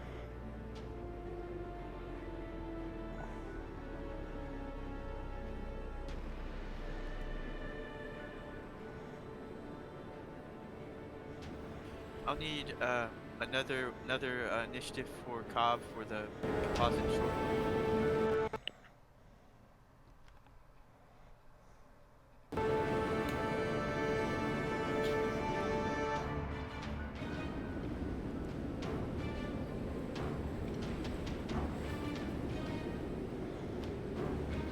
Thanks.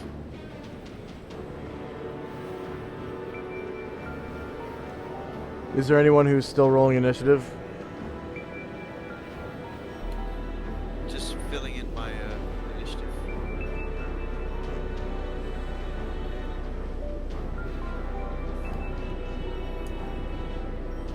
There, I'm finished.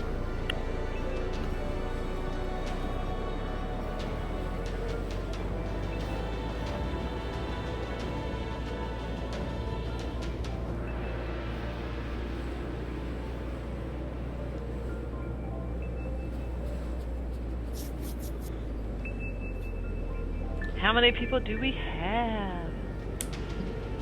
We'll have to see. All right, so time now is 12:09 a.m., 30 December, 10:85. Asher will finish picking the lock at the end of this round. First up is Karen Glor.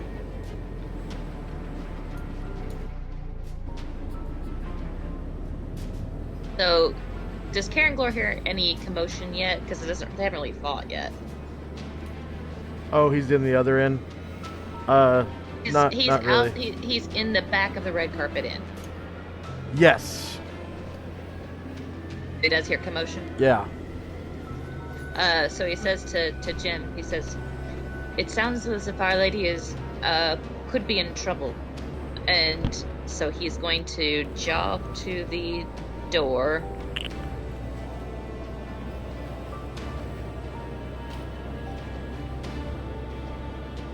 And when he gets there, he's going to try to open it and find that it's locked.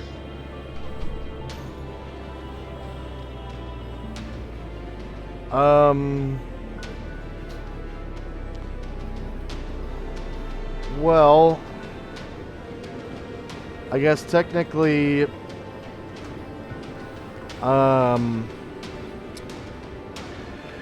Le Fun Show didn't say he locked the door. He just said he closed it. Oh, no, He did say right. he locked it. He said he locked it and he barricaded it. Okay, that's right. Yeah. Of course, Karen Glor didn't know that.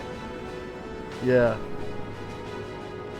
Okay, so yeah, you try to open the door and it's obviously locked. And Tells. in the way that doors usually shake when you try to pull them open or closed or whatever, this door is solidly pressed up against the doorway. So, so Karen Glor says, "It's locked. We have to go to the front." And they jogged, so he has.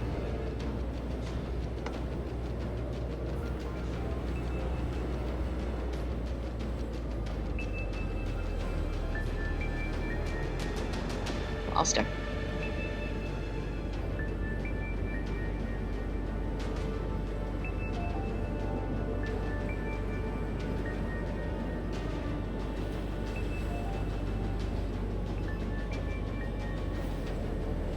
That'll be it for Karen Glor. Okay, next up is Lao Shun. Okay, he's at the other end, so I don't guess would he hear anything from this end? Probably not. Oh, The other right. end. Yeah, so I'll just remove him. Varen.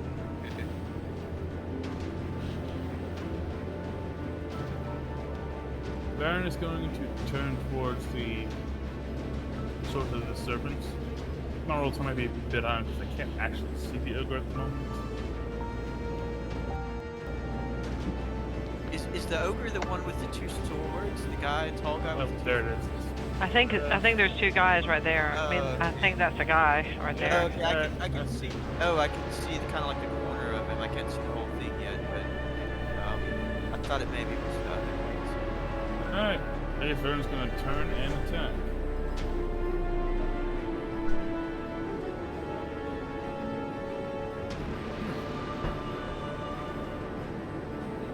I saw the ogre for a second and disappeared from me. Yeah, he disappeared from my screen too.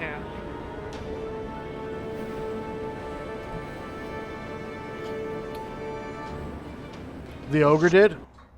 Yeah. Yeah, he You was can right still see him. here. He was right here, and then now he's not. Oh yeah, he did disappear.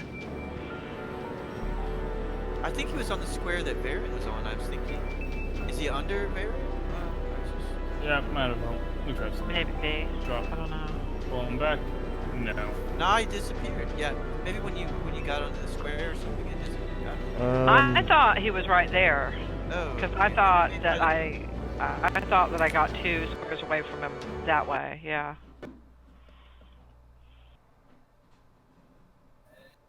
The ogre fled in terror. He Oh. disappeared. There. Honestly, it's the appropriate reaction. There he is. There he is. There he is. We see him again. Yeah, I see him. It's a bit of losing. No, this. he. Nope. No, he disappeared again. What the hell? Moved towards the. Okay, There he we is. go. Yeah. All right, let's try this again. I cut the Ozark. Front, short melee, cinema elevation, mod. AC 2 for 11 points of damage.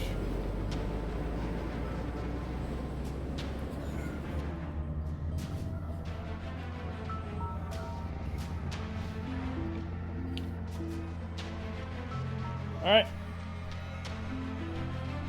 And hit him in the face with good old Captain Panop. No. Then I'm gonna hit him in the face with good old Captain Panoplia.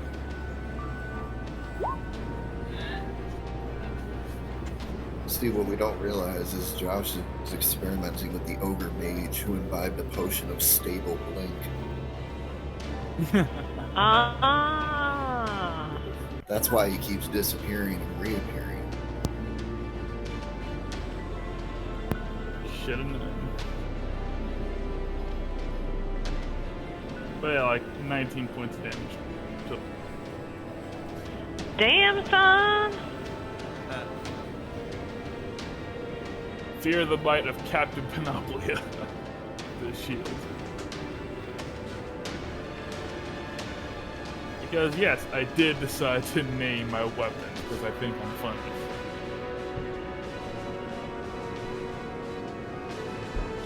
And that's it because I can't, talon attack while in human form. Yep, that's my turn. Is he still alive? It's only 19 points of damage, so probably.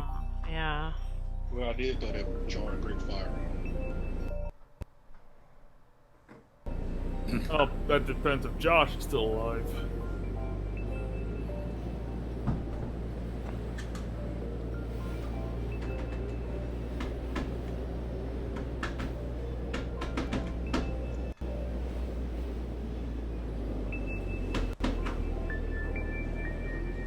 I see you flashing, Josh, but I can't hear what you're saying.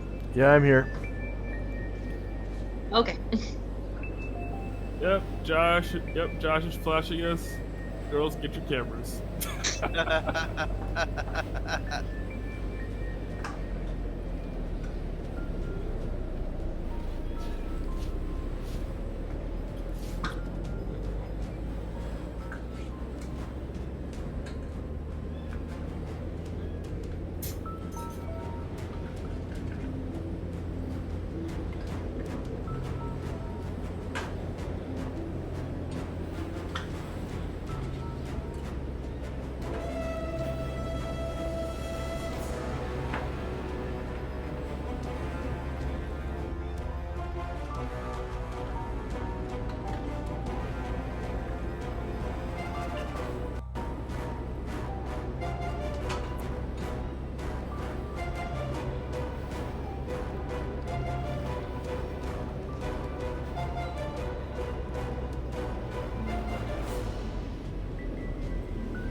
Okay.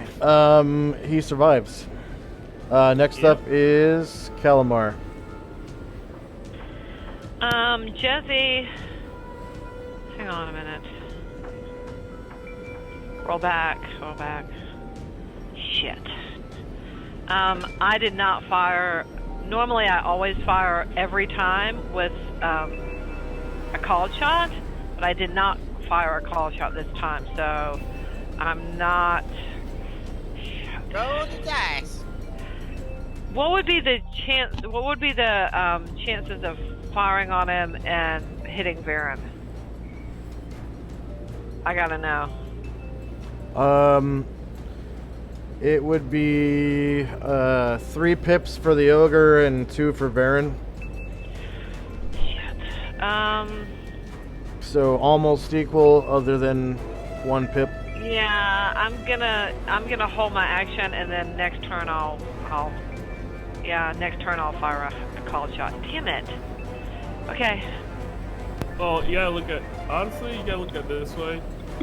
On one hand, you might hit Varen, but Varen literally has a super high AC. What are the odds It if just you did bounced hit off him of that it. you would? It just bounced off of it. Yeah, but I could just see me rolling a 20 and like getting a bullet through his skull or whatever, and no, they're gonna take him out. Yeah, This would be that the is one fair. time that I'd roll a crit. Yeah, forget it. Yeah, that's fair.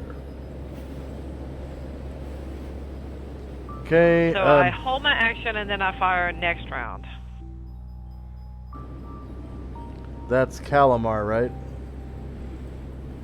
Jesse, because Calamar is Okay, in that so other room, and I'll then remove- Olivia and Boogie will on move at the end of the turn. So yeah. Okay, And so I have to go to the bathroom, so. Jezzy's turn hasn't Give it come up. up yet then. Jim. No, that was her turn. No, that was Calamar's turn. I'm sorry. Yeah. Then Jesse will take the same action in case you get it while I'm out. That she did now, but yeah. She's not Jim. gonna fire. Be right back. Asher, are you there? Okay, so yeah, sorry, I was still muted. Okay. Jim is going to follow Karen Glore at a jog.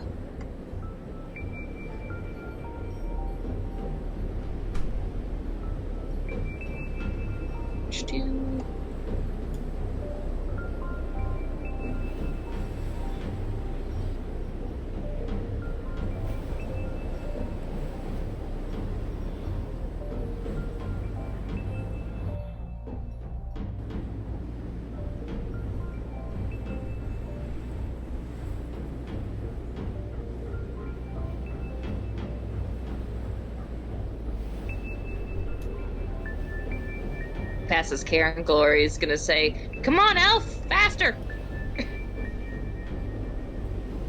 That's where he's gonna end up. That'll be it for Jim. Okay. Yep, when your girlfriend is reduced to elf. This is Karen Glory. He wouldn't talk to Asher that way. Let's see. Nope. Faye. They'll have other more dry spells after that. Now, when Varen closed the front door, did he also lock it? I did not. Okay. So the door opens up, and it looks like pretty girl dressed in purple opens the door. I'm back.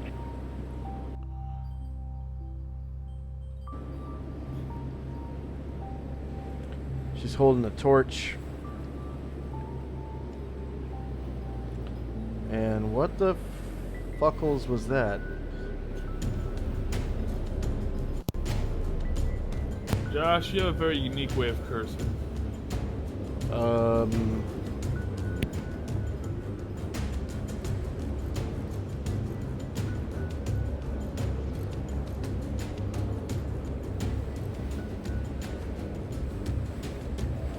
Man, that was weird.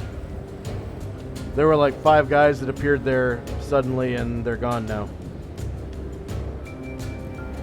Okay.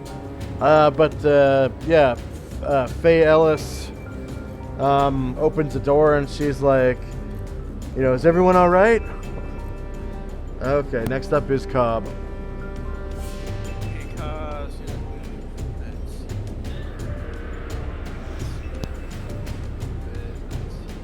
we still move one more. It's gonna take a shot at the ogre.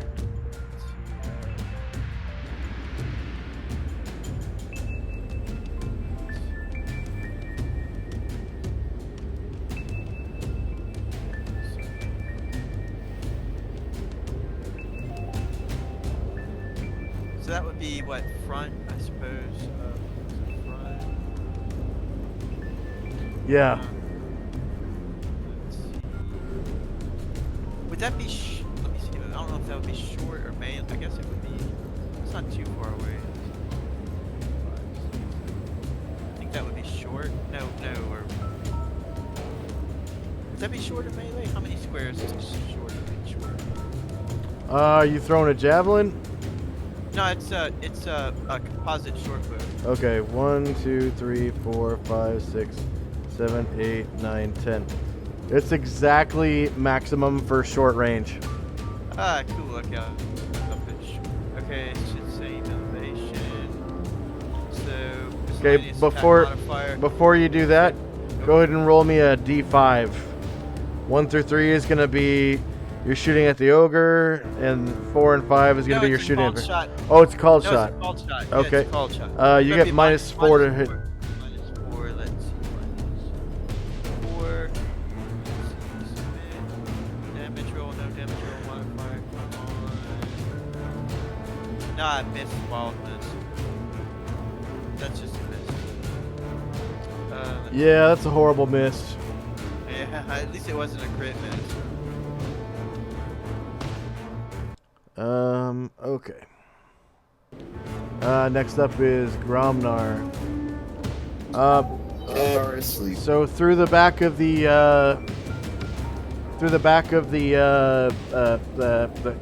the barn where you're in, you can hear the sounds of combat in the next building. There's like loud crashes and thunderous howls, and it wakes you up.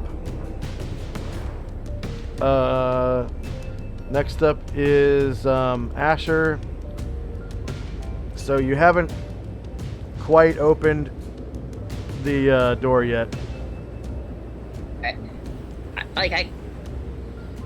I know locks, and this one feels like I'm almost there, and so unless it seems like my companions are in terrible trouble, I'm gonna keep on doing what I'm doing. So Asher is continuing to work on this lock.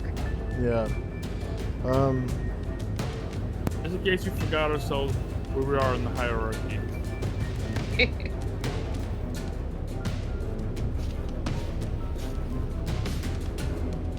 How many rounds has he spent opening that and unlocking that door? My God. Yeah. 6. 6. So yeah.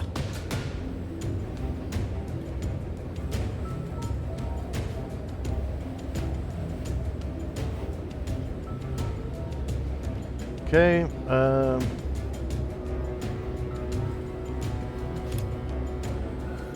Weird.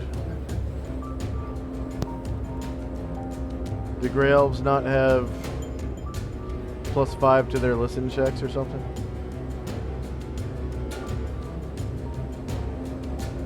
That I know of, but let me check.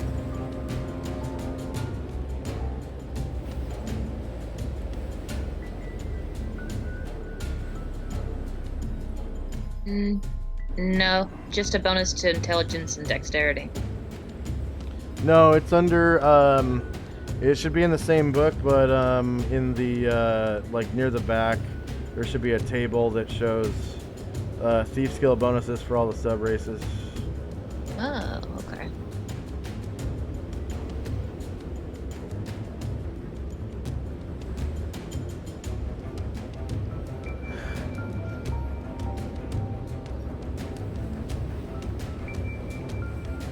Oh, I just passed it. race. Yeah, there's no racial bonuses on there at all on your thief table. Didn't know there was one. Let's see. Should be a bunch. This one's elf. Oh hell! I have not been getting all of the bonuses I should have. Damn. All right, I'll put them on there. Okay. All right. Let's see. Mad Moen. He comes up behind this ogre with his two-handed axe, leaving the torch behind. Actually, he would have extinguished this torch by now.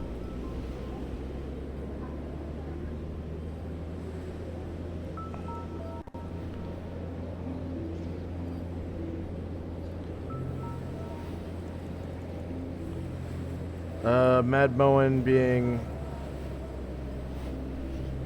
Oh yeah, I didn't do... Damn it.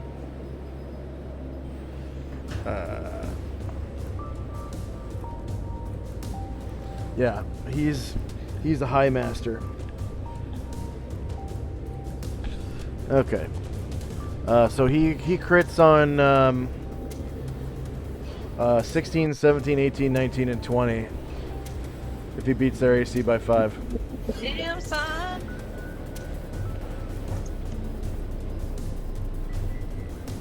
So attack. Two-handed axe.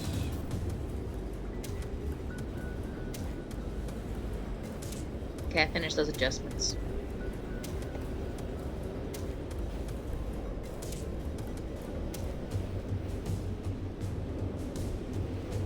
So rear.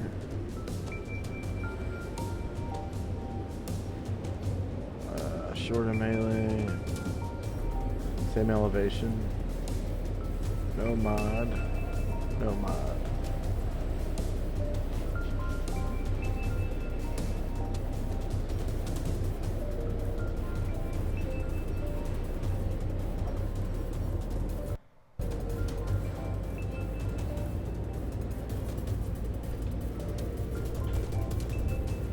Okay, beats the AC by 5. But does not roll 16 or higher. So it's normal damage to a large creature.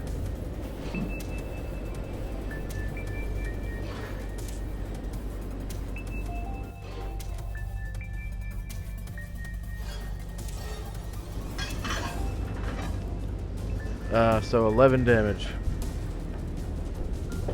And the ogre lives. Oh my god. Ogre has a will to live.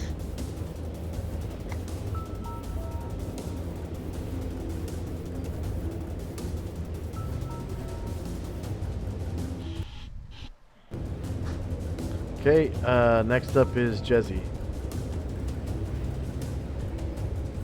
Yeah, Jessie's gonna forego her move because she doesn't want to crit hit Varen. So yeah. Next time though, yeah.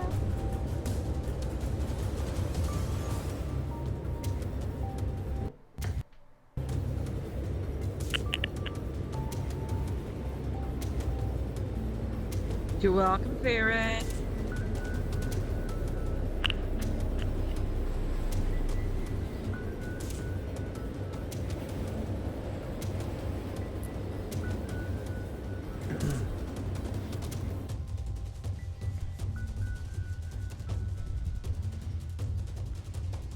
Oh, right, okay. Next up is, let's see. Dion doesn't hear it.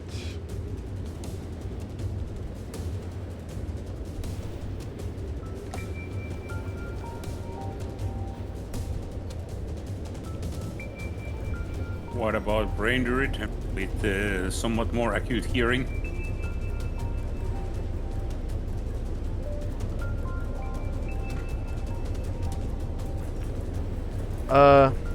Next up is Leifon Show.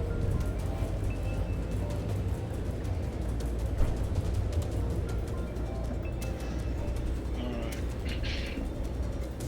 I'd like to use the table. I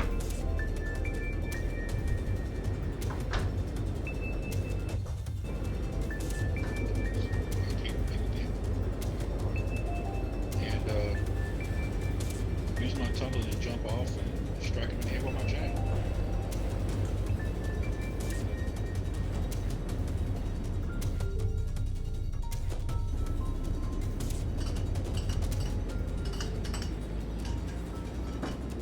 You jump off the table.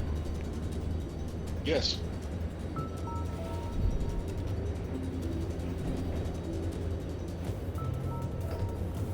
Flying kick. Yes. Okay. You get higher ground.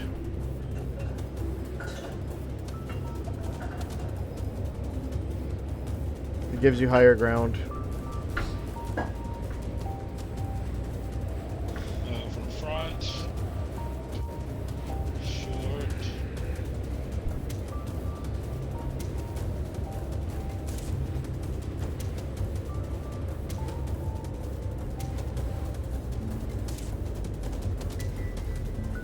What is his weapon size? Steve?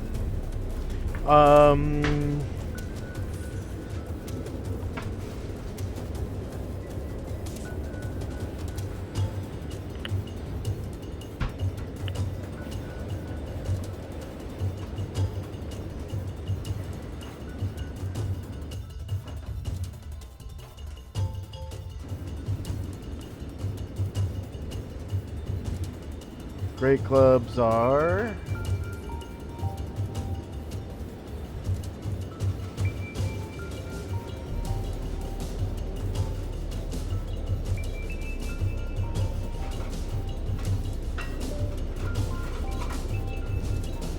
Large.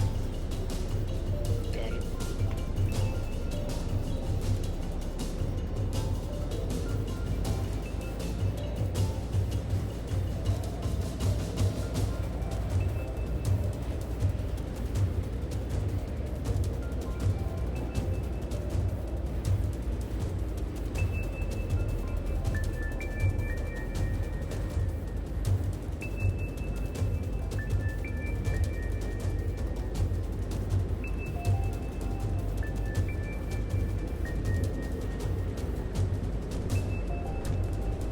It's large.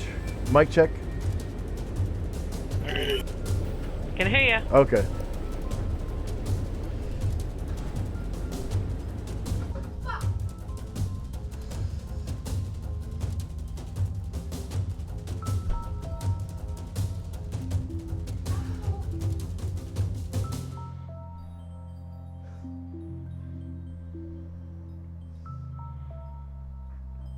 Did we lose Brad?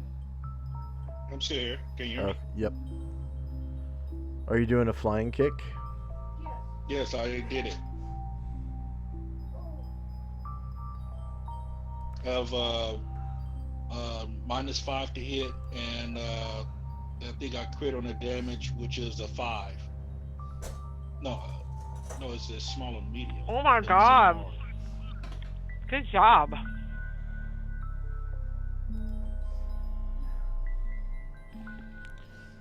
Okay, it survives.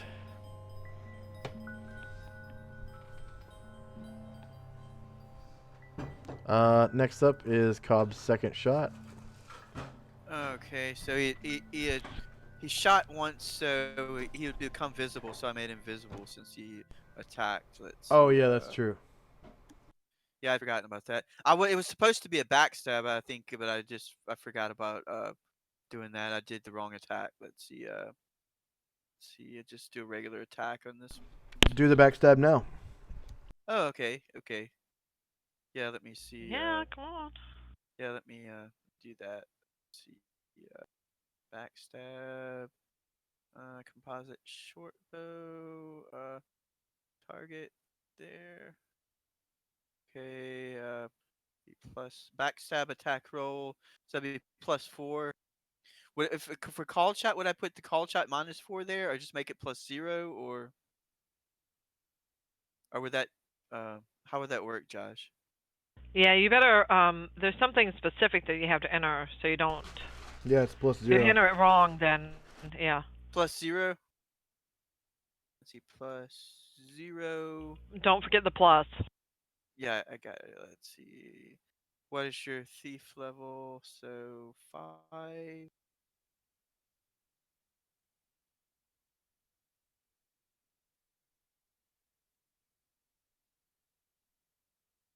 Damage. So there's no damage backstab damage roll modifier. No damage roll modifier, right? It's just +0. That's what it was in there. Not But unless you're like blessed or prayer or something. oh, okay. So it'd be +0. Okay, let's see what happens. Hits AC 3. Does that hit?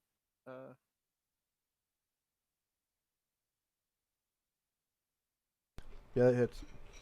Okay, cool. So that'd be what, 7 damage? Okay.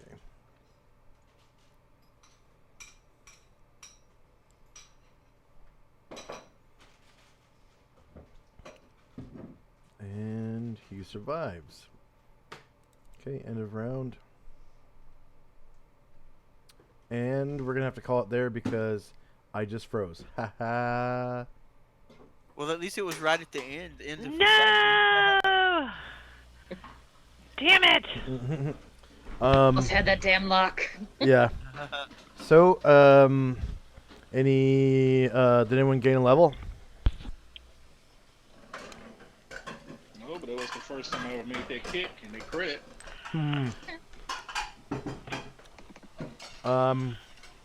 Any feedback for me?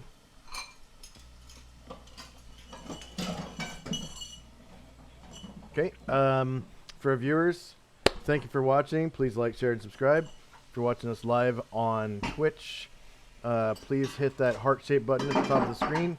That's the follow button. Could always use more followers on Twitch. That'll allow you to accept mobile notifications, so you'll get on your cell phone. If you sign into Twitch on your cell phone, you can get push notifications whenever we go live. I play nothing but 2nd edition AD&D when I play D&D. I also stream some video games and stuff. If they're D&D games, I've been playing 2nd edition AD&D games lately, actually. I bought the Beamdog bundle on Steam. And it's a lot of fun. It has Icewind Dale Enhanced Edition, Baldur's Gate 1 and 2 Enhanced Edition, and also Planescape Torment Enhanced Edition.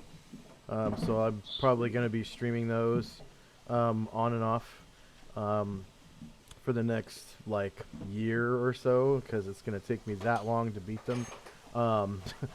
And I also, when I stream D&D games on Roll20, I play as a fighter thief in Mystara AC 1000 on Friday nights.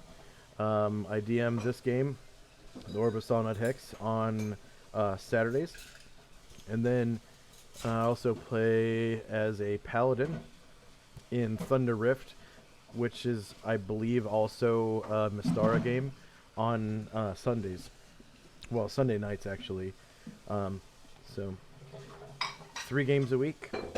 There's usually plenty of content from this channel. If you're watching us on YouTube, please subscribe and hit the notification bell so you get notifications anytime we upload a new video. I usually just upload the D&D games on Roll20 for the most part, and then sometimes I'll do little tutorial videos or something, or like I'll do a interview video. I don't really do interviews for this game anymore because it became a pay-to-play game. So anyone who patronizes us at the, I believe it's the $10 level or higher, they automatically get a spot in the game. And so, yep, that's it. And if you wish to help us out, I strongly urge you to check out our links, especially if you're watching us live on Twitch. If you scroll down, there are links to a bunch of different resources. I've got a Twitter up there. I've got a Patreon, a PayPal, as well as some other stuff. I'm in some like a streaming group and things like that. So, yeah, thanks for watching again, and hope to see you next time, which will be hopefully tomorrow night if my DM is okay. He got in a car wreck, so I don't know how he's doing. Oh my god. Yeah. Yep. I don't know what it is about DMs and car wrecks this Hopefully year, he's but okay. yeah, I was in a car wreck at the beginning of the summer too, so yeah. But Oh my hopefully, god, yeah. yeah, I had to buy a new truck and everything, so. But hopefully I'll see you guys soon, and thanks for watching.